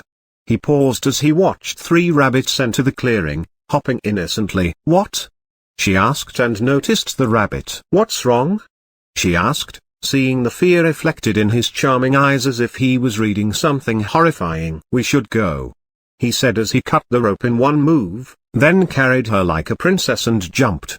Tulip gasped in shock as she felt his body embrace hers and then speed up. She could only look back, and notice the rabbits, then slowly approached the corpses of the dead men, and then transformed into grotesque nightmare monsters before they began to feast. A shiver ran through her back, thinking what would have happened if he left her. "Listen, Juicy, you have 2 choices. Sign a contract and become this emperor's maid for a few days. If not, we would let you go play with those nice demonic rabbits." "Ah, bastard. How dare you!" She tried to kick him, but his strong hands stopped her from moving. "This emperor will give you 10 seconds, he said, looking at her eyes so close she could smell his scent and feel her bloodline begin to boil. It was as if her body was submitting to his aura. "Fine," she screamed finally as he noticed one of the rabbits finished feasting and was looking in their direction. For the first time since her mother discovered her cookie stash, she felt fear. "Let's find a safe place then and sign the contract," the young man said with a smile that was visible even though he was wearing a mask. He squeezed her tighter as he speed up again. Chapter 339, Important Matter. This chapter is updated by novels.pl. Victor sighed as he put Tulip down on the soft grass a few miles away, after making sure that no rabbits followed them. Those things were dangerous, but they didn't seem to have traced him like they were doing with Alex and Zoe at the moment. Name, race, Blood Demon Rabbit. Authority, 69. Abnormal state, Cauldron Slave, X. Level, 699. Strength, 1999. Agility, 1999. Intelligence, 1999. Skills, Immortality, SSS. Lightning Travel, S. Extract Bloodline, S. Charm, S. Iron tongue, A. Crush, A. Unbreakable fur, A. Bloodlines, 3SS, 7S, 10 triple A, 12AA, 29A, 71B. Fate, unavailable. When he saw the rabbits eat those men, he felt strange. Didn't this trial throw out the corpses when it was over? Victor frowned. He had a hunch. Maybe those rabbits only attacked those with bloodlines. One of the men earlier didn't have a bloodline when Victor appraised him. The rabbits seemed to have ignored that guy's corpse. Victor wasn't sure though. And those dark-skinned men were also strange. Victor had never heard of anything about them before, and although he recognized their language, he couldn't pinpoint their dialect. The strange thing was that most of them had 3 or 4 bloodlines at very low purities, and those bloodlines were different from each other. Didn't they belong to the same group or tribe? That boss guy had a bloodline identification skill. He realized that Tulip had a bloodline, and made sure to mention that to his men as if this was important. Victor frowned as the big picture began to form in his mind. But still, there were some missing pieces. Why weren't the rabbits attacking him? He already displayed his bloodline. In fact, this was the first time he faced them since entering this place. Could it be that they only attack dead people? No, Alex was still getting bullied by them. Wait, it may be a combination of bloodline and fate. Oh. What are you mumbling to yourself about? Tulip suddenly shouted. Did you get possessed or something? Possessed? Victor opened his eyes wide as it struck him. He turned and looked at Tulip from head to toe. She was pretty. About 95% on the old trusty Lily scale. She must have been using some kind of skill or talisman to reduce her charm before. In the beginning, he really wanted to bully this girl and take revenge for what she did in his past life. But when he raised his sword to hit her earlier, and she closed her eyes in fear, what he saw was not a beach, but a scared little girl. This reminded him of a very important fact. Tulip now was not the 90-years-old Beach he encountered in his past life, but Lily could still be fixed. Whether this would go the easy way or the hard way would fully depend on her cooperation. Why are you looking at me like that? Tulip said as she pouted and tried to cover her naked body with her hands. Just pondering how a girl's chest could be this flat. Fuck you. She cursed at him again. Whatever. Sign this so that we can disguise the important matter at hand. He said. What important matter? She asked as she watched the contract form in midair. She finally realized what he meant by a contract earlier. Later. He said, pointing to the contract. Tulip quickly reads the carefully crafted words slowly, making sure that there were no loopholes. As a noble lady, she had been trained to distinguish fraudulent contracts and avoid scams from a young age. So basically, I will be your maid until the moon dungeon is conquered. That's when this contract will conclude, she said. Yes, surviving this emperor is an honor. He nodded. He really needed to develop this emperor persona. Maybe it would be useful later. That wouldn't work. What if this dungeon is not conquerable? It did state that it was a trial at the start. Tulip said. Make it so that the contract ends the moment we return to the real world. She added. Ah, okay. He said as he silently cursed. This girl was not stupid. The second clause is that you will remove the seal on my power and I will never harm you. Yes. He said. Can you cure me? She asked. I got the antidote for the herb they fed you from one of the men. He told the truth. Oh, then? The third clause is that you will not force or make me do anything but my responsibilities as your maid. She read. And that you will not sexually violate me. She continued. Yes, this is not good enough. I need you to add that you will never harm me or abuse your powers. No, he interrupted. This one is not negotiable. Then I will not sign it. She said. Then I will take you back to the rabbits. He responded. I am sure they will have some fun with you before eating. She glared at him. He glared back. I can add that I will try my best so that you leave this place alive and unharmed. He finally said. This is extortion. A contract should be a fair exchange. She said. It is a fair trade. This emperor saved your life here. Being my maid for a few days is the simplest thing you could do in return. He stated coldly. Damn it. Fine. She cursed finally knowing that this guy would not concede more than that. but I need you to add a fourth clause to not tell anyone about what happened here after we exit. That's fine by me," he said, adding the clause. Tulip gave the contract one final look then paused. She was really hesitant. No, she must not be fooled, she kept telling herself, thinking of a way to add a new clause. "Sign it," Victor ordered, slightly releasing some of his Chaos Bloodline's power. As someone who awakened her Sea Dragon bloodline, Tulip would definitely be affected. He was right. She suddenly felt her blood begin to boil, and without even thinking she signed the contract. It was as if his command was something she couldn't resist. She only noticed what happened when the contract shone with a bright light and disappeared. "No," she said, but it was too late. She looked at him hatefully. "Now the cure," she commanded while biting her lip and extending her hand. "Is that how a maid talks to her master?" he asked. She couldn't say it, and the next moment she felt something squeezing her heart. She fell to her knees. It hurt. Her soul hurt. Biting her lip harder and with tears in her eyes she could only say it. "Master, can I have the cure?" She spat softly. "What did you say?" he asked. "Speak louder." "Master, can I have the cure?" she shouted as tears fell from her eyes. This was too humiliating. She should have never signed that contract. "Damn it. Just you wait. When we exit this place I will find you and cut you into 1,000 pieces." She was cursing silently and Victor didn't need to read her mind to know that. "No need to shout, and this is not good enough," he said while shaking his head. "You must realize this noble one is not an ordinary man, so as my maid you should call me by the right pronouns, like your majesty, or your highness. Your imperial highness is also acceptable," he said, nodding to himself. "Ah." She looked at him with a frown. "Understood?" he asked her. "Are you a real emperor?" She had to ask. "It doesn't matter, this emperor self-identifies as one."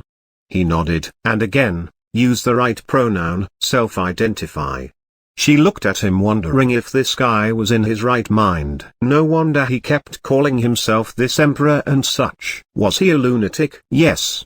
He nodded. "It is my choice and you should respect it. I am destined to be the emperor in this world," he added. "Ah."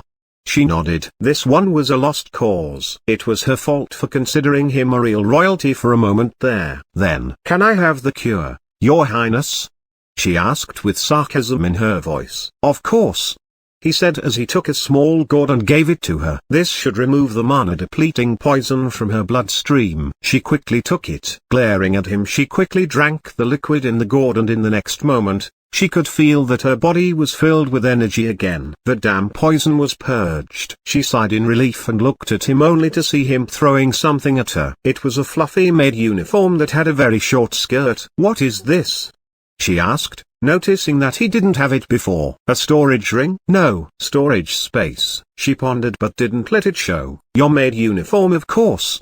This emperor wouldn't mind it if you want to serve naked, but what if others saw us? My imperial reputation would be damaged," he said as if just the idea of someone seeing them together was very repulsive. Looking at his expression she was really getting angry again. For some reason what he said really got on her nerves. "Do you? Your highness has a better dress, something suitable for a jungle?" she asked flatly. She hated that she had to rely on him, but her rings didn't work. Wait. They were left with those men, damn it. "Yes, but as a maid, you should dress like one. This emperor can take it back if you don't need it." Victor flatly refused her request. "Oh." She cursed silently, then slowly began to put the dress on. This thing was humiliation, but it was better than being seen naked. Victor smiled as he watched her struggle with the buttons then try to pull the mini skirt down to hide her exposed thighs. It was futile. This thing was custom made for twins. It was a spare in case one of the uniforms they used on their first night got shredded. "Why would someone design something this short?"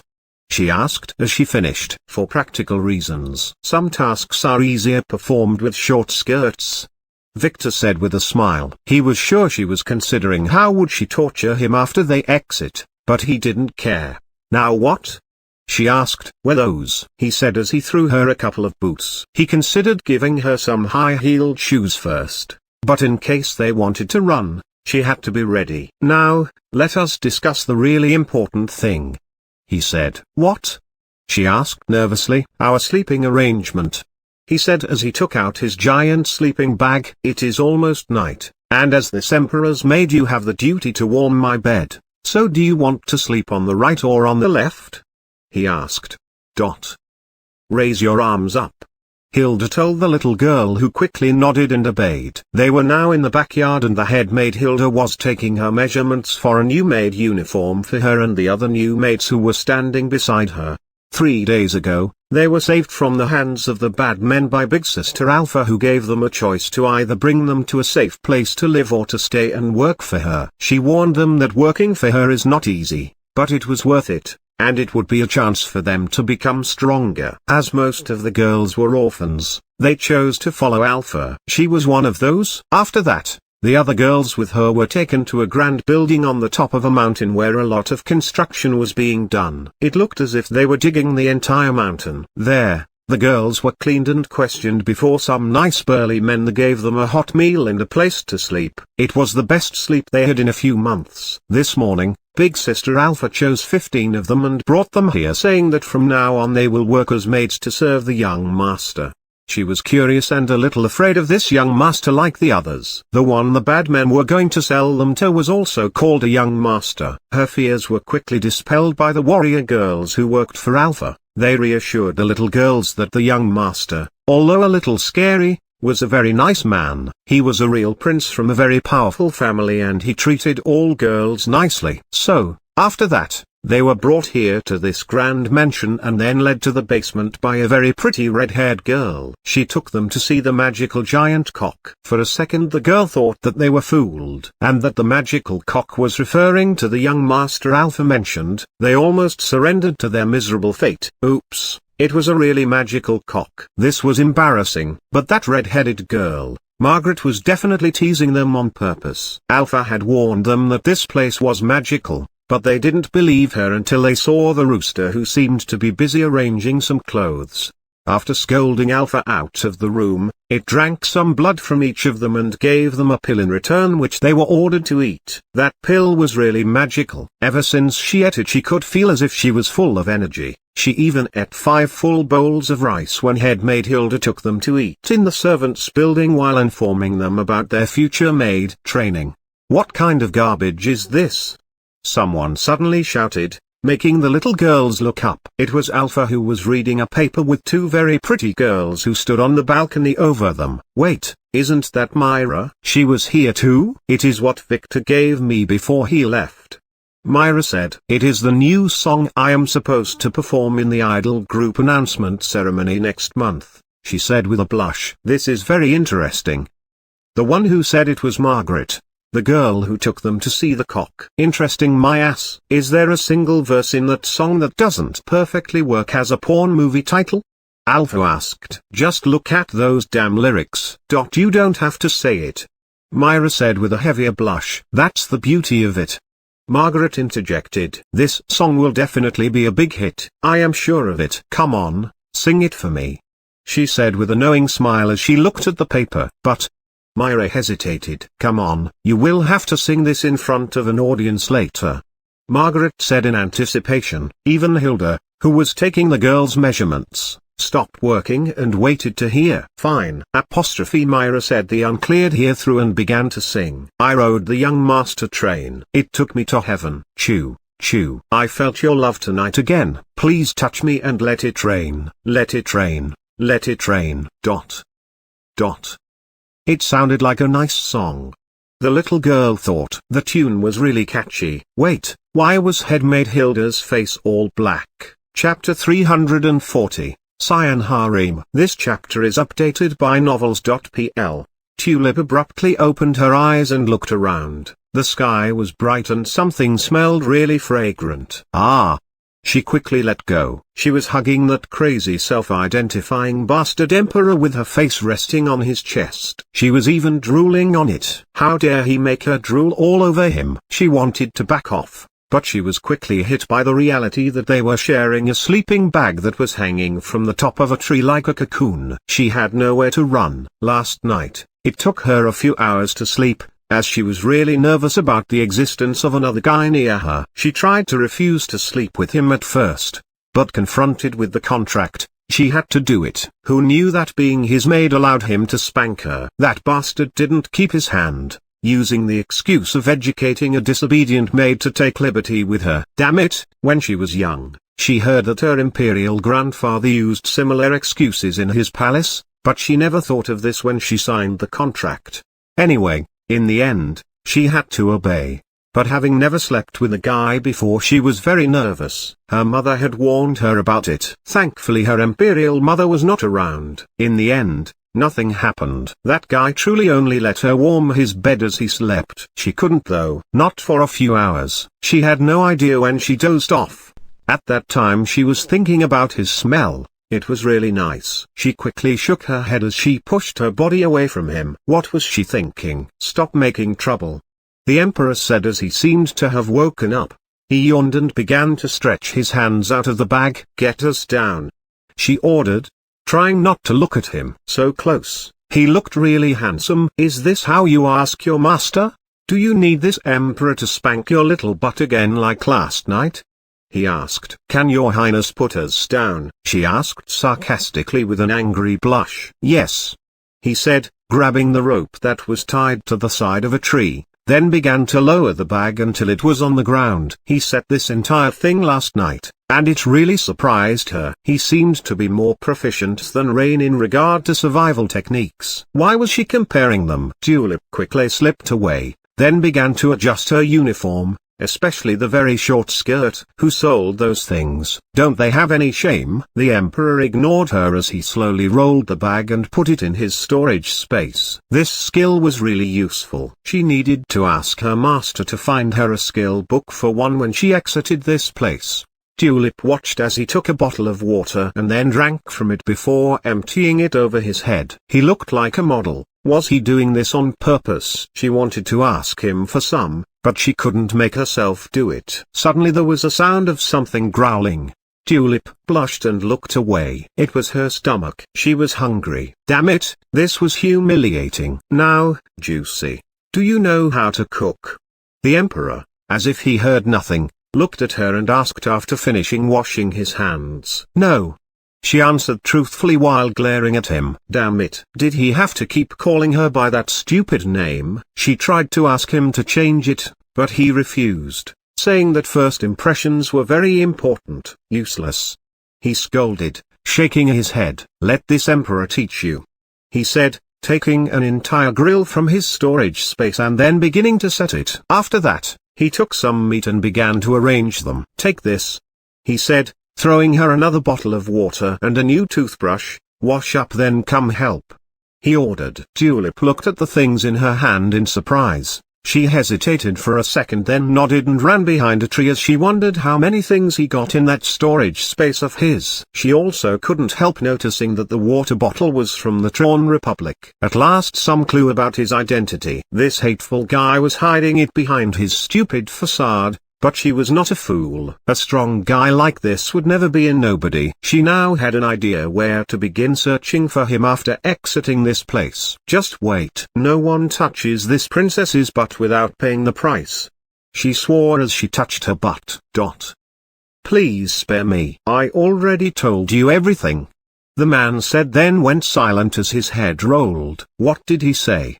Lynn asked. She didn't understand a word of what the man said. The same old thing. They belonged to the Blood Moon tribe and are here to meet their ancestors, Lily said as she wiped the blood off her blade. The self-cleaning feature does not work here. Oh. Lynn nodded. Let's go. That girl should be nearby, Lily said as from the corner of her eye, she spotted two rabbits slowly approaching. They didn't seem hostile, but Lily could feel their eyes on her as if they were pondering if she was prey or not. Once the rabbits finished with the dark-skinned men, it would probably be their turn. Lynn quickly arranged her backpack, then the two ventured forward according to Victor's instruction. He had been communicating with them through the husband-wife connection. Earlier, Victor connected with Lily and ordered her to camp and wait for Lynn, who was nearby and was getting guided by him. After they met, he told them to seek out a girl named Ria who was near them. According to him, The rabbits only attacked people who were weak and had good bloodlines, and they never attacked scions. Having Rhea with them would guarantee their safety to some degree. He also told them about the moon fruits and instructed them not to seek them out on purpose, telling them that he had a plan for this dungeon. Lily frowned as she looked at the fruit in her hand. She got her from that man, and now she needed to get rid of it. "Lynn, you eat this," she said, nodding to Lynn, who nodded back, then ate the fruit. That's what those who watched them thought. The truth was that Victor used his disguise through her to exchange the fruit with an apple. Lily watched the exchange and then nodded. She was really tempted to make herself also one of Victor's blood slaves. It would allow her to use his skill and exchange things with him through the storage space. Too bad she needed to wait until her family's ritual was finished. The slave seal would disturb it. So basically, those men are bred to wait for the moon dungeon throughout 100 generations or so. Lynn said after finishing eating the apple and putting her face mask back on. Yes, they were meant to collect bloodlines and bring them here when this place opened. The one behind their wicked tribe is probably the same behind this place. Lily said she had never heard about those guys in the other reality, so they would all probably die here. But are they telling the truth? If there are more than 500 of them here, it would be a headache. Those guys are very hostile and not friendly to women. They view us as breeding material.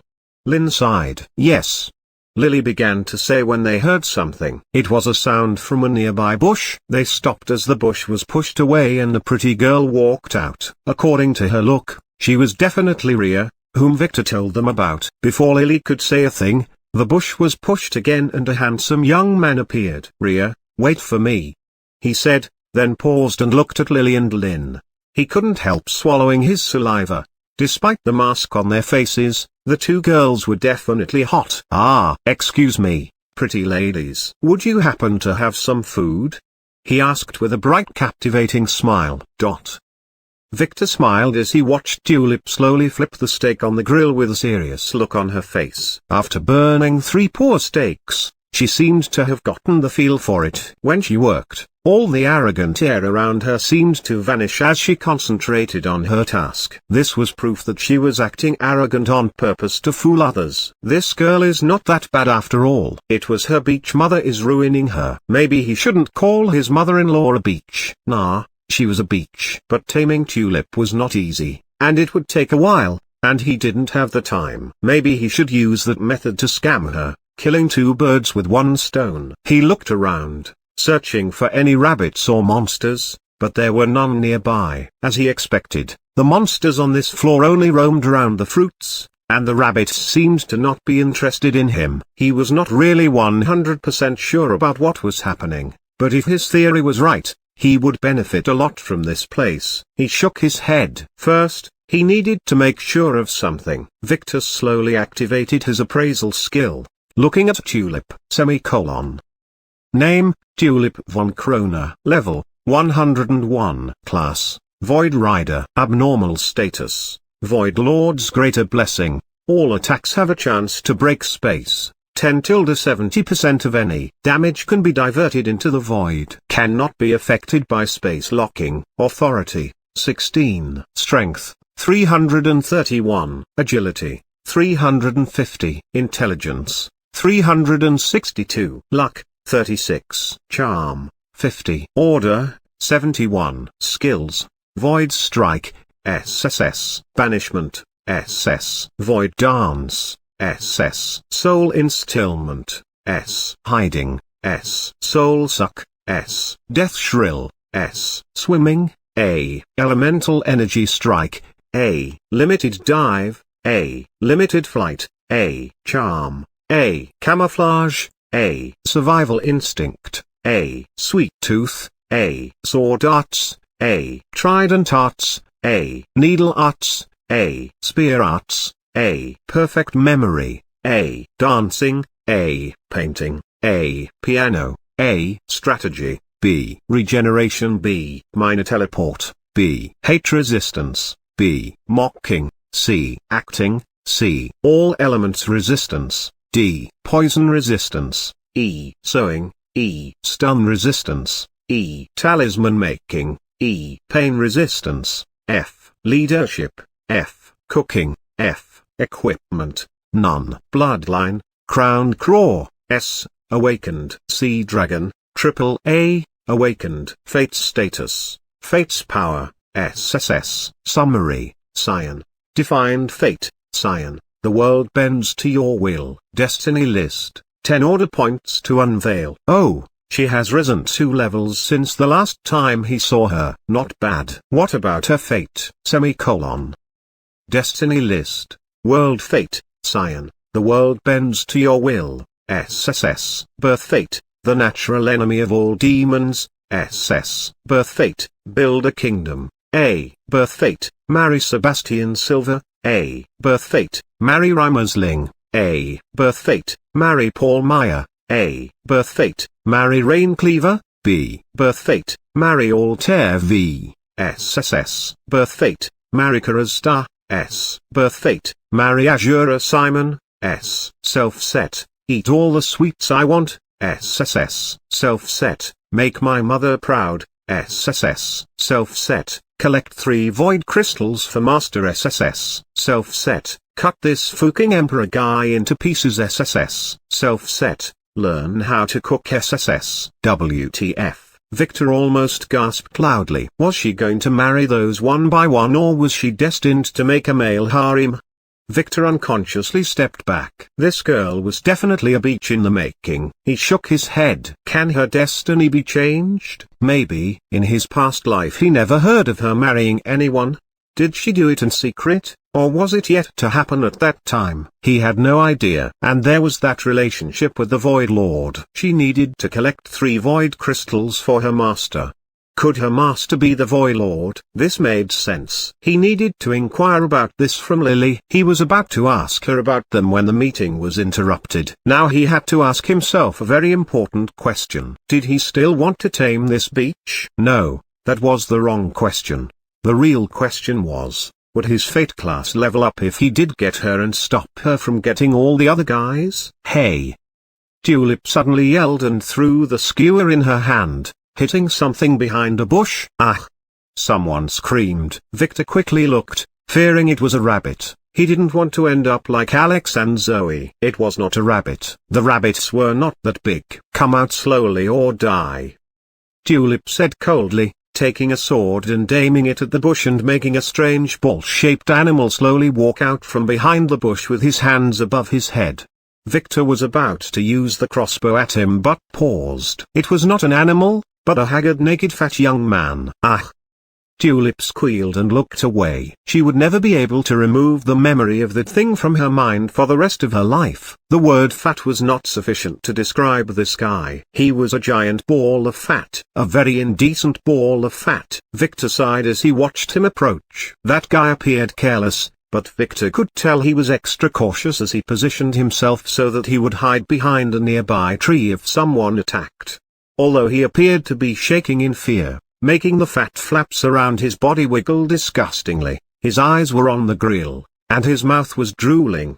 He must have not eaten a thing for the last couple of days. But that was not the most important thing. What really mattered was this guy's appraisal results, which left Victor sighing. Damn it. This one too? Chapter 341, A Deal with the Emperor. This chapter is updated by novels.pl. Alex ran and ran non-stop for 3 days. Zoe also ran after her. 74 other men and women ran behind them. About 50 rabbits followed, hopping peacefully with blood-red eyes, spelling doom to any who stopped and watched. I had enough. One blond man said as he turned to the side and tried to go in another direction. The next moment, a rabbit appeared from his side and grotesquely devoured him. It happened in a split second, but everyone saw it. Run! Alex screamed as she took an energy bar and ate it, disregarding its shitty taste. She needed the energy. Zoe did the same with tears in her eyes. What's wrong with her luck? She had been running for 3 full days and now this turned into some kind of a group hunt. And she was a part of the prey herd. She didn't dare to try and escape the herd like that guy. He was not the first to try it, and would probably not be the last. It is not like she didn't consider fighting, but she saw it when a group of dark-skinned men tried to band together and attack. They died miserably. What a group of good guys. They gave the others some time to rest as the rabbit set them. Her only hope now was for either some miracle to happen or for Victor to clear this dungeon. Wait. A sudden thought struck her as she took the jade from her bag. Victor did say something about this. Can this be used? She wondered. Do you want to use the jade? Level options. 1. Teleport to a random location in this level. 1. Stop all monster attacks for 7 days, unless you attack first. 1. Escape the dungeon, disabled until 25 days later. Ah!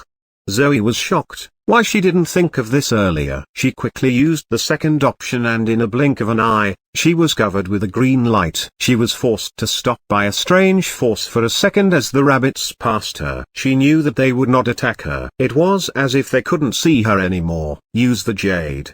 She screamed to Alex, who was already a mile away. Alex, hearing her, quickly took out her jade, and so did some of the players who followed. Only 8 of them noticed it on the first floor and had it. They activated it one by one except for one. He didn't understand the language Zoe used. Alex, like the others who had it, smiled as the jade shone in her hand, then broke a moment later. For the others, nothing like this happened. WTF? Was this fucking dungeon rigged against her? So, if I got this right, you were brought here from your swimming pool and had been running around the forest for 2 days naked without getting eaten by some monster?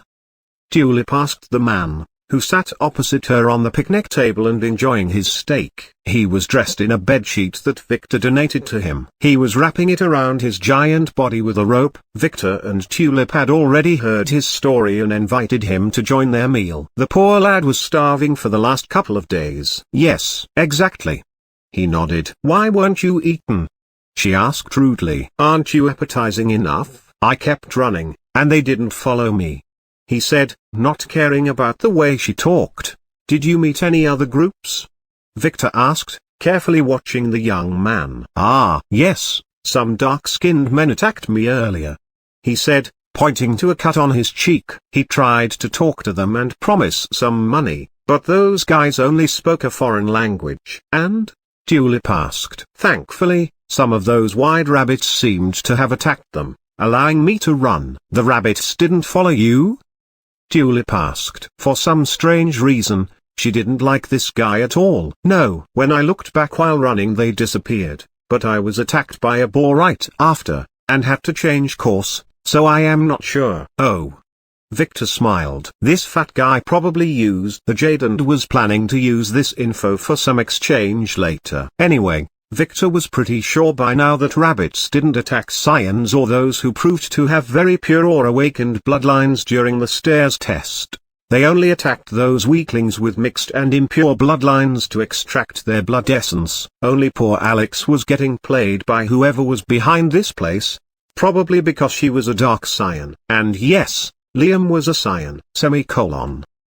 Name, Liam Ashflint. Level, 0. Class, Authority, 1. Strength, 16. Agility, 15. Intelligence, 19. Luck, 10. Charm, 11. Order, 10. Skills, Ultra Thick Skin, S. Unlimited Manhood, S. Enchanting Voice, E. Bloodline, White Rhino, AA, 71%, Unawakened. Fate's Status, Fate's Power, S. Summary, Scion. Defined Fate, Scion. The world bends to your will. Destiny List, World Fate, Scion. The world bends to your will, SSS. Birth Fate, Kukol the Demon King Toma then causes death, S. Self-set, Get Rich, S. Self-set, Inherit my family, S. Self-set, Build an exotic harem and make them give birth to a lot of children, S. Self-set, Take revenge on all the humiliation I have suffered, S. Self-set, Cuckold my brother and impregnate my sister-in-law, S. How did you escape the boar? Tulip asked. It just stopped following me too. Liam said as he chewed. This steak is really poorly done. If one of my chefs did it like this, I would have long fired him. He said. It was a mistake as the next moment, the foldable chair under him was kicked, and he fell on his fat butt. Juicy. Be polite. Victor scolded. He is our guest. He added. But Tulip looked away. This emperor knows. You are right to be angry, as this was your first dish, but next time use less sugar when preparing a steak. This is not a birthday cake. You need only to sprinkle some with salt. He said, enjoying his steak. It was very sweet, but he didn't mind. I understand, she said, pouting, but somehow relieved at the sight of him enjoying her handiwork. Your name is Juicy? Liam asked with a smirk as he quickly stood up, fixed his chair, and sat back, then shamelessly continued to eat. He didn't get to chew when he was kicked again, this time harder. What does it matter to you? She asked with a very dangerous glint in her eyes. What is your name anyway? She was planning to kill him and his entire family. Liam Ashflint, he said proudly. His family was one of the 10 great families ruling the world. The Ashflint family of Blue River City of the Orva Kingdom. Victor asked. Yes. Liam nodded as he puffed his chest. Do you know about them? Tulip asked with a frown. She had never heard of them. Use the right pronoun. Victor scolded. Does your highness know about them? She asked again, making Liam finally notice the strange way Victor talked. Yes, one of the 10 lower families. Victor said. You can tell as they all have the Flint word in their name. He added, making Liam frown a little, then quickly hide it. Oh, I met a guy from the Agar Flint family a while back. He was a little arrogant, so I had to educate him.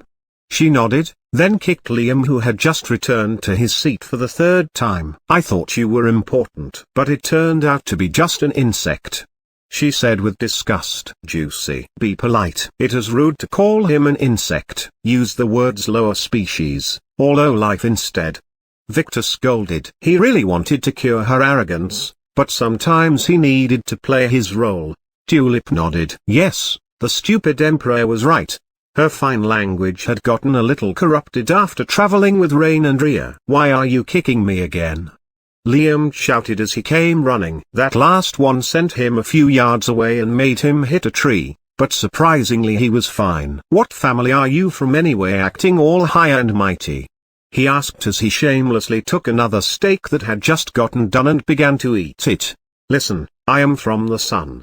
She paused as she noticed Victor, who was looking at him with expecting eyes. The sun?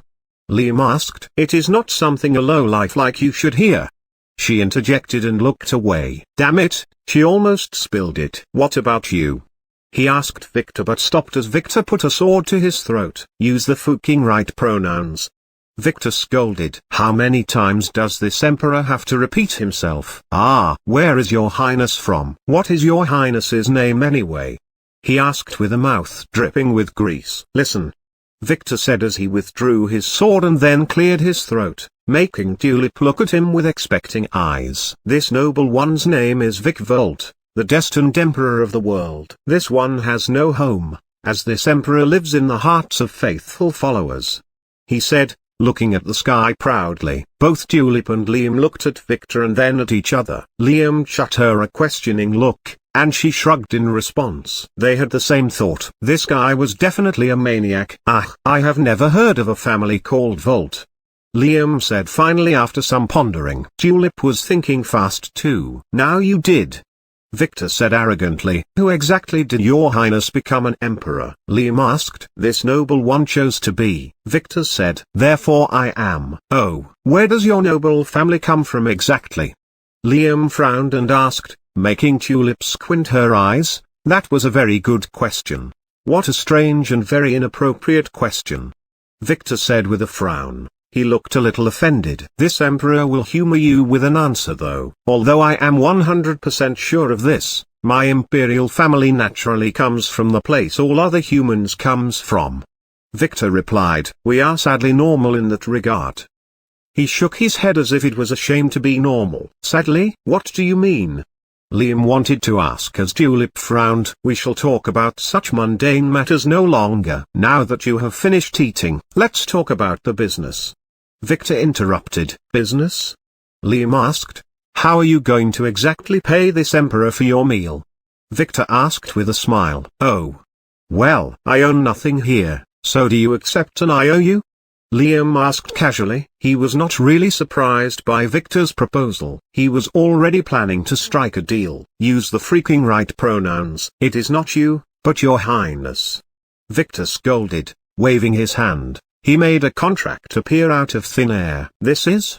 Liam frowned. He naturally recognized what this was, but played dumb. A system contract. As a semi-player, you should know what it is. Victor said, making Tulip look at Liam in surprise. Oh, how did you know that? Liam frowned as his eyes turned cold. He never told anyone he was a semi-player. It is obvious. This emperor can see his subjects' classes, and you have none. Victor said casually, making Tulip and Liam frown as they looked at him. Oh, then what is the meaning of this contract? Liam asked after some thinking. Since you will not be able to survive this place alone, and most likely plan to follow us, right? Victor asked. Liam nodded with a troubled expression, realizing that the Emperor had seen right through his plan. And I presume that you are not planning to be one of this seat's followers? Victor asked. Yes. I am not fit for such an honor, Liam said. Then this Emperor had drafted a contract to govern our relationship. Liam knotted his eyebrows, then looked at the contract. So according to this, I will be your temporary follower, you will protect me, and I have to listen to you, and after the dungeon pay you the price of everything you give me 100 times? Yes. Victor nodded. And if I can't pay, I have to work for you until this debt is paid? He asked. Exactly. Victor nodded. Then how do you price the value of my work? He asked. He was not stupid. Simple. You have to return everything I give you 100 times. Victor said. What about things like the moon fruit? Liam asked. For things that only exist inside the dungeon, like mission items, we can ignore that rule. You just have to pay me $1 million for each. Victor said. And if you saved my life? Liam asked as Tulip watched the exchange. You owe me 100 lives. Victor said. How do you value a life? Are all human lives equal? Liam asked. Can I pay you with other people's lives? Yes, you can. Victor said. What if I can't pay? You will have to be my slave until you gain me an equivalent value. Victor said. I don't like this contract. Liam said directly. If you want to follow me, you have to sign it. This is the only way I trust you. Victor said. You can always go find some other group. He added. Liam frowned. He was sure that most of the groups here might not be so friendly, and even if they were, they might not accept a semi-player like himself. He knew better than anyone that he couldn't survive this place alone. Make it 10 times and we have a deal. Liam said. 50, 5, 20, 2, 10. Deal, Liam said with a smile, thinking that he outsmarted Victor. Ha, you scammed me. Victor gasped and said as if he had just noticed what happened. Will your highness go back on your word? Liam asked as if offended, making Victor frown, silently curse, and then slowly change the contract. Liam gave it one last look and then signed it, totally unaware that Victor planned to make him a slave forever. Chapter 342, Daycare Center. This chapter is updated by novels.pl. Rex, who had very tan skin at the moment, sat nervously on the steel chair as his father with 3 men in black robes glared at him. Do you know why we summoned you back to the family island? Theodore asked as the others glared at Rex. Ah, you forgave me? Rex asked. For the last month, he had been assigned as a mining supervisor in a desert country for breaking Luke's leg after catching him with his fiancée. Although Rex didn't break any rules, he was punished by Theodore, who didn't like his sons fighting. He was supposed to work there until the end of the year. Of course not, but something urgent came. Theodore said. Oh. Rex frowned. Let's get straight to business. Did you or did you not teach Lara this martial art? Theodore asked his son very coldly as he pushed forward a folder containing a precise description of the art he taught Lara. Rex frowned for a second, looking at the 2 men who were from the Inquisition Hall before he replied. I did. You bastard. How dare you? Theodore flared up immediately. Esteemed father, you told me to. Rex quickly interrupted while looking strangely at his enraged father. What? I told you to teach her the family martial arts? Theodore said. Yes. Isn't this the family martial art? Rex said, malign. Theodore frowned, looking at one of the men then back at Rex. "I am the one asking questions here." Theodore scolded. "Read this quickly and tell me, is this the art you taught Lara, especially the part marked in red?" "Oh." Rex frowned and looked at it, reading it twice. "Yes, it is." He nodded. "Who taught you this?" Theodore asked, frowning a little. He didn't expect Rex to come clean this fast. "You did." Rex replied, frowning a little as if he didn't understand what his father meant. "What? I didn't teach you this." Theodore scolded, putting another paper on the table. "What I taught you was this, the original family art. Do you see the difference?" he asked, getting a little angry. Rex quickly compared the two. "No, you taught me the first one, I clearly remember it." Rex said, "It is the one I practiced." "What?" Theodore wanted to scold, but one of the men held his hand. "Are you sure?" the man asked Rex. "Yes." Rex nodded. He didn't seem to be lying. The man frowned and looked at his partner, who shook his head. "Let us see then. Can you practice it here in front of us?" Another man said. "Ah. Yes." Rex nodded. It has been a while since he did this, so he relaxed his body and closed his eyes, then began to practice. Everything went fine. "You are practicing the normal art, not the one you taught Lara," Theodore suddenly said. "No, I am." Rex paused. "Strange," he said as he held his head. He seemed a little disoriented. "No, I swear this is the art I know. Why am I practicing it wrong?" "I see," one of the inquisitors said, looking at the others. "Rex, you can leave for today. Stay on the island for 2 more days though, and don't practice that art anymore," he added as Theodore frowned, looking at his son. Rex nodded and stepped out. He looked a little lost but seemed to not dare question his father. He was telling the truth. The man who was silent until now spoke. "My skill didn't detect any anomaly." And he never practiced the modified art. He couldn't even apply it. The other said, "What does this mean?" The last one said, "Someone brainwashed him." Theodore replied as he squinted his eyes. "I need to go over everyone Rex worked with in the last 3 years," he said. "Probably I will ask my men to see if they have anything," the first man said with a smile, watching Theodore ponder over this matter. Of course, Rex was lying, but so was the Inquisitor. "Theodore, when you called us yesterday, you said you had some other thing you needed to tell us about," one of the men asked. "I didn't manage to get it." "We will talk about this later," Theodore replied. He wanted to get the diary from Victor earlier, but when he went to the mansion before heading to the family island, Victor was not there. According to Margaret, she took Lily and Lynn to some secret place to have tons of fun and should return in a couple of weeks. She seemed a little annoyed that he didn't take her too. Theodore wanted to stay and get to know his daughters-in-law, but after overhearing 2 of the new Lily maids discuss how they were surprised when they saw their young master's giant cock, he decided to return when Victor was home.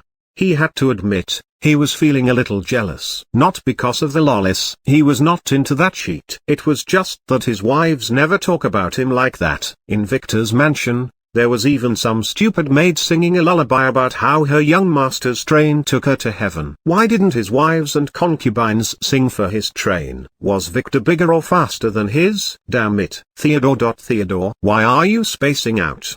One of the men asked after Theodore paused suddenly in mid-sentence. "Sorry, just thought about something important." He shook his head. "Oh, I see," one elder said, frowning. "Okay, let's head to the elders' hall then. It is about time for the meeting about the moon." It seemed like the patriarch got some new info. Another inquisitor said. "Thank you for sharing this with us," Rhea said politely, thanking the 2 mysterious masked girls as she ate. "No worries," one of the girls said in an ethereal voice. "Where are the 2 of you from? How did you enter this place?" Rain asked as he finished his food. Thankfully those 2 girls didn't have storage rings and seemed to carry their rations in their bags. "We were crossing a river when the moon suddenly turned red. The next thing we knew we were here. Thankfully we found each other pretty quickly," one of the girls. "The moon?" Rain asked. "Yes."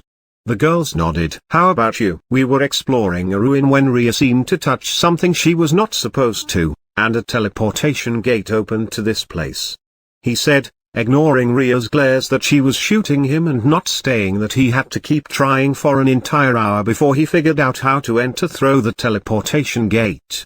Oh. The girls nodded and looked at each other. Can you tell me your names at the very least?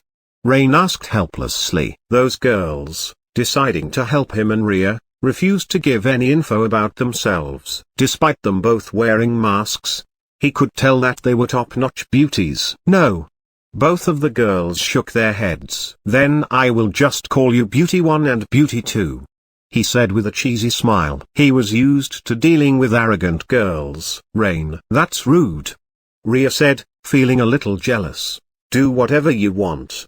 One of the girls said as she stood up. It's about time we move on. How about we travel together?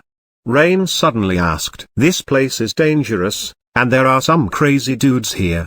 He added. This place made him feel very strange, as his body was technically a demon magnet, but until now, no demons attacked him. In fact, the only monsters he faced were those protecting the fruit trees and a couple of rabbits who kept their distance from him and disappeared when he tried to hunt them. If we did, how do we split the fruits we find? One of the girls asked. She seemed smart. That's how he liked them. How about your group takes the next one we find, and then we will take the one after. Alternating like that. He said. Okay. The girls nodded, looking at each other and sighing. Little did Rain, who planned to steal the two girls' hearts, know that they were the ones planning to steal from him. Victor gave them a mission to befriend Ria for now and try to get her to join their secret organization. So naturally, the girls were feeling a little conflicted. They were helping their husband tame another bride after all. Victor smiled as he watched Liam walk in front of him. This guy was very scheming. The truth was, Victor didn't expect him to agree to the contract so quickly. He seemed somewhat pleased with it too. The only explanation was that Liam knew something about system contracts. A contract must always be fair, and Victor's contract was obviously not. It was not an equal exchange. So when Victor would come to ask to be paid, Liam would only be required to give him the same or double at most before the contract would be considered fulfilled. There was another point that Victor noticed. When he gave Liam a sword and a shield, the latter replied, I will borrow these for now. He was obviously using a hole in the contract. If he was only borrowing things, he only needed to return them later. Victor chuckled. Well, poor Liam had no idea what Victor planned. Why are you chuckling like an idiot? Your Highness, Tulip asked rudely. Just wondering if I can convince you to work for me after exiting this place. Although you are a little too arrogant for my taste and a little too flat. I really liked how you hugged me last night. Victor said. Nothing like that happened. It was your imagination. She spat, looking away with a blush. She looked really cute. If Victor hadn't already been immunized by Lily's beauty, he might have considered adding Tulip to his harem. Well, he might add her after all. He decided to leave this to destiny for now. He was not sure he had the power to cook all 5 scions at the same time. He might end up being an enemy to the entire world, or worse, a member of Tulip's harem. Look, it's a shiny fruit. Liam suddenly said, alerting both Victor and Tulip, who walked behind him. There, on a tree near them, a single fruit was waiting to be picked. Under the tree, a lizard was sitting lazily enjoying her day. Before Victor could say a thing, Liam ran to the lizard and struck it with the sword in his hand, killing it in seconds. From his stance, Victor realized that he must have had sword fighting lessons before. Victor chuckled. Liam must be planning to use the opportunity to level up here and become a full player. Too bad that the lizard would not get him any experience. It was not an otherworldly monster, but a mutated beast. The fruit is meant for this emperor, Victor said as he quickly floated and snatched the fruit before Liam could take it. I was the one who saw it first, Liam complained, but Victor ignored him as he ate the fruit. 4/10 fruits have been eaten. You are on your way to greatness. A screen showed him his progress. When you promised to follow this emperor, you chose to give up your rights on such treasures. Victor scolded as he tapped Liam's shoulder and activated his awakening skill. Nothing happened. Victor expected this, as Liam was already awakened, but Victor just had to try. I know, Liam said looking away. totally not aware that Victor was using him as a lab rat. "It is about time for lunch," Victor said while shaking his head and then looking at Tulip. "Juicy. Let me teach you how to fry eggs," he said.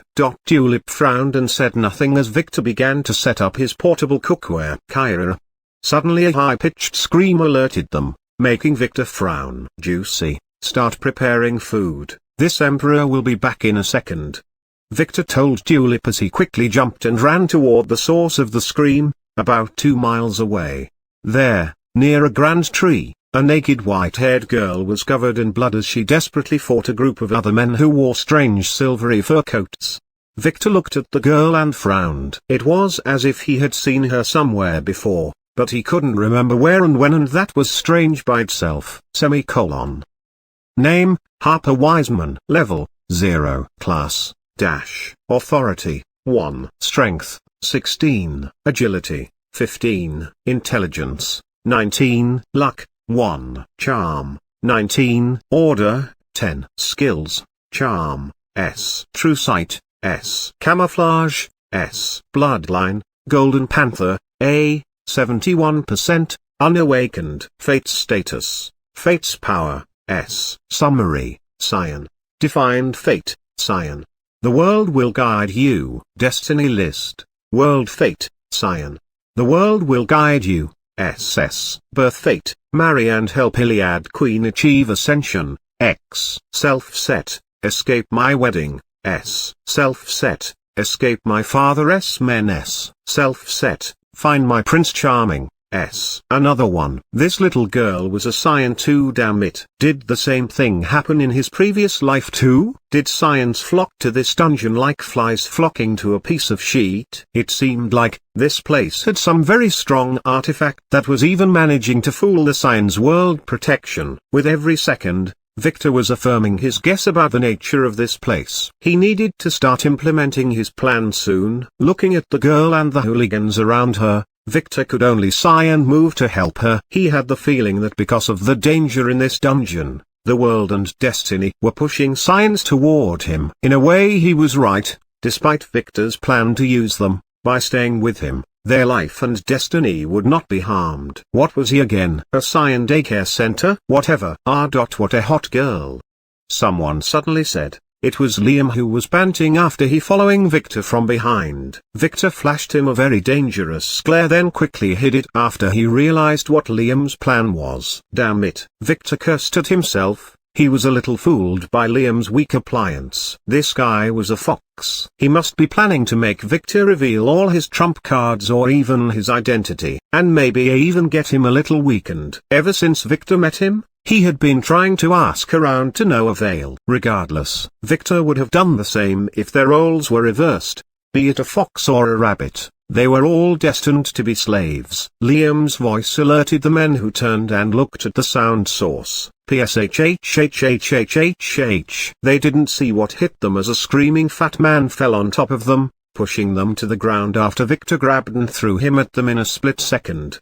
In a matter of moments, Victor used their shock to start a massacre. Chapter 343, Runaway Harper. This chapter is updated by novels.pl. Dear Victor, I am speechless, Olaf said as he sat opposite Alex, who was looking nervous. They were sitting in a private room in a high-class nightclub in the capital after finishing the awakening ritual. I didn't mean to. It just asked me that stupid question about 3 different peddlers arguing about an immortality pill, Axel said, shrugging his shoulders.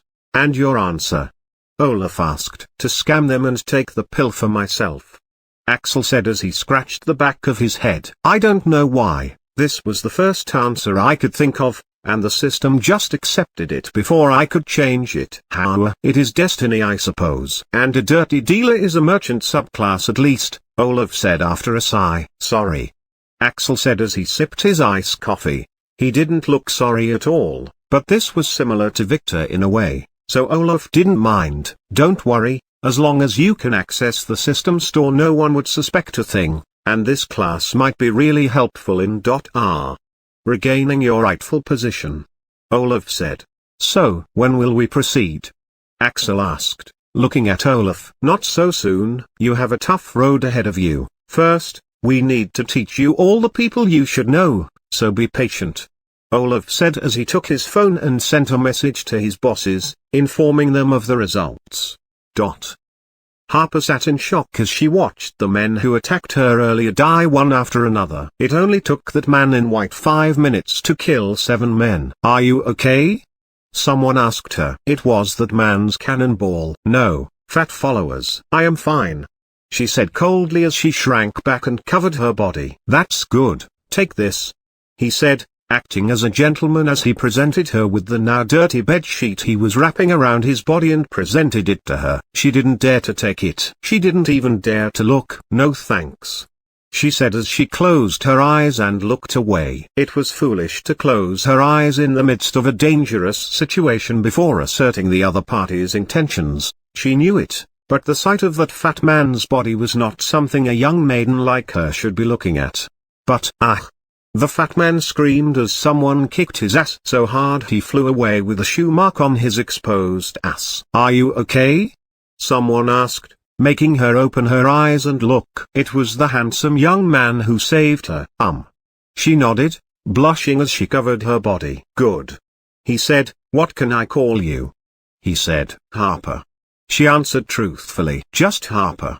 She chose to discard her last name, a good hooker name. Now sign. He presented her with a contract that he took from behind his back. What is this? She asked, ignoring his hooker comment. A contract. Don't expect this emperor to protect you for free, he said. Think of it as the price for saving your life. Harper looked at him, still not getting it. This emperor doesn't have all day. Sign it, or you are on your own. Let this emperor warn you though, this place is full of people like those, and it is a matter of time before others get to you, he said. You can also go with Liam there. He would surely protect you for free, he added, making her glaze at poor Liam trying to stand up again after getting kicked away. Harper nodded and took a look at the contract. I had to act as a maid. She frowned as she read the contract that was similar to the one signed by Tulip with a few more loopholes and locking in conditions. This girl seemed to be a little naive after all, and Victor wouldn't be a gentleman if he didn't take advantage of that. Yes, he said. Don't worry, I will not violate you or anything like that. On the contrary, I will protect you from this place's dangers. Fine, she said and signed away. She knew she would never be able to survive this dungeon alone. She was already in his hands, and she could always try to escape later like this guy had a way to enforce a piece of paper. Wait. Liam, who realized that she didn't know what she was doing, wanted to warn her about it, but she completely ignored him. In fact, she didn't hear him at all. Good, the Emperor said, making the contract disappear in a flash of light. The next moment Harper felt something squeeze on her heart and she instinctively knew it. If she ever broke that contract she was doomed. This contract? She asked as her face turned white. Yes, it is a system contract. Until the end of the raid, you are mine, he said as he presented her with her new frill uniform. Now put it on as I check the corpses, he said with a determined look in his eyes. He had to do this fast before the rabbits arrived. So he got you like that? Tulip said to poor Harper as they worked the portable stove, frying eggs for their young emperor. That one got burnt. Harper, who was still trying to get familiar with moving in a short skirt, said. Oh oops. Tulip said as he took the burnt egg off the stove and looked at her crazy young master. Don't worry about it, the pig will eat the burnt ones. The emperor, who was sitting at a foldable table writing a diary, said, pointing to the pig who was tied to a thick tree branch as a punishment. My name is Liam. Liam scolded. This emperor didn't mean you, but since you like that name so much, from now on we will refer to you as Mr. Pig. The Emperor replied without looking up. Let's see. This Emperor probably should add some unique martial arts too. This Emperor knows a good one. This will make those old fogies go nuts. Let's see, he told himself with a depraved smile as he wrote. Tulip tried to take a look, but it was all gibberish, the same kind found in the books her grandfather collected. So where are you from? Tulip asked Harper in a forced friendly manner. How did you end up here? She added, the Emperor ordered her yesterday to act less arrogant, and she decided to try it. Her mother was not here to scold her after all. Ah. Harper hesitated. Well, I was running away from home. I stopped at a lake to take a bath and the next moment I was here. You too. Liam shouted. The same happened to me. I was at my swimming pool. He said. This is definitely destiny. He didn't continue as someone threw a chair at him. Shut up. This Emperor has homework to do. The Emperor screamed, then took another chair from his storage space and sat on it. Didn't we agree that you should protect me? Liam retorted. This is a clear breach of contract. This time he was hit by a rock. Shut up, bastard. Use the right pronoun. How dare you this seat? Don't you know how much ridicule this Emperor suffered to affirm his noble identity? The Emperor shouted. And the contract clearly stated that I will protect you from the dangers of the dungeon. This Emperor is a force of nature, not a danger of a dungeon. He added, then returned to his diary. Why were you running away from home? Tulip decided to ignore the two barking dogs as she threw away another burnt egg and asked Harper. My father wanted to forcibly marry me to some depraved pervert. I had no choice, she said, making Tulip affirm her guess. You are from some aristocratic family, right? Tulip asked. Harper had the signs of a refined young lady like herself, and the arranged marriage tradition was not that common in the world anymore. Kinda. My grandfather was a big shot, but after he went missing, my family's situation became not so good.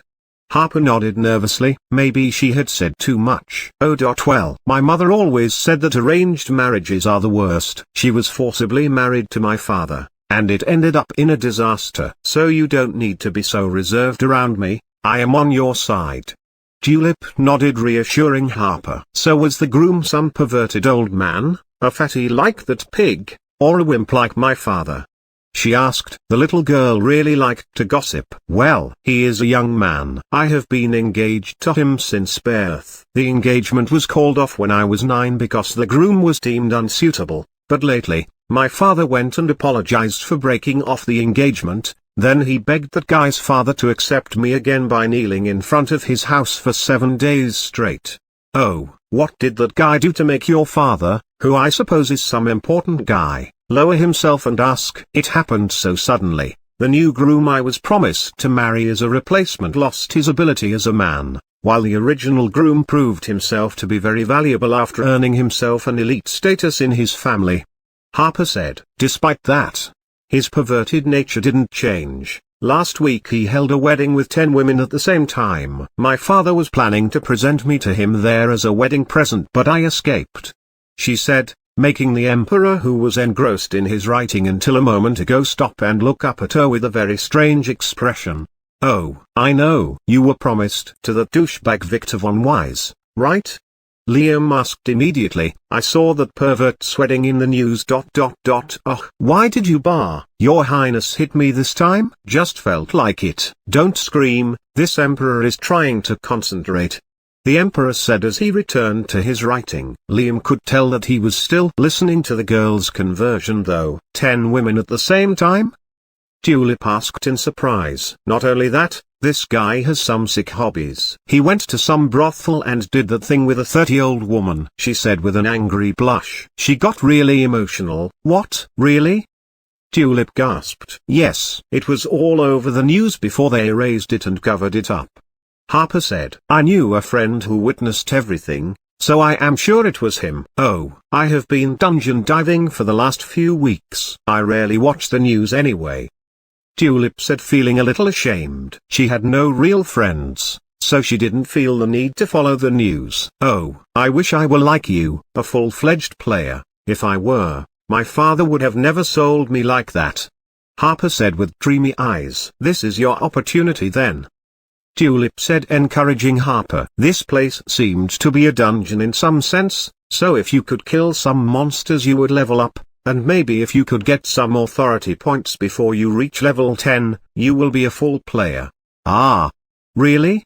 Harper asked. Yes, Liam said, inserting himself into the conversation again. Don't listen to them. The Emperor interrupted. He seemed to be looking at Harper in a different light now. You can't level up by killing those mutated monsters. What do mutated monsters mean? Tulip asked. She never heard that term before. The ones we faced until now, experts for the rabbits, are not otherworldly creatures. They are ordinary monsters who were sucked into the dungeon and transmuted. Killing them will not get you any experience points, he said. Oh. Tulip frowned. Are you sure? Use the fucking right pronoun, he scolded. And yes, 100%, he said. Then the rabbits? Harper asked. If you have a death wish you can go try and kill them, Victor said. But don't worry, this Emperor is sure this trial will not disappoint you, he added as the notification he was waiting for appeared in front of his eyes. He pressed, yes. Ha ha ha. He began to laugh like a madman, scaring the girls and causing 3 more eggs to get burnt. Earlier he put a few pills containing some of his blood inside 3 of the corpses and waited for the rabbits to eat them. He chose 2 corpses with bloodlines and 1 without. Those men wearing fur were very similar to the dark-skinned men. They even had the same tattoos on their bodies, so Victor expected the rabbits to attack them sooner or later. His first plan was to make a few of the rabbits his blood slaves. It failed as no notification appeared despite the rabbits devouring the corpses. Those rabbits didn't consume the blood. His second plan for the master of the rabbits to consume his blood also failed. Seemingly the blood didn't end up getting eaten at all. His third plan, which was his favorite one, was the one that succeeded, and it was a far shot, but it really worked. His presumptions were 99% accurate. Now, this place was his playground, and he only had to wait until the ones pulling the strings from the shadows made their move. No, wait. Victor opened his eyes wide. He was not the only hunter here. Well, he didn't mind the extra food. Chapter 344, Streaming. This chapter is updated by novels.pl. This is Gloria Flick with you again on this private stream.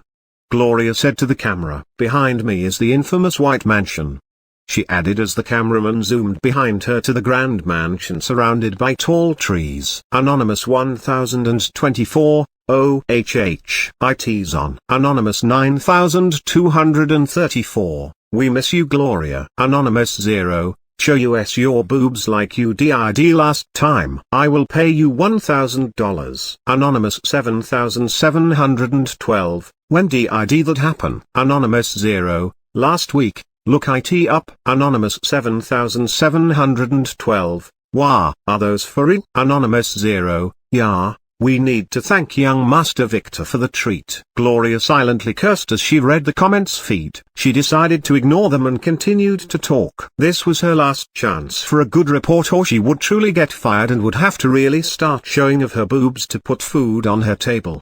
This mansion has some really dark history. According to my confirmed sources, it was built by the nefarious gangster Nick White to be his base of operation, but he was killed in an accident and his cousin, or brother, we don't really know. Anyway, Victor White inherited this mansion and used it as his base ever since, Gloria said as the cameraman focused on her again. Anonymous 4687, wow. I want a mansion like that. Anonymous 7622, me too. Anonymous 1232, me 3. Anonymous 4222, me 4. Anonymous 778, do they sell drugs there? Anonymous 23, me 5. Anonymous 1024, me 100. Now, as you all know, the last time I was here, we were kicked out by the stupid guards and I was even molested by Victor. And despite it being on camera,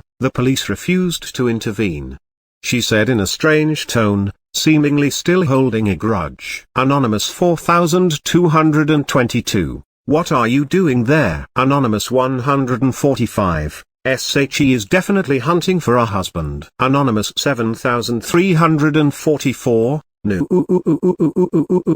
Anonymous 0, show us your boobs. Today, we bought a new drone, and we intend to try to investigate the shady things happening inside, she said, ignoring the inappropriate comments.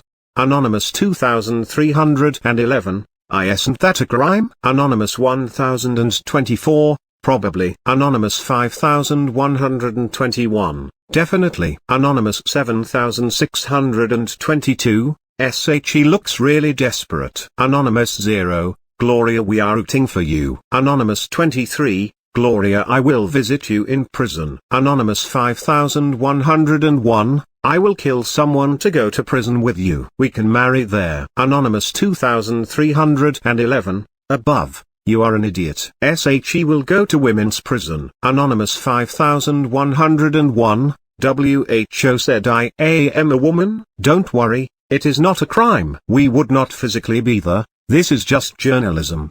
Gloria said affirmatively. She was walking on some very shaky legal grounds here, but if this report managed to discover something big, she wouldn't mind spending a year or two in prison.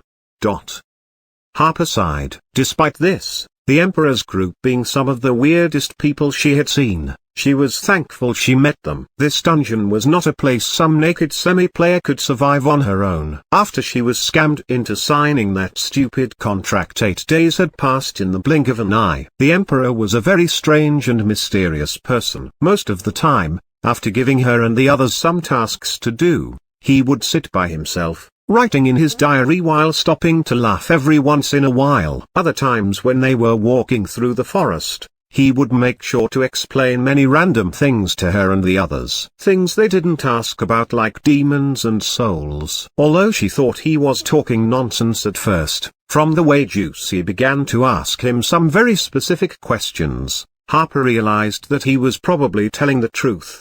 This world had demons that stole people's bodies. Vic definitely belonged to some very noble family. Harper could tell from the way he held himself, talked, and ate his food. And she could easily tell that his arrogant bravado was fake, as he slipped sometimes. The only thing she didn't know was why he was doing this. He didn't need to. Not only was he smart, reliable, and well-educated, he was very strong. Other than killing those monsters that were found around the fruit trees in one strike, he had some strange skills. Yesterday, their group was attacked by some strange men. Unlike the ones who attacked her, they were dressed lightly and had tan skins. After Vic talked to them in some strange language, they began screaming at him, so he just shook his head and started killing them. They didn't stand a chance and it was a one-sided massacre. Even Juicy, who was prepared to join the fight, didn't get a chance. Harper could swear she saw one of the men stab Vic in the back, but to her surprise, the sword shattered on impact and that man was decapitated in the next moment. It happened so fast that the others didn't notice it, but due to her true vision skill, she could see it. Those men had some moon fruits that the Emperor didn't eat but distributed to her and the others. They tasted like peaches. Now, the most important thing was that other than making her wear the stupid maid uniform and perform some stupid maid duties, Vic didn't really molest her. On the contrary, he seemed to be pampering her with that maid called Juicy, explaining things to them whenever he had a chance. She could tell that he liked her somehow, but she couldn't really stand his arrogant attitude and his stupid pronouns. The first night he made her warm his bed. She was really nervous and couldn't sleep, but to her surprise, he really just hugged her with Juicy to sleep and nothing happened. On the contrary, his strong masculine smell made her have some stupid fantasies that she didn't dare to address. After 2 days, she got used to it. She was also really thankful that she got to sleep comfortably. Liam, who kept making trouble, was tied every night to the bottom of the tree they were sleeping at. According to Vic, he was using Liam's services to repel the mosquitoes. The problem was there were no mosquitoes in this dungeon. Other than that, she noticed that Juicy would always hug Vic very tightly every night. At first, she thought that the girl loved her young master, but after talking with her a little, Juicy denied doing such improper things. In fact, Juicy turned out to be in the same situation as her. She was forced to sign a contract and she had never met Vic before. So after some investigation, Harper knew the reason. Vic, every night, before going to sleep, would take a chocolate cookie and break it, then scatter its pieces all over his head and torso before going to sleep. Juicy, who had some strange sweets addiction, would naturally get attracted to him, like an ant, drooling all over him in her sleep. Vic definitely knew Juicy from before. Harper could tell from the way he looked at her with complex eyes. Juicy on the other hand seemed to be completely oblivious to this. According to Harper's observations, Juicy was definitely from some big family. Not only was she super strong, she had some arrogance bred into her bones. Vic seemed to have noticed that too, and whenever Juicy acted arrogant he made sure to stop whatever he was doing to either scold her or spank her butt. This routine seemed to be taking effect, as Juicy began to use a less arrogant tone when talking to others. Vic definitely believed that his education was working. But Harper thinks that it was Juicy herself who began to notice how ridiculous her arrogance was after hearing Vic brag about his imaginary imperial power all day long. Liam on the other hand was apparently the only normal guy in this group. He was a semi-player like herself. He was also a greedy pervert young master, the kind she hates the most. That bastard would flirt with her whenever he had a chance, and every time she had to do some chore, he would sneak a peek under her very short skirt. She was getting really frustrated, but thankfully Vic, 2 days ago, who seemed to have noticed that, took a pink whip from his storage space and began to whip Liam as a punishment, shouting something about touching his imperial things. She was not an imperial thing. But the result of the punishment was a success. Liam's molestation stopped. Now, about her progress. She got 7 out of the required 9 fruits. They were granted by Vic. She was almost finished with this level. Maybe if she passed this trial she would be able to become a full player. Her stupid father would not be able to force her to marry after that, and she might be able to go roam the world and search for her missing grandfather. Harper humphed as she carefully walked into the forest. She had been sent by Vic to collect some drywood for cooking dinner. Suddenly she heard the sound of sinister laughter. Looking behind, she saw 2 dark-skinned men walk from behind some bushes and eye her while licking their lips. Did they really have to do that? Hadn't they seen a woman before? She wondered, not realizing that only those with high bloodlines got to sleep with women in their tribe. Harper quickly grabbed the crossbow which she was carrying on her back. She aimed it at them, but she didn't have a chance to fire, as suddenly she felt something stuck at her hand like a whip and pushed her down to the ground, tied down like a dumpling. One of the men seemed to have thrown a weighted rope at her, embolizing her before she could attack. The 2 men looked at each other and then smirked, saying something that she didn't understand as they approached her. She could easily tell that one of the men was praising the other's skills. "Help!" She screamed, but no voice came out of her mouth. She couldn't move. The rope must have been laced with some paralysis poison. It took the men seconds to stand above her and then lose their heads. Vic slowly appeared out of thin air as the men's headless bodies fell to the ground. "You look really nice tied with a rope," he said as he quickly untied her, then threw an antidote pill in her mouth. It took her a few seconds to be able to move again while he searched the men for valuables. "Thanks," she said, pouting a little. Even with a weapon, she was useless. "Your Highness was following me?" she asked as they began to move back. "Yes." He nodded. "This Emperor wanted to talk to you about something, and I figured that those 2 idiots would help this noble one explain something to you," he said. "What?" she asked as she stopped and turned to look at him. During the last few days, she seems to have figured out his personality. She knew he wanted to tell her something and didn't want the others to hear it. "We will finish collecting the fruits required to advance by tomorrow," he said, taking out 2 fruits that were with the men. "Probably," she said. "After that, we will be transported to the next level separately," he said. I know. I will be in danger," she said. "No, you will not." He shook his head. "Your Highness knows what's next?" she asked. "Yes, but that is irrelevant." "You are probably hoping to get to be a full player, I presume," he said. "Yes." She stopped hesitating and nodded, looking straight back at him. "You will be disappointed then," he said. "What? Why?" she asked. "Everything you see here is a lie, from this forest to the system messages. This place is not a dungeon at all. In fact, we are in a subspace in the real world now," he said. "What?" Harper frowned. "What do you mean?" she asked. "It is a trap, meant to collect talented people from all over the world, then steal both their talents and their bodies," he explained, not caring about her using the wrong pronoun. Harper frowned. Don't look at this noble one like that. This emperor is telling you the truth. The moon fruits you had been eating were a lie. They are a kind of soul fruit, and their effect is making your soul a little malleable, like dissolving powdered milk in water using it for cooking. What? Harper frowned and blinked. Weren't they eating those? You mean? Don't worry, the fruits this emperor had been giving you were all fake. They are normal fruits that were disguised as the moon fruit to scam the ones behind this place, he said, making a few moon fruits appear in his hands before transforming them to their original shapes, peaches, and apples. A real dungeon system would never be fooled, he added. Ah! Harper was shocked. She opened her mouth not knowing what to say as she watched him eat one of the apples. Why are you, Your Highness, telling me this? Harper asked after a few moments. Simple, unlikely or more juicy. I have a plan for you after leaving this place. So you already know how to safely leave?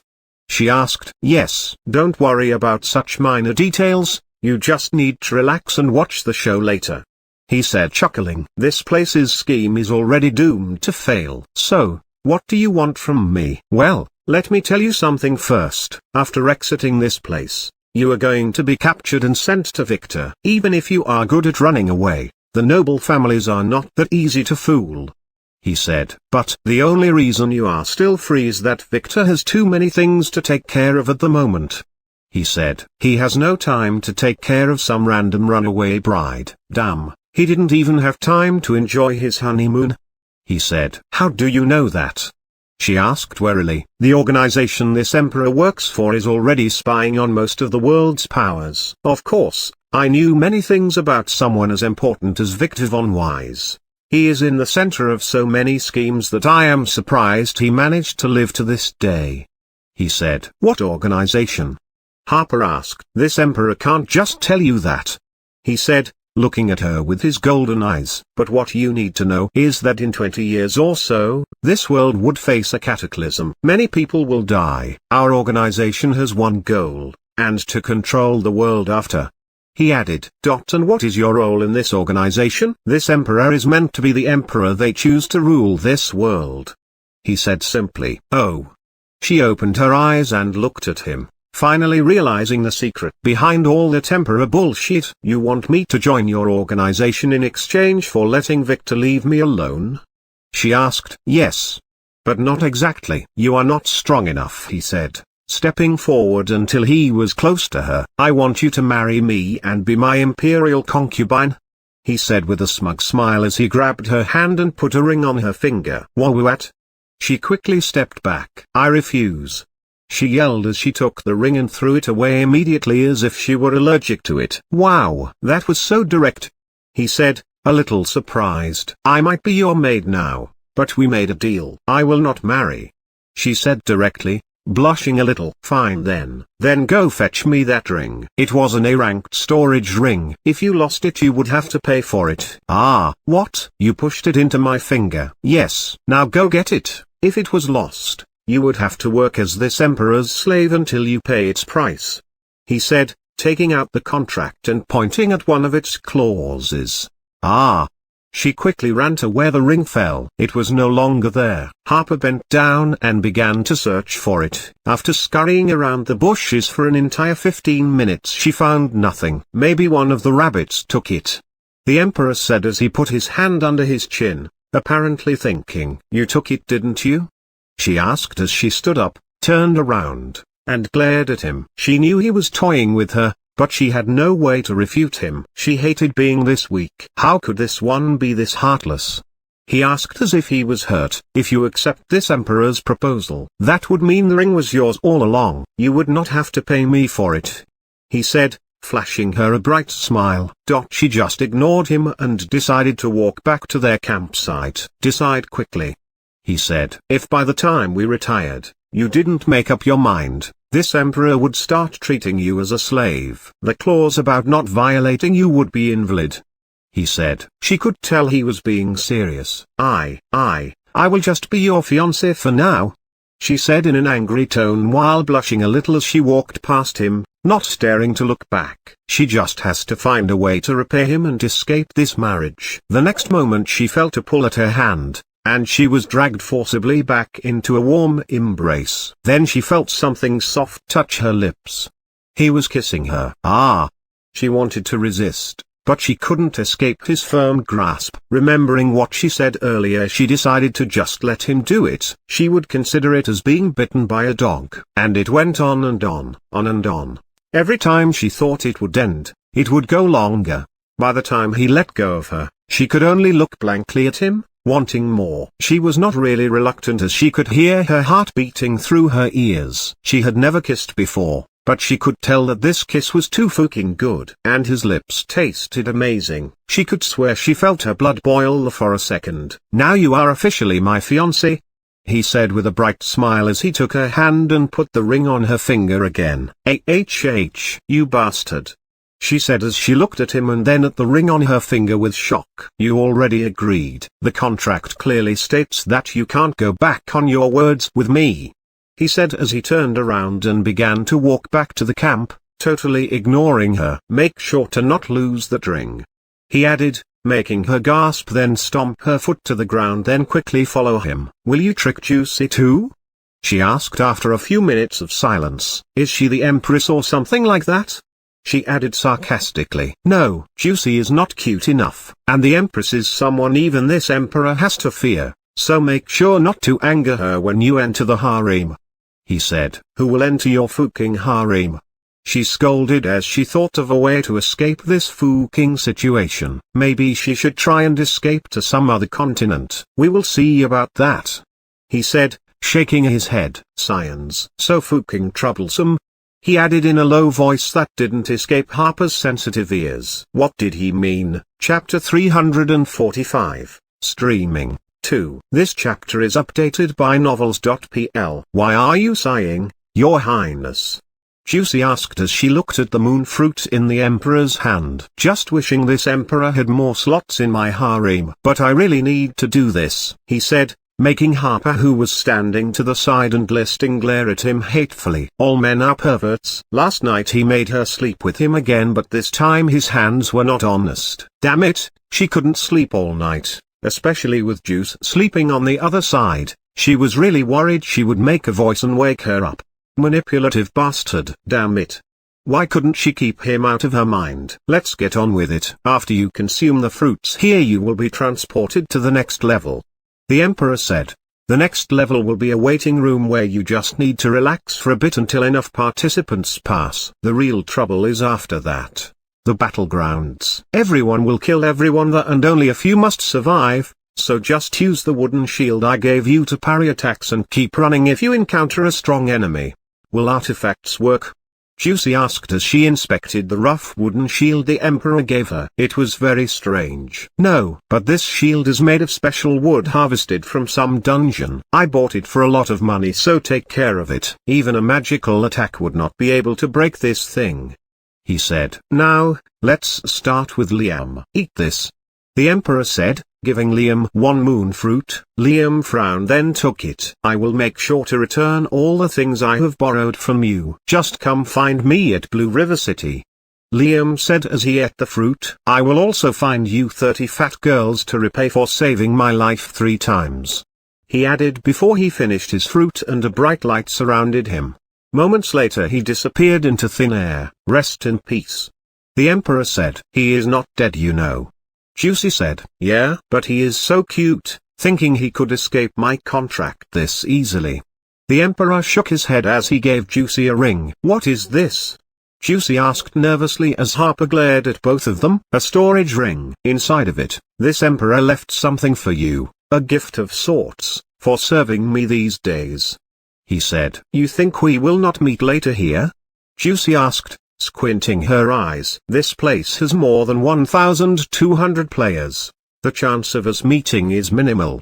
He lied. "Oh, by the way, this Emperor has long realized that you are very strong and have been hiding your true power from me. So if you meet Harper or Liam later, make sure to protect them," the Emperor told her. Juicy never really displayed her power on this level, as the Emperor really did most of the fighting whenever they encountered danger. "How did you realize that?" Juicy asked. "Next time when you hug someone to sleep, use less force." This Emperor was almost squeezed to death. he said, pushing the storage ring into her hand. Oh. She blushed as she put the ring he gave her in her pocket before biting and eating the moon fruit without a comment. This one tasted like a very sour plum, but she just wanted to eat it and escape the grasp of this perverted emperor. Here's a piece of advice: when the chaos happens in the end, don't act. The die had already been cast, and you will change nothing. Just lay low. There is more than one hunter for the grand prize. The Emperor suddenly said just as she chewed. Your friends Rain and Ryu have already crossed to the next level. Be sure to find them, they might need your help, my dear turnip. He added just as she swallowed, then began to vanish. He chose to deliver his words at exactly that moment, diverting her attention. She looked at him with shock as she disappeared. She realized that he had been scamming her all this time. This bastard must have known her real identity. Damn. She wanted to question him, but she didn't get a chance as she vanished. She didn't even have to correct him that her name was Tulip and not Turnip. So cold even when getting scammed. Now I just need to find a few rabbits to kill and replace the slot. So troublesome, the Emperor said with a bright smile, then turned and looked at Harper, who had been trying to keep her distance from him since last night. Now it is your turn, dear Imperial concubine, he said as he walked toward her. We are only engaged now, she said, but couldn't continue as he suddenly hugged her. She closed her eyes and waited reluctantly for his forceful kiss, but it never happened as she felt his weight suddenly slump into her as he fell to the ground. She quickly opened her eyes and noticed the pale face of the unconscious collapsed Emperor. Thanks, Sister Blue. Rhea took the moon fruit from Lin and ate it directly. Blue was the name Lin used here to hide her true identity. We are only missing one fruit each now, Lily said as she watched Rain also eat his fruit. This guy was super strange. The fruit he was eating was a real one, but it was not affecting him at all. Lily, who was very sensitive to souls, was sure of this. According to Victor, this guy had some strange curse that makes him attractive to demons. This could be probably the reason. His soul was already in a malleable state, so this fruit didn't affect him at all. Strangely enough, she didn't really encounter Rain in her previous life. He was not a part of Tulip's entourage. Something must have happened. Dear Red, is there something on my handsome face? Rain asked as he watched Lily look at him. He had been trying to see what was under her mask for the last week but kept failing. He needed to act carefully so that Rhea would not hate him. Just wondering whether punishing you would correct that crooked attitude of yours, Lily said. Red was the name she was using here. My attitude is fine. It is your attitude of acting like a big sister all the time that needs correction. It is like some old lady, he said. Do you want this old lady to kick that ass of yours? Don't think that I didn't notice you snooping around Our Lady's sleeping bag last night, Lily said. They were using only one big bag to sleep together, to bond with Rhea. Although Lily was reluctant, she knew how important getting a Saiyan friend like Rhea was. Do you know that for a second there, when I met you I considered you a refined lady. Who knew that you are just a man-hater?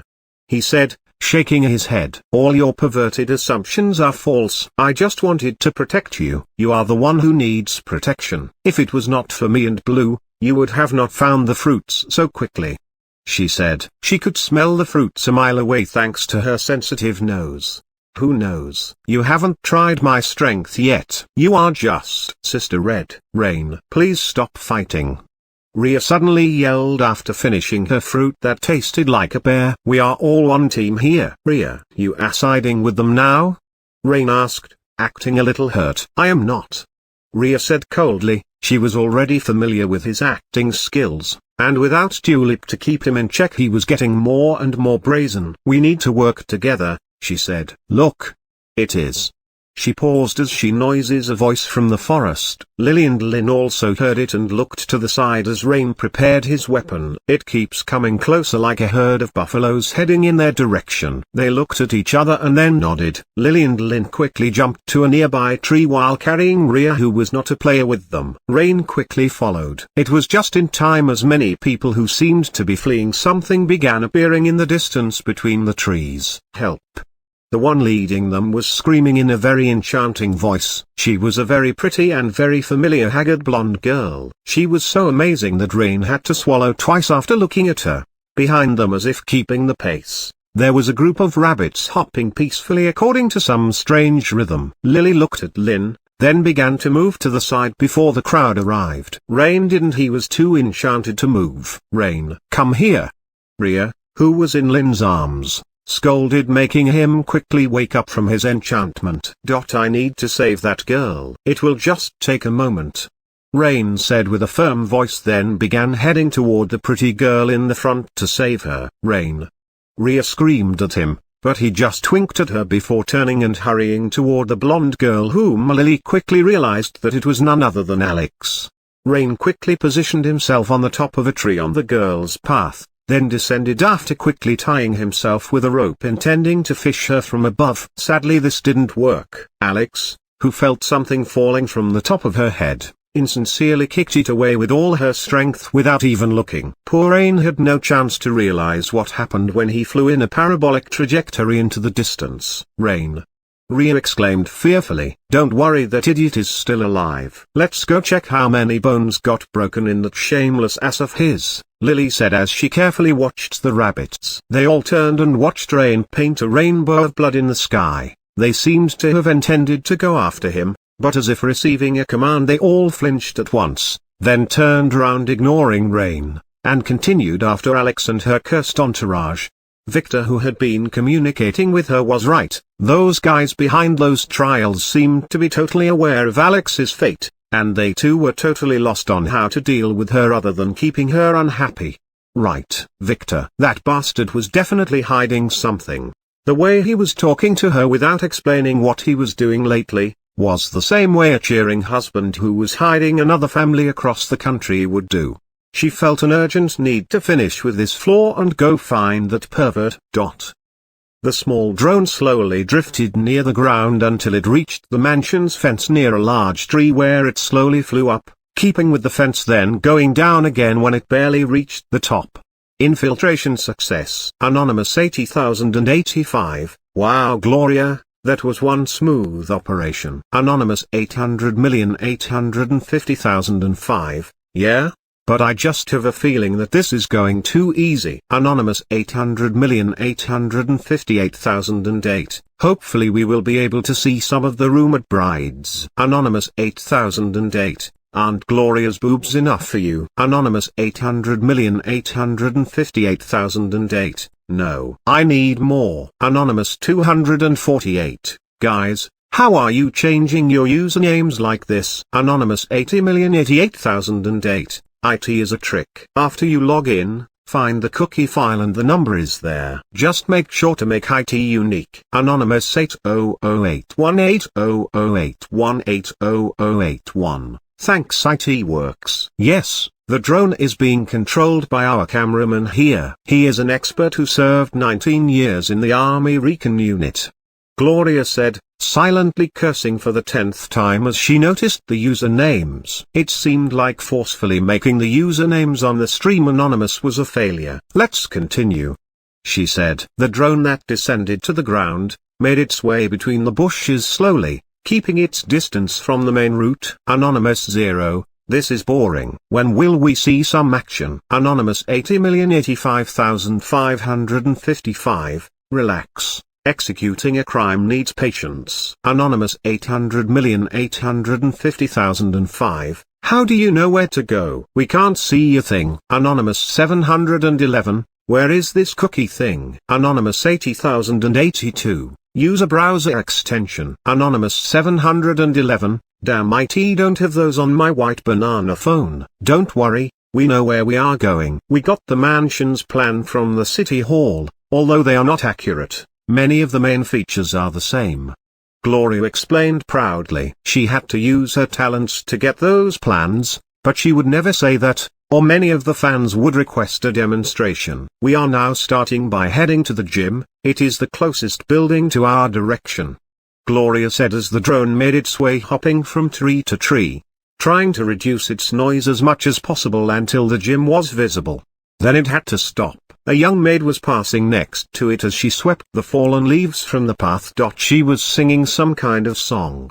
You choo. Tonight I rode his train again. It was faster than a plane. Choo choo. Her voice trailed off. Anonymous 80,085,555. What was that song? Anonymous 0. I don't know. But my blood boiled just hearing it from the mouth of that lalai. Are they doing some cosplay party here? Anonymous 80,082. Probably not. I heard that those rich bastard always has some strange hobbies. Anonymous 8008. I want strange hobbies like those too. Anonymous 0. You already have. Anonymous 80,085,555. We all do, we just don't have the financial means to pursue them. Indeed.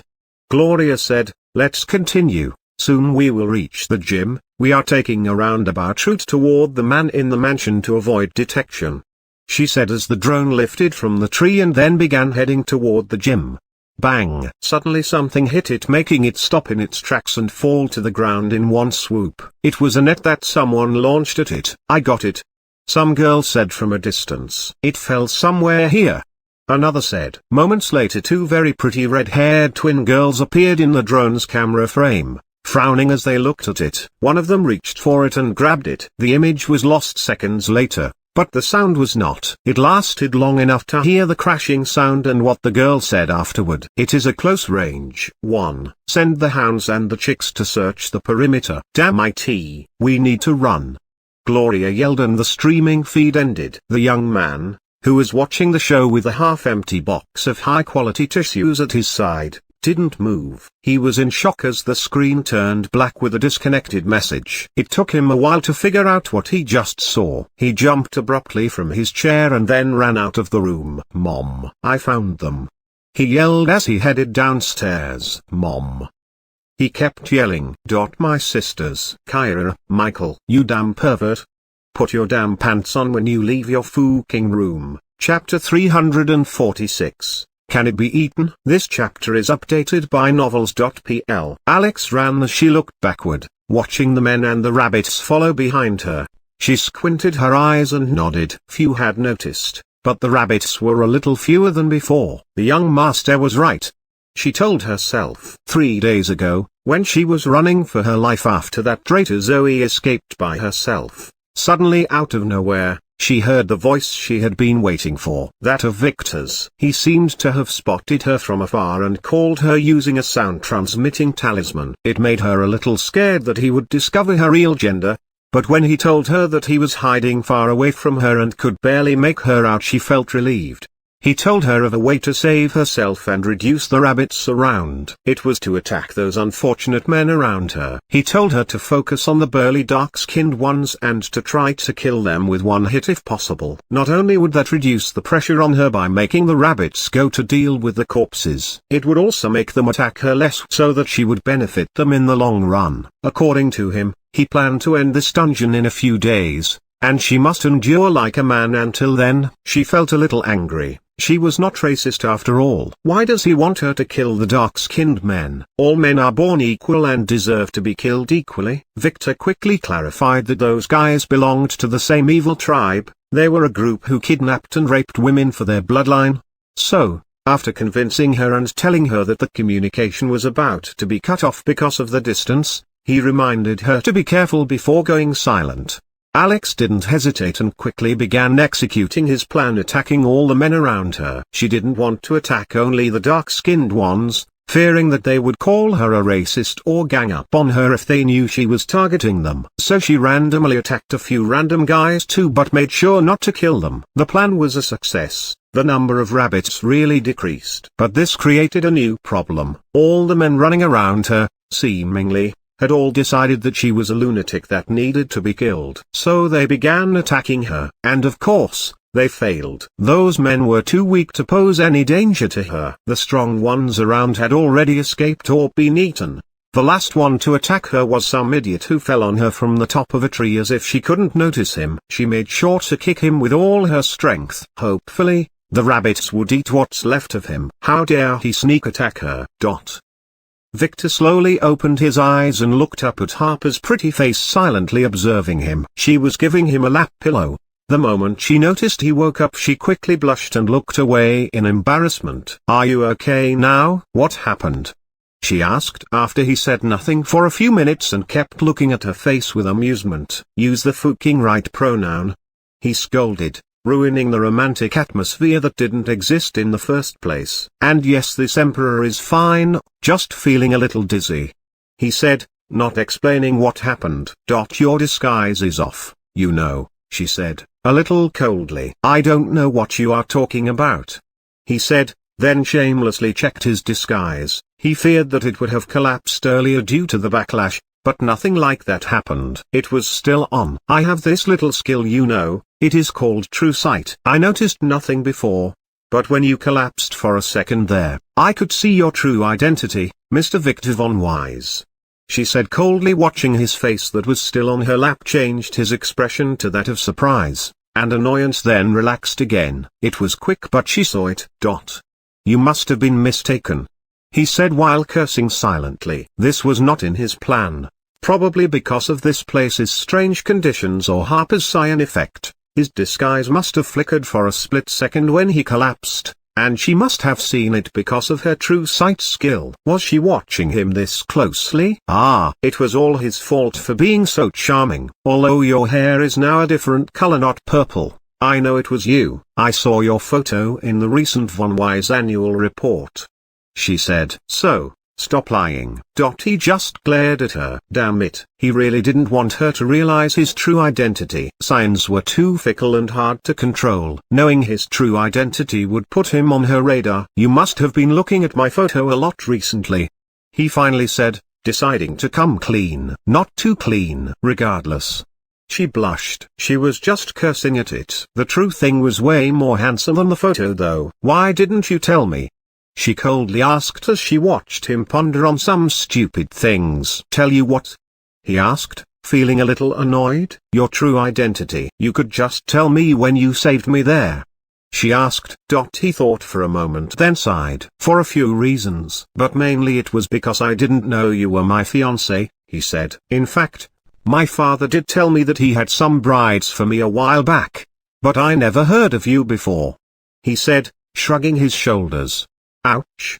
That hurts," she said. She had been running for over a month and it turned out the other party didn't even think about her. "Why didn't you tell me then after I informed you about me?" she asked, feeling a little salty.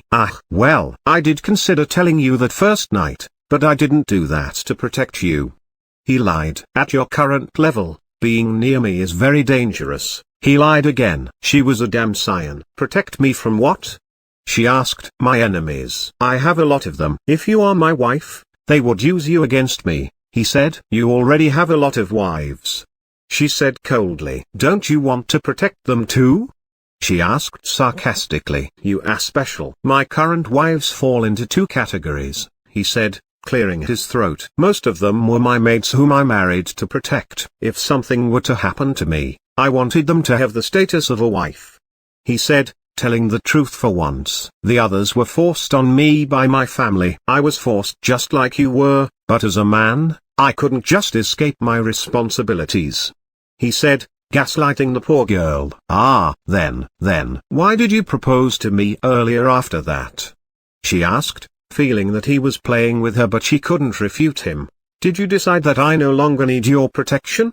she asked. "No, He hesitated. "Well, after staying a few days with you, somehow I began to feel that we are both compatible. Just a little bit. Hugging you made me feel very safe," he said, looking away as if he was a little embarrassed to admit his feelings. "I just couldn't handle the idea that you would fall for another man if I just let you go." "You are mine," he said, blushing a little. The overbearing CEO act must have such moments of showing weakness. "Who said I am yours?" she asked, feeling a little shy. "I did. The more I stay with you, the more I am sure of it," he said, looking at her eyes firmly, making her blush and look away. This was a mistake. Now it was his time to counterattack. "I never agreed to this arrangement," she complained, then stopped as she felt his lips touch hers. She wanted to back off or push him away, but as she was sitting on the ground, she had no way out. As he pushed his body against hers, pushing her to the ground, The kiss really took a long time, longer than the previous one. There were no other kids around after all. She didn't know how it happened, but by the end of it, her hands were hugging his head hard, and her legs were already around his waist. He had to struggle a little to let go of her. The girl was about to suffocate without realizing it after all. Damn. His bloodline had become really scary. "You taste great," he said as he tickled her, forcing her to retract her hand quickly to push his claws that crawled from under her very short maid skirt at some point. "Ah!" She blushed as she backed off a little, after realizing what she was doing. "Maybe I should order my men to create a perfume using your scent." He continued his monologue, totally ignoring her. "Shut up." She scolded with a blush after she pushed his dirty hand away, then began to gasp for breath before wiping her lip with her sleeve. "Now give me that fruit," she said, blushing like a tomato. She just wanted to leave this damn place. She was not going to surrender this easily. She had dreams and she was not ready to let go of them for a man. Not yet. He shook his head. "If you leave now, you will only have to wait, as the battle stage will not start for another 2 days when enough participants have crossed this stage," he explained. "What do you want then?" she asked, covering her chest with her hands. "To train you. With your current skills, you would be in trouble sooner or later, and this is not a fine thing for my wife. So for the next 2 days, you will go through a fighting crash course, designed by this emperor." It had already been tried and proved a success. He said. "Stop using that stupid pronoun," she scolded. "And I am not your wife yet." She spat. "We will see about that," he said with a bright smile. Levi squinted his eyes as he looked at the glass tank that was emptied and now was getting lifted. The incubation period was over. Rita, who was suspended for the last few weeks, slowly descended to the ground, moving slowly as if she was still getting used to her new body. "Welcome to the world of humans, Great Tricenter," Levi said to the demon as he presented her with a red ominous-looking pill that she quickly grabbed and ate. Slowly, her corpse-like appearance began to change into that of a pretty young lady. If not for her jittery movement, no one could tell that she was now a corpse possessed by a demon. Although Rita's body was not technically dead, it was injected with so much corpse energy that it was too damaged. That's why they had to pay a great price to get this body repair pill for her. The plan can't fail. Looking at her, Levi began to regret his decision to sacrifice her a little. Somehow after the incubation, she became a little sharper and more pretty than her older self. "Damn it. Your body's name is Rita von Wise," Levi said, giving the demon a stack of documents explaining Rita's life. Demons who possess others can naturally inherit their life skills like knowledge and habits, but they lack the memory of the body's original owner. Rita nodded, taking the document while keeping her piercing ominous eyes on Levi, making him feel a little unsettled. This demon ghost was a high-ranking one, and those were usually very annoying to deal with. He reminded himself to be very careful. The plan had been changed a little, "So you will have had to stay with us a little longer," Levi said. First, the birthday party was cancelled, and then their top men kept getting killed one by one. They no longer had the power to swallow the von Wise alone, so they chose to play it a different way. "As long as you abide by the contract," Rita said in a hoarse and strained voice as she looked around at the scientists who stood at a distance. It was as if she was looking at some kind of food. "Of course," Levi said, with a forced smile. "Now my men will guide you to your room where you can relax and review the relevant information." Rita nodded, then began to follow one of the guards who politely invited her. "By any chance do you have any idea about a bloody moon in the sky?" Levi suddenly asked as Rita reached the door. "Blood moon?" Rita looked back at Levi with a blank expression. "Can it be eaten?" she asked. "Not really," Levi responded. "Then this seat does not know," she answered disdainfully. Chapter 347, To the Next Level. This chapter is updated by novels.pl. "So, where is Victor?"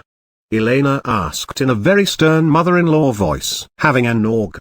He is partying somewhere," Margaret corrected herself nervously. "He should return in a week or so. Maybe with a new wife or two," she added in a very low voice. She had long noticed that Victor had the tendency to get a few new girls whenever he went out. "And he took only Lily and Lynn with him?" "Yes. I wanted to go too, but he didn't agree." Margaret explained. What about that girl Elise? Elena asked, remembering the girl in the wheelchair from the wedding. She never had the chance to talk to her. Victor sent her to some secret doctor in the mountains saying that he might be able to cure her. She should return in a month or two. Margaret lied with a straight face. Elise was at the factory base overseeing the construction there. They wanted to hide the fact that she was cured until they get a good explanation for that. I see.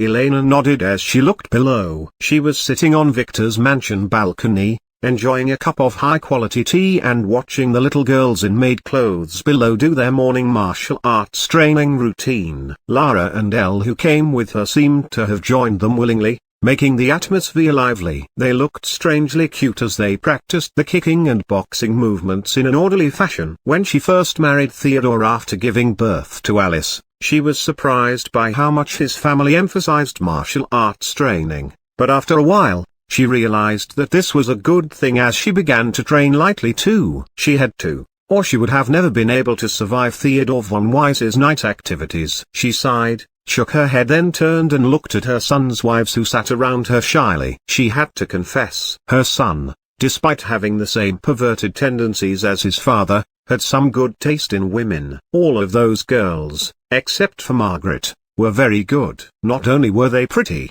but they were also polite and had a really nice nature. Except for Margaret, that is. If only her husband could hold his wives to the same standards instead of sleeping with any nasty hoe who manages to throw herself at him. Well, at least Luna is fine. Elena really liked her like a little sister. Myra, I heard that Victor decided to entrust the idol group he is creating to you. Elena finally asked.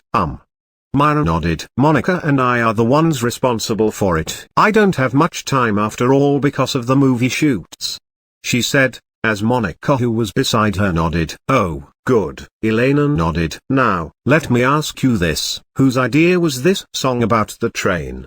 She asked the question she wanted to ask. 2 days ago, she watched a report on TV talking about the new leaked songs that the new idol group by Horizons Media was meant to sing. Her little daughter was meant to sing. It was Victor's. Myra answered nervously. Cancel it. Elena said flatly. But remove the damn song from the program. Elena said. My daughter will not sing such a thing. And remove the other slut song too. It is not appropriate for an idol band composed of little girls, she said. The slut song she meant went like this. I am your slut, so fear me not. I'll hold your hands to a new world. I am so hot, especially the butt. Follow this one if you can afford. Myra didn't know how to answer. She too felt the songs were a little inappropriate, but she would follow whatever Victor told her to do. Don't worry, Margaret interjected. Those songs were meant as a joke, a publicity stunt. They were meant to be leaked and drive the public's curiosity. In fact, we already have a more appropriate and refined version for the girls, Margaret explained, taking a notebook from her storage ring behind her back and then giving it to Elena, making both Monica and Myra, who had no idea about this, run to their mother-in-law's side to read the real songs. Oh, that makes sense now. Elena sighed in relief. The real song is not about riding the young master's train, but the love train. The slut turned into a cat. The ideas were the same, but the concept can be interpreted in a more appropriate way like all songs. Why did you make us train on the alternative version? Monica suddenly asked Margaret hatefully. Simple, because I wanted the test records to leak. I wanted to create publicity, she said. You were the one WHO leaked those? Monica asked. Yup, people now will be waiting for the real thing to be sung by the Lily Idol group. One of the songs will also be in the new movie, Margaret said. Oh, this might just work. Arya, who was taking a day off to stay with her mother-in-law, nodded. Although this method of publicity is too depraved for her taste, it is standard in the media world. But you should have told us, she added to Margaret. That would not be fun, Margaret said, then quickly went silent as she noticed that Elena was really glaring at her, and so were the girls. Only Victor shared her sense of humor. I see, Elena finally said after she went through the entire songbook. These songs were very good. She kinda understood Victor's plan as she was in the media circle long ago, and had an idea how sex sells. She could only sigh. In a way, Elena was thankful that Victor managed to convince her husband to accept Lara joining an idol group. She always wanted one of her daughters to achieve her childhood dreams, but Alice was a lost cause, and Theodore was overprotective of Lara after his niece messed up a few years ago. Elena was now pinning all her hopes on Lara, who resembled her in more than one way. Bang! A sudden sound of something crashing alerted Elena and the girls, making them look downward. Lara seemed to have been demonstrating some martial art to the little maids, and she struck a garden lamp post by mistake, breaking it into two. Lara was standing next to it, not knowing what to do as she was surrounded by shocked girls. Oh, this old thing finally broke. Hee. Margaret said dryly as she sweated a little and looked at Elena. It was struck by lightning in that storm a few weeks ago. Oh. The same thing happened to a tree in the mansion we live in. Theodore scolded Gardner heavily after it fell while Lara was playing near it. You should really take care of such things. What if someone got hurt? You must make Victor really take responsibility as a homeowner. Elena sighed and said after making sure that Lara was fine, we will tell him. The girls nodded and said as they looked at each other and then at Lara, who had just become the little maid's idol.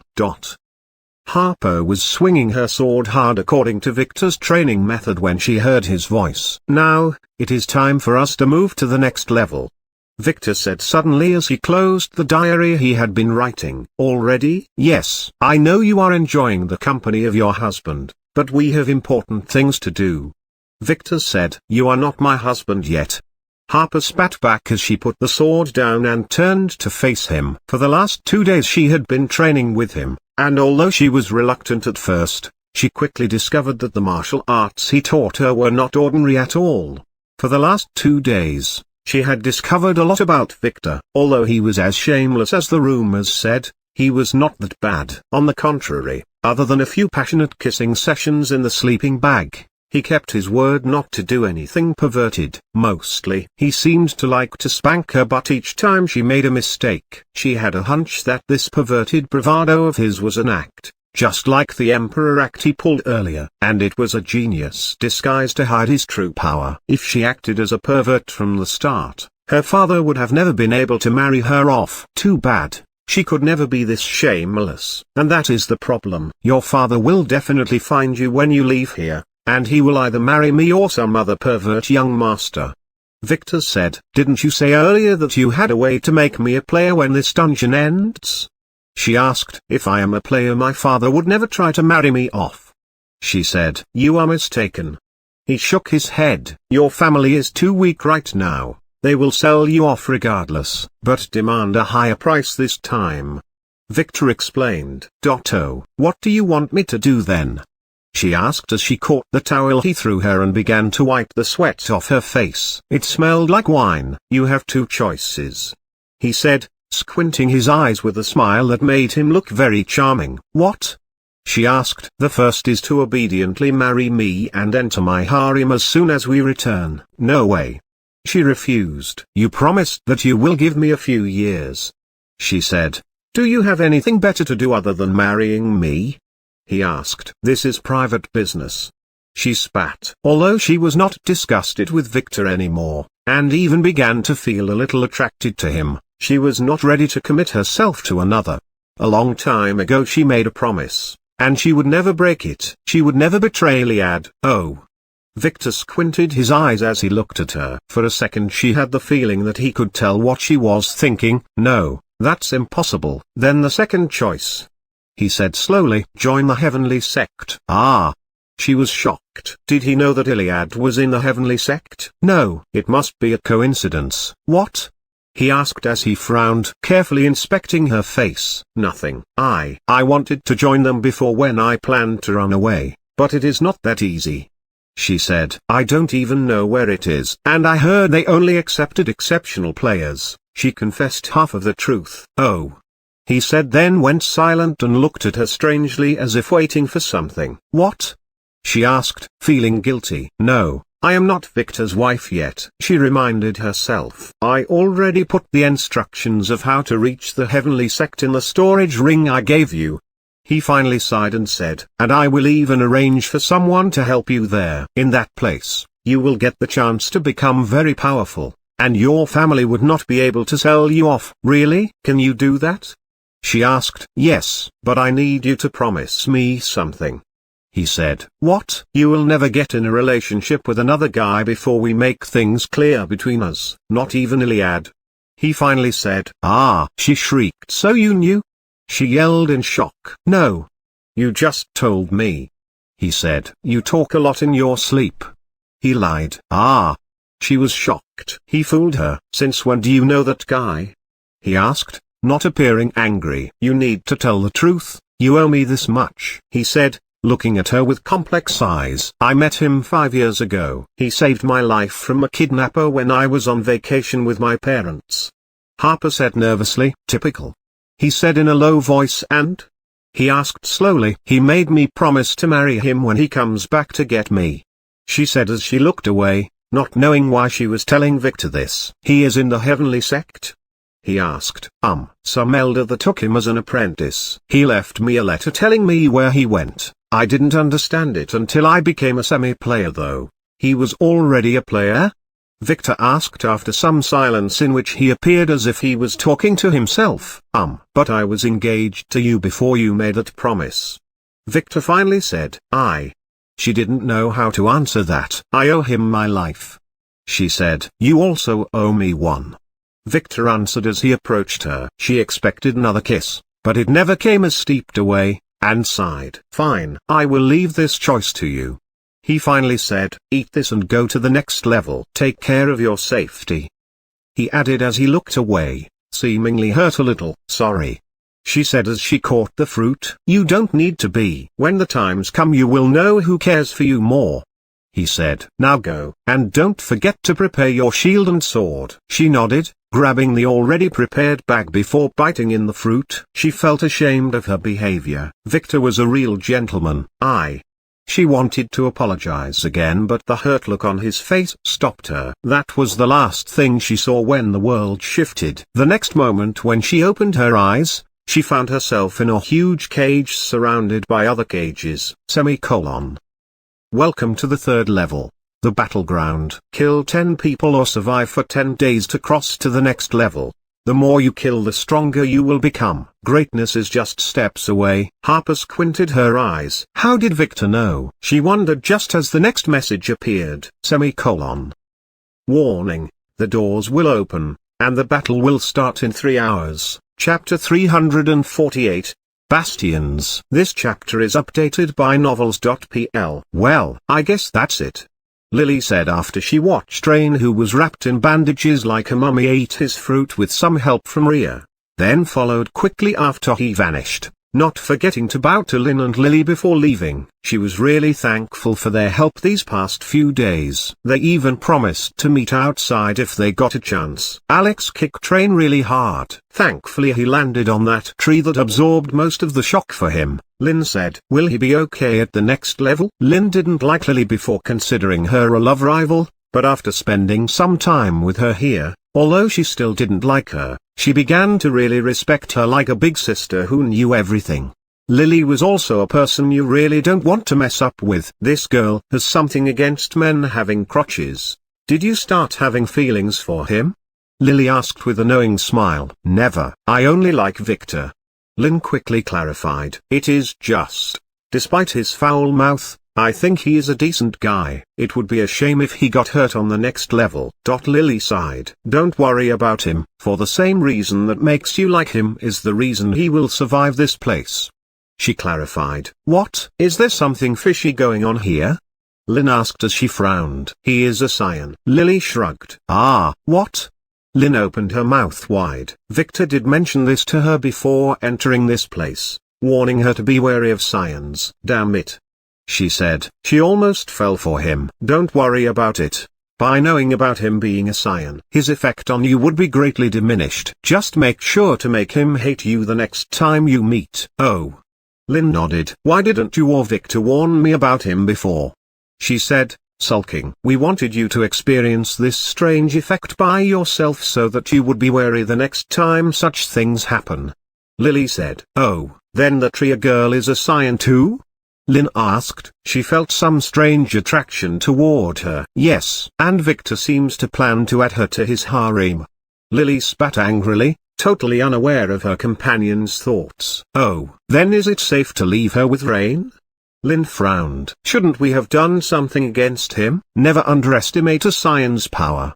Lily shook her head with a smile. And Rain will have other things to worry about very soon. You did something to him, didn't you? Lynn asked. Who knows? Lily shrugged. Now come on, eat your fruit, Victor is waiting.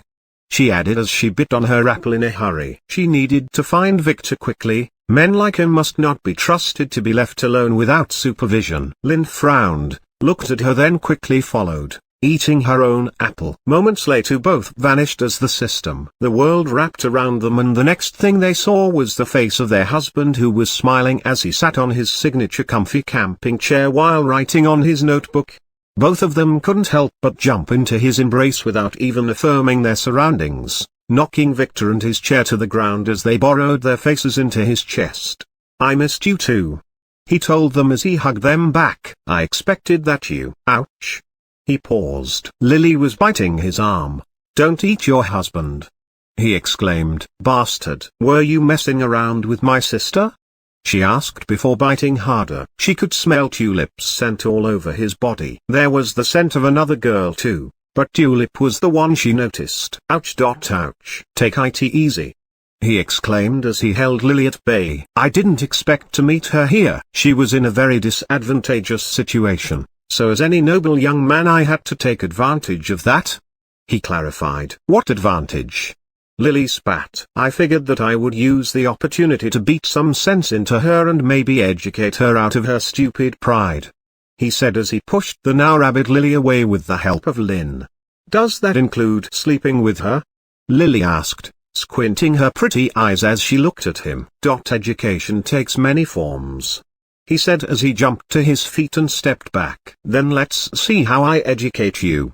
Lily spat hatefully as she also stood up and prepared to attack him again. I also gave her the cure for your mother's poison, he added, making Lily pause. She will be skeptical, she said, calming down a little as Lynn, who was curious, looked between the two. She just needs to recognize the symptoms. She is a smart girl, Victor said. True. Then I will forgive you for this once, Lily said, pouting. Good. We have better things to do now, he chuckled, making both of the girls look at their surroundings. Where is this anyway?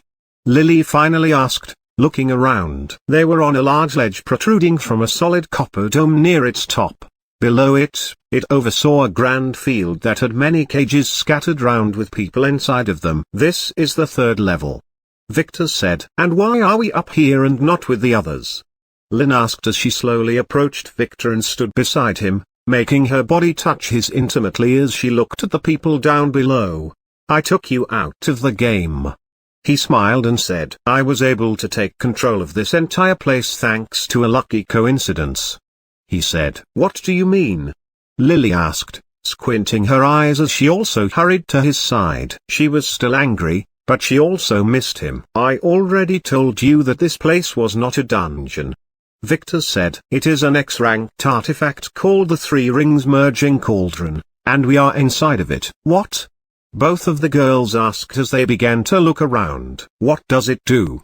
Lynn said curiously as Victor secretly moved his hand around her back indecently from behind. Like the cauldrons that ancient alchemists used, it is for processing materials. It takes people in, then extracts their soul energy, attributes, bodies, and bloodlines before inputting those into someone else, he explained. Then, this place is basically a trap? Lynn asked. Exactly. Victor nodded. Who is behind it? Lily asked as she looked at the players down below. Demons. Those rabbits you saw before are all possessed by demons. There are about 1,000 of them, not counting the hibernating demon souls laying dormant in the blood chamber, Victor said solemnly. Hiss. Lily gasped. This is a bastion? She exclaimed. Exactly. Victor nodded. They are collecting players, planning to choose suitable ones, and take over their bodies to re-enter the world, Victor said. This operation must have been very old, as many of the players here belong to tribes whose raison d'etre is to create better offspring before making them enter the cauldron. Those dark-skinned men, among others. I counted 5 different groups who all seem to worship a mythical red moon god. They think they are here to prove themselves. He said, most of them are to be used as fuel in the cauldron and fill the blood chamber. Cheat. Lily said, they choose the best ones, then cook and eat the rest to make them more powerful. Exactly. No wonder.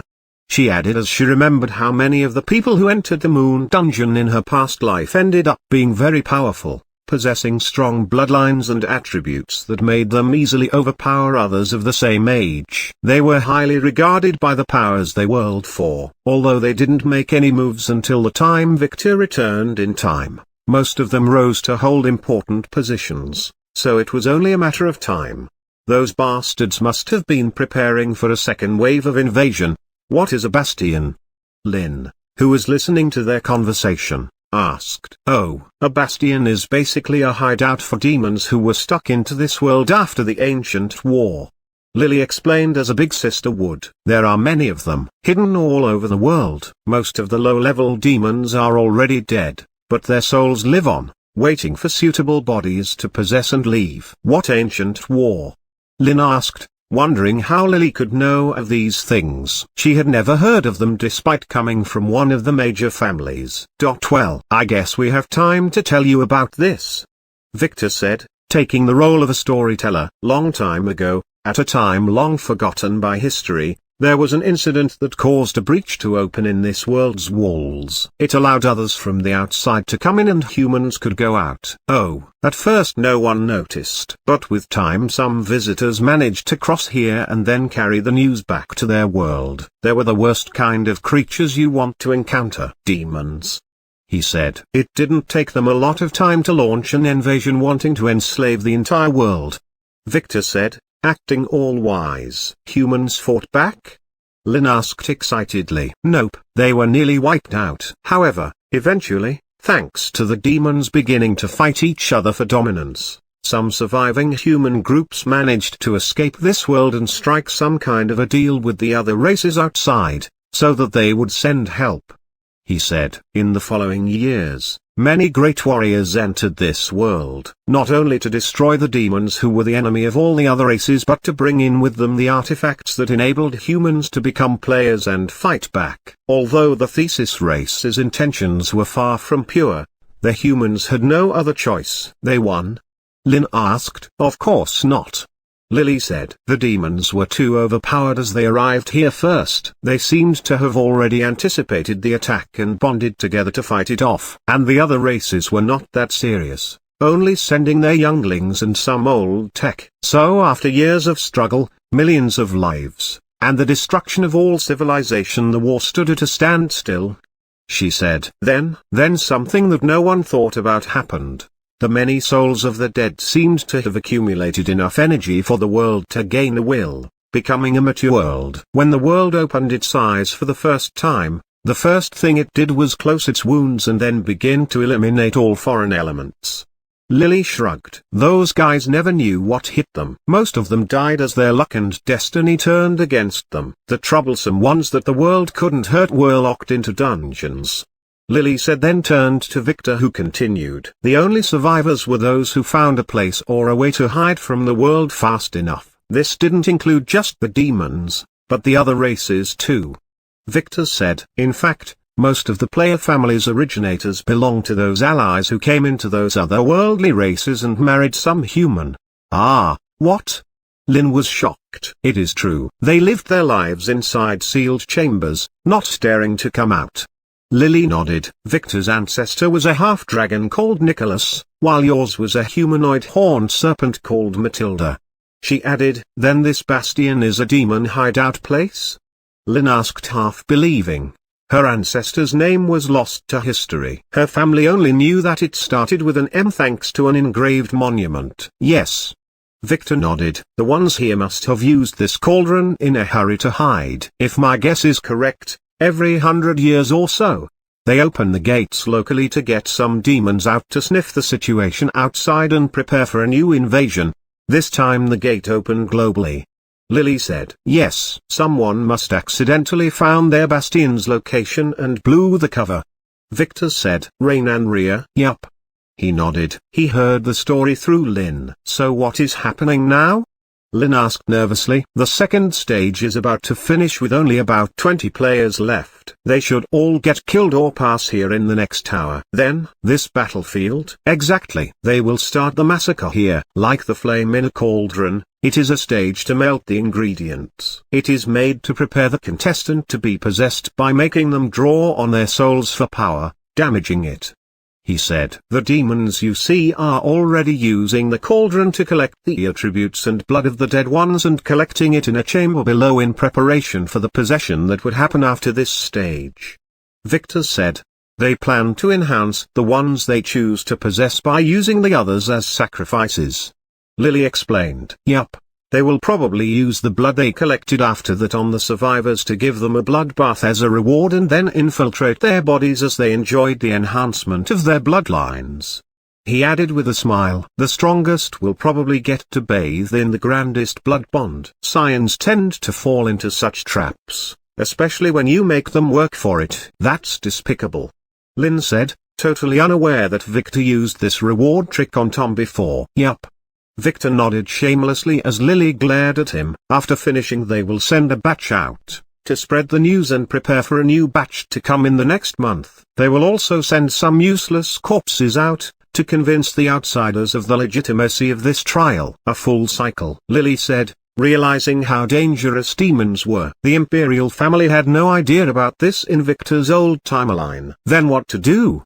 Lynn asked. Nothing for now. I already said it. We are safe. This entire place is under my control now. You took control of the artifact? Lily asked. Yeah, I fed some of my blood to a rabbit intending to take control of him. But that thing took the blood and dumped it inside the cauldron's blood chamber, he said.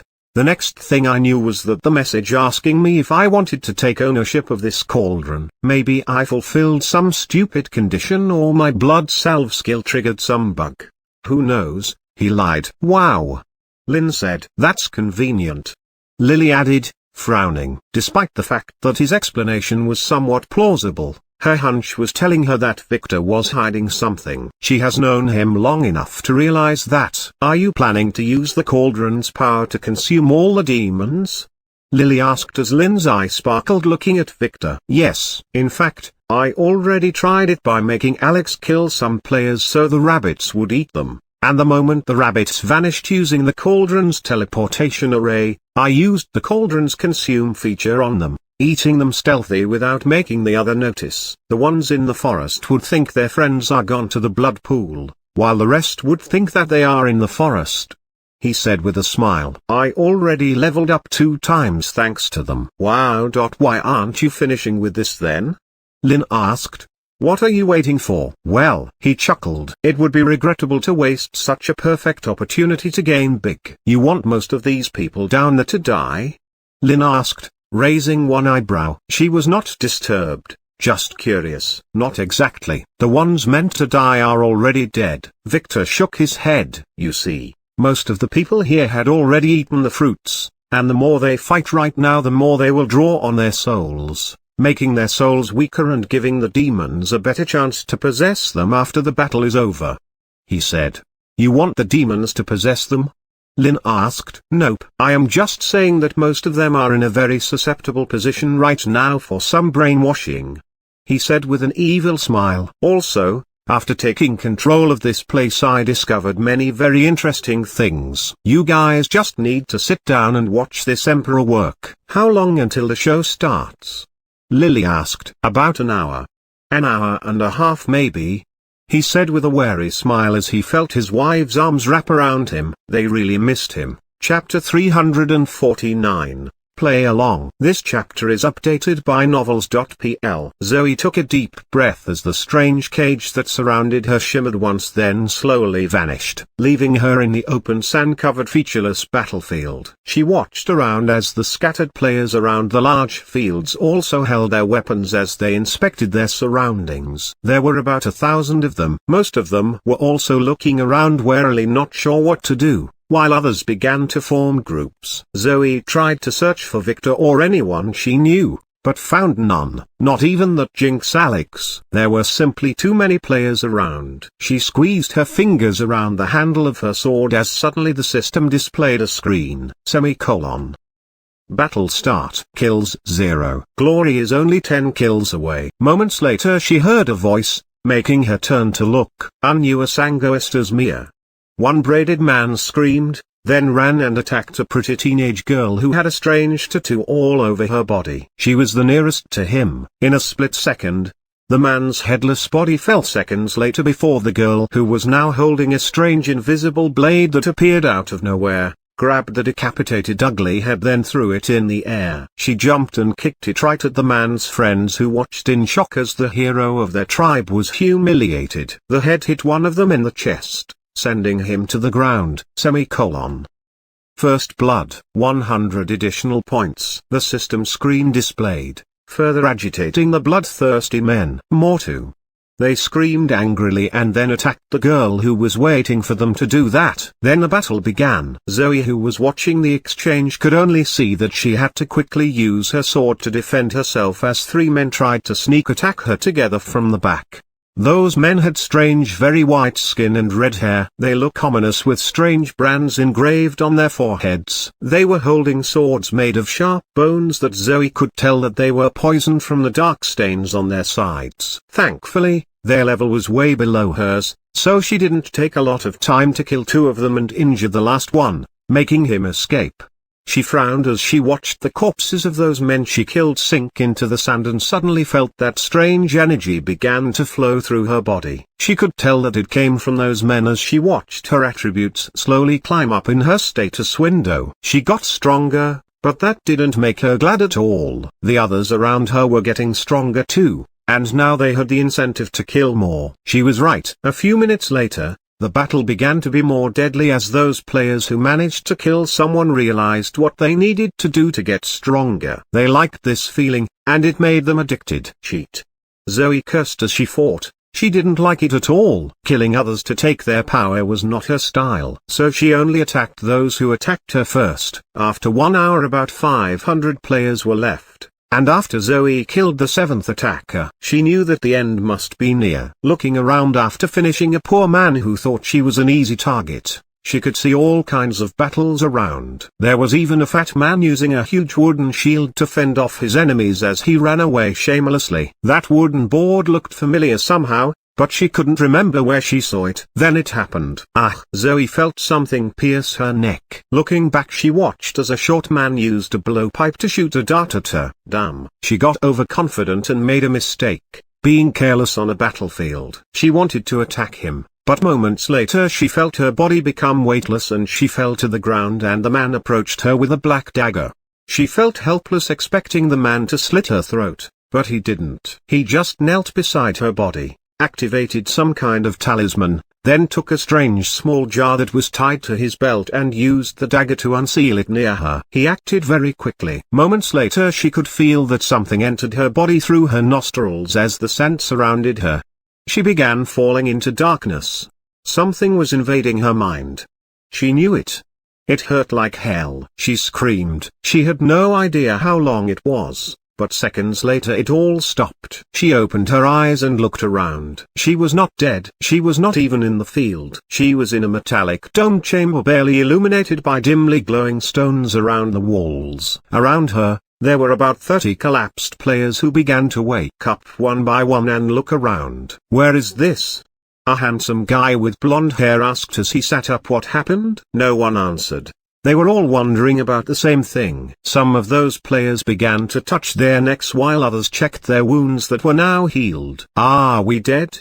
a girl asked as she stood up. "I was stabbed by some guy," she said, checking her body. "We are alive. We should have been dead," a tattooed girl answered, biting her cherry lip. She was the same one Zoe saw before fighting valiantly. "Yet we aren't," she added as she touched her neck while inspecting her surroundings. Many nodded. "Our powers as players are sealed," one player suddenly exclaimed from the side. She was trying to use an illumination skill, but she failed. "What?"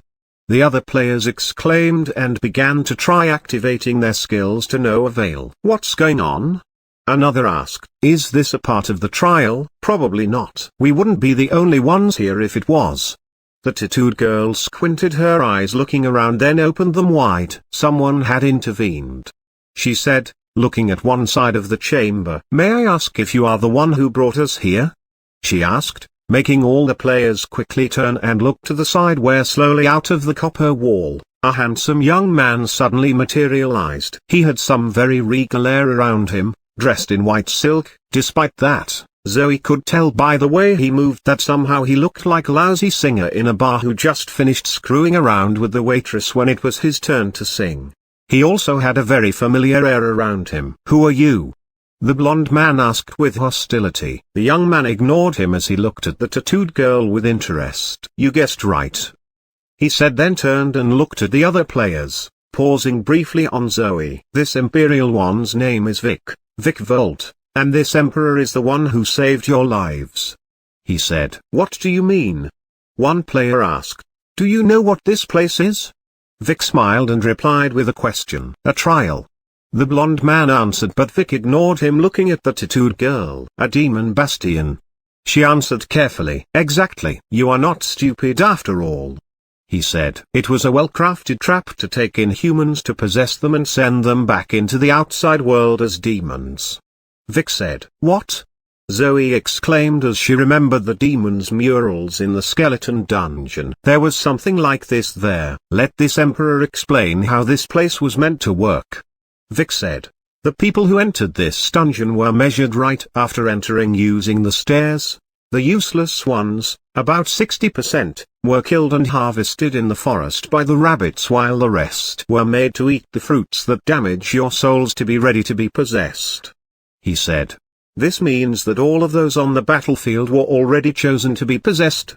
The tattooed girl asked. Exactly. Most were meant to fall at some point. In fact, 5% of the enemies there are both illusionary and naturally undefeatable. They are meant to choose those who were tired enough and extract them. Only the strongest players will really stay to the end like a hard-to-cook ingredient. But they too will be utterly exhausted and ready to be possessed by that time.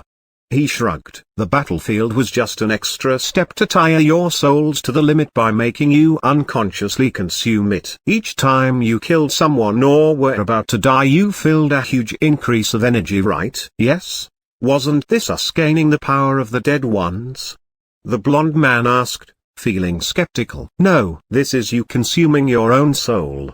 Vic shook his head. Whenever a man kills another or falls into mortal danger, there would be a slight disturbance in his own soul, like a shock wave. This is usually harmless, but if the soul is damaged, some of it will liquefy, converting it to energy and making you stronger. HSSSSS.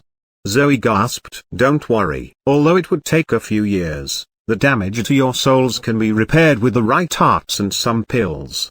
He said such things as if soul-fixing drugs and art were trivial. It is just that the outer layer that formed the protection shield is the first to be exhausted. Then what happened to the dead bodies?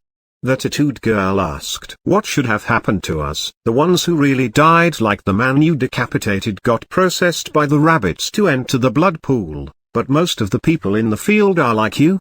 They just collapsed and got absorbed by the sand. They were not dead, Vic said. They would be transferred to another chamber where they would be submerged into a blood pool, telling them that they survived the trial and that this was their reward. That bath would really make them stronger, but in it, a myriad of demons' souls are hiding. They will infiltrate the players' bodies as they absorb the blood and devour their damaged souls, then possess them. Ah!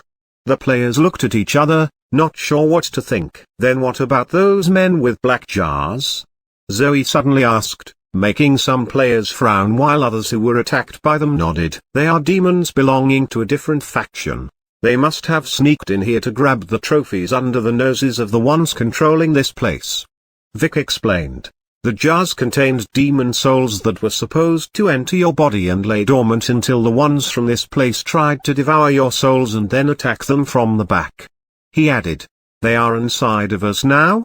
Zoe asked nervously. touching her neck. No, you don't need to worry. The moment those souls exited the jars, this emperor used this dungeon's powers to neutralize them and turned them into energy to feed your souls, fixing it and making it stronger. He clarified. You can control this place?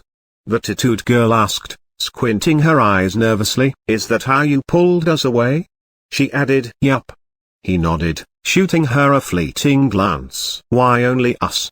She asked. What is your plan? This emperor couldn't grab a lot of players, else it might alert the ones controlling this place yet. He said. And this emperor is not doing charity here. For saving you, you must pay a price. And what if we refuse to pay? The blonde young man asked arrogantly. You will die. Vic said flatly, making the player look at each other. Your lives are already mine. And even if you are the heir of a kingdom, I won't care. He added. So you knew our identity? The blonde man said. Why else would you be chosen? This emperor does not need useless puppets. Vic said. What do you want in exchange? The tattooed girl asked, squinting her eyes. She was wondering if Vic knew her true identity. I save your souls and lives, and in exchange, you must give me absolute obedience for the rest of your lives. He said, making a shimmering contract appear in front of the players. They froze as they read it. This is stupid.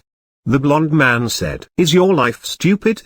Vic asked with a frown. No, fuck you. Do you think I am an idiot? He didn't continue as he was decapitated seconds later by Vic, who appeared out of thin air right behind him and then cut his head. It took merry seconds. The girls gasped in shock as Vic returned his sword to his scabbard. You can always refuse, but this emperor will reclaim what is his. He said. Now hurry up. This emperor needs to send you back before the demons realize that happened. It would be a waste if you missed the blood pool's nourishment. He said. These conditions are a little too overbearing. One player who read the contract said slowly, if they agreed to this, they would become his slaves. He would be able to make them do whatever he wants. Most of the guys here belonged to some really strong powers. Stupid or not, you have about 5 minutes to decide. The next stage will start soon and I need to send you back before the demons notice anything funny. He said, looking at the cheap-looking golden watch on his wrist that Zoe recognized. This bastard was definitely Victor. This watch was the one he wore in front of her while telling her that artifacts don't work right before entering here. She almost gasped and looked at the contract in front of her. It was empty with just a few words. Play along cuz. Chapter 350. So quickly. This chapter is updated by novels.pl. That was the last batch. Victor said as soon as he returned to his temporary base and handed Lily a list, then collapsed on his foldable chair while Lynn hurried to wipe the sweat off his forehead. I think those are enough for now. He added. Are you sure you want to include some of those tribesmen? Lily asked as she looked at the book to her side and began striking out the names of the ones who refused Victor's offer. I don't like them or their stupid beliefs at all. I didn't include any of them. Victor said. All those men refused my offer, screaming something about the moon god's wrath. Then what about those three, Fly Opfer, Beetle Opfer and Hornet Opfer? Those are women, tribeswomen. They disguised themselves as men and entered this dungeon in an attempt to escape their miserable lives. He said, feeling a little sorry for the girls who grew up in a tribe following a demonic doctrine of using women only as breeding material. And they fell into your hands. Lily said, I promised to help them find a better life. Working for you for an eternity. It is a life, and this emperor is not a bad boss.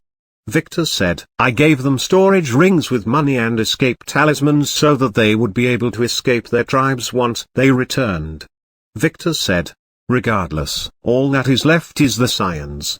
Lily said, sighing, why are all men perverts? I already fixed most of them earlier. And I am not sure if any more is feasible. The only one left is Rain, who I didn't get a chance to play any trick on yet. Victor said. Too bad, that guy is not on the battlefield. The demons had transported him to a cage in the central control chamber. What? Why? Lynn asked in surprise. I already told you, he has a curse that makes demons want to eat him and get stronger. I think they are waiting until they get some new body before devouring him. Victor said. Oh, will he be okay? Lynn asked, making Victor slap her butt. "Ah!" she exclaimed. "I am hurt." "My little Lynn is concerned about some other guy," he said. "I am not. I am just curious." She pouted as she rubbed her butt. He was getting better at this. "He will be fine," Victor said. "Someone who has a Lord's blessing will not die easily." He explained. "What Lord's blessing?" Lily, who was reviewing the new slaves' names on the documents, turned to him and asked. "The Death Lord." Victor said. "What? And you are telling me this now?" Lily exclaimed as she stood up in shock. "Is it important? Perhaps you know something about him?" Victor asked, looking at her warily. He was about to discuss those things before, but the Moon Dungeon's appearance forced him to cut his meeting with the girls short. Lily frowned, looking at Lynn, who was watching their exchange curiously before sighing. "When I met Rain earlier I didn't recognize him. But now that you told me about his blessing, coupled with him being one of Tulip's companions, I realized his identity." "What?" Victor asked curiously. "Have you perhaps heard of the Deathly Lake incident?" she asked as Lynn frowned and looked at her. She had the feeling that both of them were hiding something from her. "Isn't it where 150 young men from all the prestigious families in the Empire died?" Victor asked. "What does it have to do with Rain?" "The guy who killed them, although his identity is a mystery, all evidence points that he used some forbidden death skill to kill everyone there and then ran away," Lily explained. "A skill that only those who have the despicable Death Lord's blessing can execute without dying." "You believe that guy is Rain?" "It all fits," Lily said, making Victor frown and then nod. "Then we need to be wary around him," Victor said. "Did you read Tulip's fate? Was he mentioned?" Lily suddenly asked as Lynn, who had a million questions, listened carefully. "Yup. He and 7 others are meant to marry Tulip," Victor said with a helpless smile, spanking Lynn's butt. She knew that it meant that he would explain things later. "Damn. My sister is a beach," Lily exclaimed. "She must be the one who helped hide him after she ran away. No wonder no one was able to find him," she added to herself. "This leaves a very important question," Victor said. "Why the fuck is everyone after Tulip?"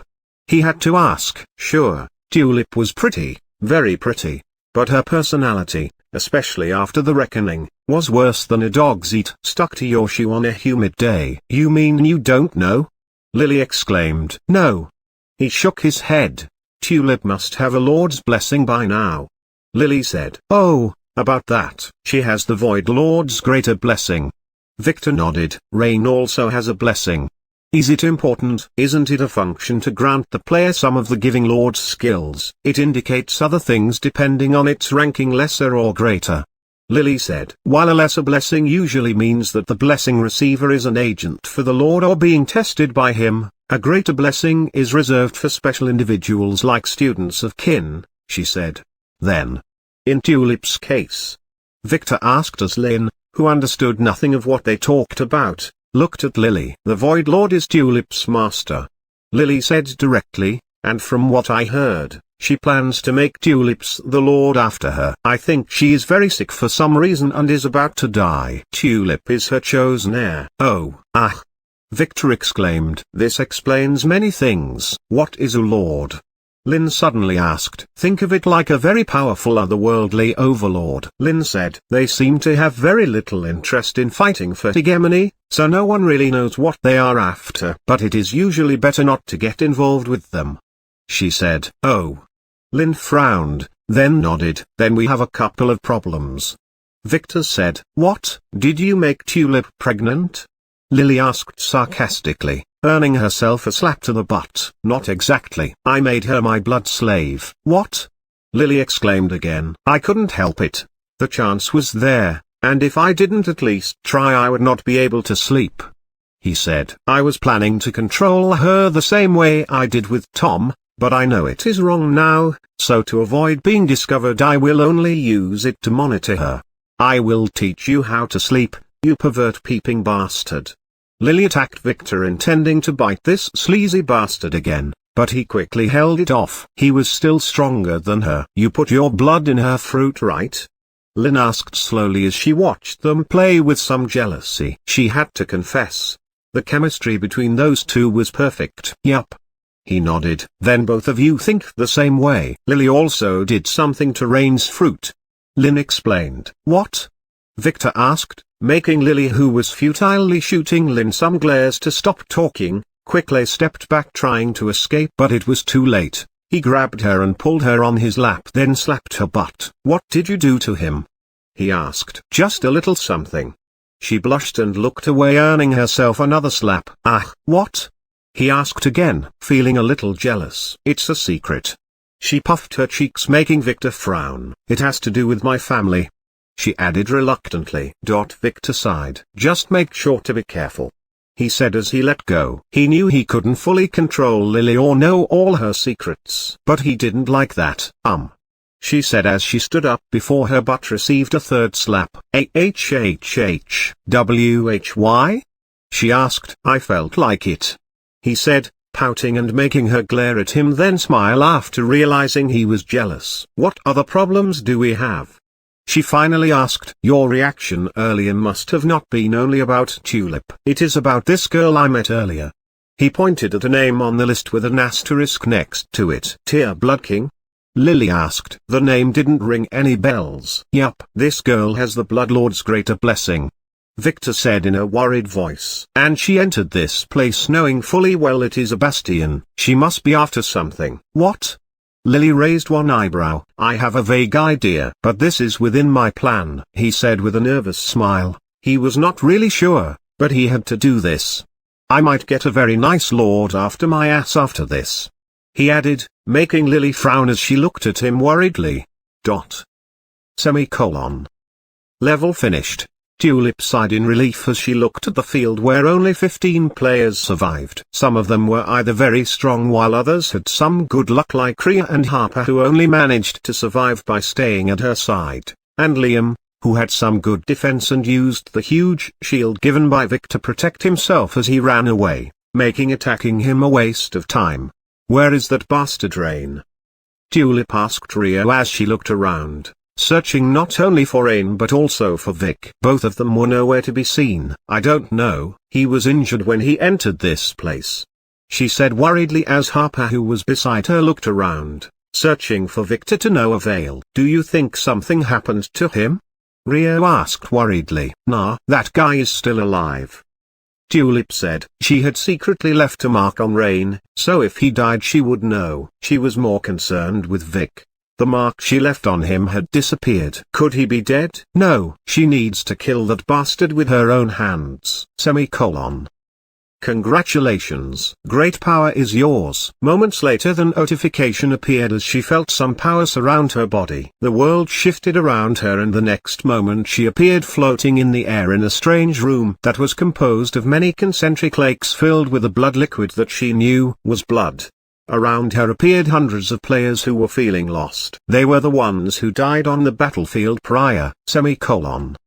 First reward: a chance to bath in the sacred blood pool. Effects: enhance bloodline, purify bloodline, grant strength, cures ailments, beautify skin, increase lifespan, enhance endurance. The closer to the central pond the greater the effect. Player Tulip. Stairs test: 55,000 points. Forest score: 12,000 points. Players killed 49,000 points. Jade tablet equals 300,000 points. Result: 412,000. First place. Congratulations.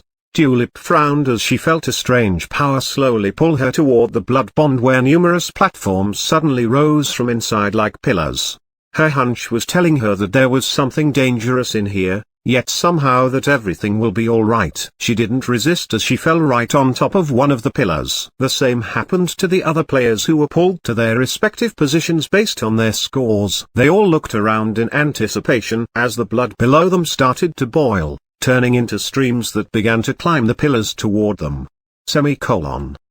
Bath in glory. The notification said. Then it happened. Suddenly there was the sound of battle and screaming. Something was yelling but the sound was muffled. The players quickly stood up and began to look around searching for the origin when there was an explosion. From above the hall's roof suddenly exploded. Debris fell everywhere, creating chaos and forcing the players to quickly leave their pillars to find shelter as the pools stopped boiling. Moments later, something fell from above like a shooting star into the central blood pool, making a huge splash wave and rocking the ground under the players' feet. Poor Tulip, who was beside it, fell directly into the pool before she could do anything. Everyone looked warily and watched as the smoke from the falling debris cleared. There, a bandaged young man was kneeling on top and inserting his sword into the body of a giant rabbit, pushing it into the pit created by their fall and using it as a cushion. "Oh!" The rabbit screamed in a strange, disturbing high-pitched language as it struggled to push the young man away. "You are not the first demon to tell me that." The bandaged guy, who was none other than Rain, said with his signature sarcastic tone as he cut the rabbit's head, then turned and used the sword again to cut into the empty air behind him, where another huge humanoid rabbit holding an axe materialized and attacked. The sword met the axe and sparks flew as the rabbit was forced to step back and then look angrily at Rain and the dead rabbits at his feet. "Oh?" it yelled as it inspected Rain. "Easy. This thing is not unkillable. So with enough strikes, it had to die," Rain said, throwing something at the rabbit, who grabbed it and then frowned. It was the cage of the lock they used to imprison Rain in. It was broken in a strange way, and wrapped inside its hole was a piece of paper. No, it was a talisman. The huge rabbit wanted to throw it away, but it was too late. Boom! One rabbit exploded. It was not pretty. "Death takes us all in the end," Rain said with a sigh. Warning. Player Rain Cleaver had decided to take all the rewards for himself. He killed the supervisor and plans to ruin there. Whoever kills him will be rewarded handsomely. A sudden notification suddenly sounded, making all the players frown, then start to attack Rain. Not all of them, just about 10% did. The ones who had tribal-looking clothes. The rest of the players just stood and watched with complex looks in their eyes. Tulip, who stood up from the pool as blood dripped from her hair, knew what she needed to do. She quickly hurried toward Rain and began to help him fend off the attackers. Rhea and Harper also hurried to help her, but she shot them a glare, forcing them to stay away. They were too weak for such a battle. "Tulip," Rain cried, "did you change your hairstyle?" He had to ask as he looked at her now bloody red sagging hair. "Fuck you," Tulip cursed. "What happened?" she asked as she cut the throat of a menacing-looking man. "Those idiot demons tried to entrap me, wanting to eat me." "This entire place is a trap," he said. "The pools contain demon souls. They planned to force them inside the players' bodies," he said. "Thankfully, I managed to escape and stop the ceremony in time," he said as he killed another man. "Those men stood no chance at all." "Good." Tulip nodded, as she struck to the side, but her sword found no one. The man who was there seemed to have retreated. In fact, in this simple exchange, 10 men died, leaving about 15 tribal men who stopped attacking and looked back after noticing that half of them had died and that they were the only ones in this offense. The rest of the players in the back were just watching the show with a strange look in their eyes. "Trow-WRW." One man shouted to the other players, meaning that they need help. The players ignored him. Some just looked away embracingly, while others made some middle finger sign that the tribal men didn't understand. They felt strange. What was going on? Warning. Any player WHO does not attack Rain will be considered his accomplice. The system threw another notification. It was completely ignored by the players. "You have been warned. This is your last chance." The system flashed. The players frowned but did nothing. Nothing happened. "What is going on?" one player asked. "Who knows?" another replied, "but His Highness was right." "Definitely," another said. Listening to them, Tulip felt strange. His Highness? Could they mean Vic? She wanted to ask, but she couldn't, as suddenly out of nowhere a lot of black smoke started to fill the room. It took mere seconds to reform into the shape of a huge black ominous-looking demonic rabbit that had 5 eyes and 3 ears. No, sorry, that central one was a spiral horn. A rabbit can only have 2 ears. It just floated in midair for a few seconds before it fell right in front of Rain and right on top of the tribal men, killing them all in seconds as their bodies disintegrated. Their flesh and bones turned into smoke and merged with the demon, making it twice as large. It wanted to absorb the other players too, but strangely enough, It couldn't. How did you do it? The demon rabbit asked angrily as black flames sprung from his eyes. How, why is it not working? It shouted. Easy. Rain said as he took out a glass cup from his pants. I just took out this thing. You should have placed more protection around it. He said naively, thinking that by taking this, he was stopping the demon's plan. The shard. The demon howled, then attacked by breathing sharp needles at everyone. Thankfully, Rain was ready for it. As for Tulip, she quickly caught the sword Rain threw at her and began to use it for defense. Artifacts work now? She asked in surprise. This shard thing must have been the one disabling the use of weapons. He said. Oh. She nodded as she noticed how much this shard looked like the one the demon, the Nutcracker, took from Rhea's temple. She decided to investigate this later. As she hurried the demon rabbit's attack. That thing seemed to have summoned a myriad of swords that came to life on their own and began to attack Rain and Tulip. Everyone watch out. Rain shouted, warning the players, but it was for nothing. Looking back, he noticed that the players were all fine as from somewhere. All of them got huge wooden shields and used them to build a barricade. WTF, servants, come eat.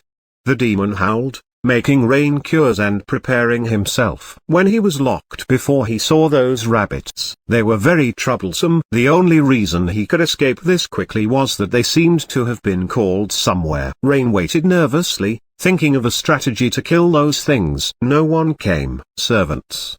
The demon shouted again. Still, nothing happened. No servants appeared. What did you do to my servants? The demon asked angrily. How did you defeat them? They are unkillable in the cauldron. He asked in shock. I have no idea. Rain said, looking around, making sure that this was not a trick. The demon howled and began to attack with everything it had, and slowly, step by step, with the help of Tulip, Rain began to push the demon back. It frowned. The flying swords that it was using to attack seemed to have decreased by half without it noticing. How? No. It howled as it collected the swords for one last attack, but they all fell to the ground seconds later. Didn't have a chance to wonder why the demon souls who controlled the swords stopped responding as suddenly it gasped as it looked back. Behind it, Tulip was pushing a long hairpin inside of its body, directly into its heart. She slowly took the hairpin out, then whipped it with a handkerchief as she walked slowly, returning toward Rain, not bothering to look at the demon who began to disintegrate. You could have done that from the start. Rain complained as he fell to the ground and watched the demon disintegrate. I only had one shot. I had to make sure that no others were coming. She said as suddenly she paused. There was a strange feeling flowing into her body. Congrats on finishing the moon trial. Enjoy these free attributes as a gift from the Emperor. Everyone will get +1 authority, +5 strength, +5 agility, +5 intelligence, +1 luck, +1 charm. Remember, sooner or later, the Emperor will come to collect his debts. Stay safe until then. A sudden notification alerted Tulip as she felt her status climb up and the world began to wrap around her. In the next moment, she was ejected outside of the moon dungeon and returned to the abandoned dungeon she was in with Rhea and Rain, who began to look around in shock. Did we finish just like that? Rain asked in shock. This was too fast. What happened?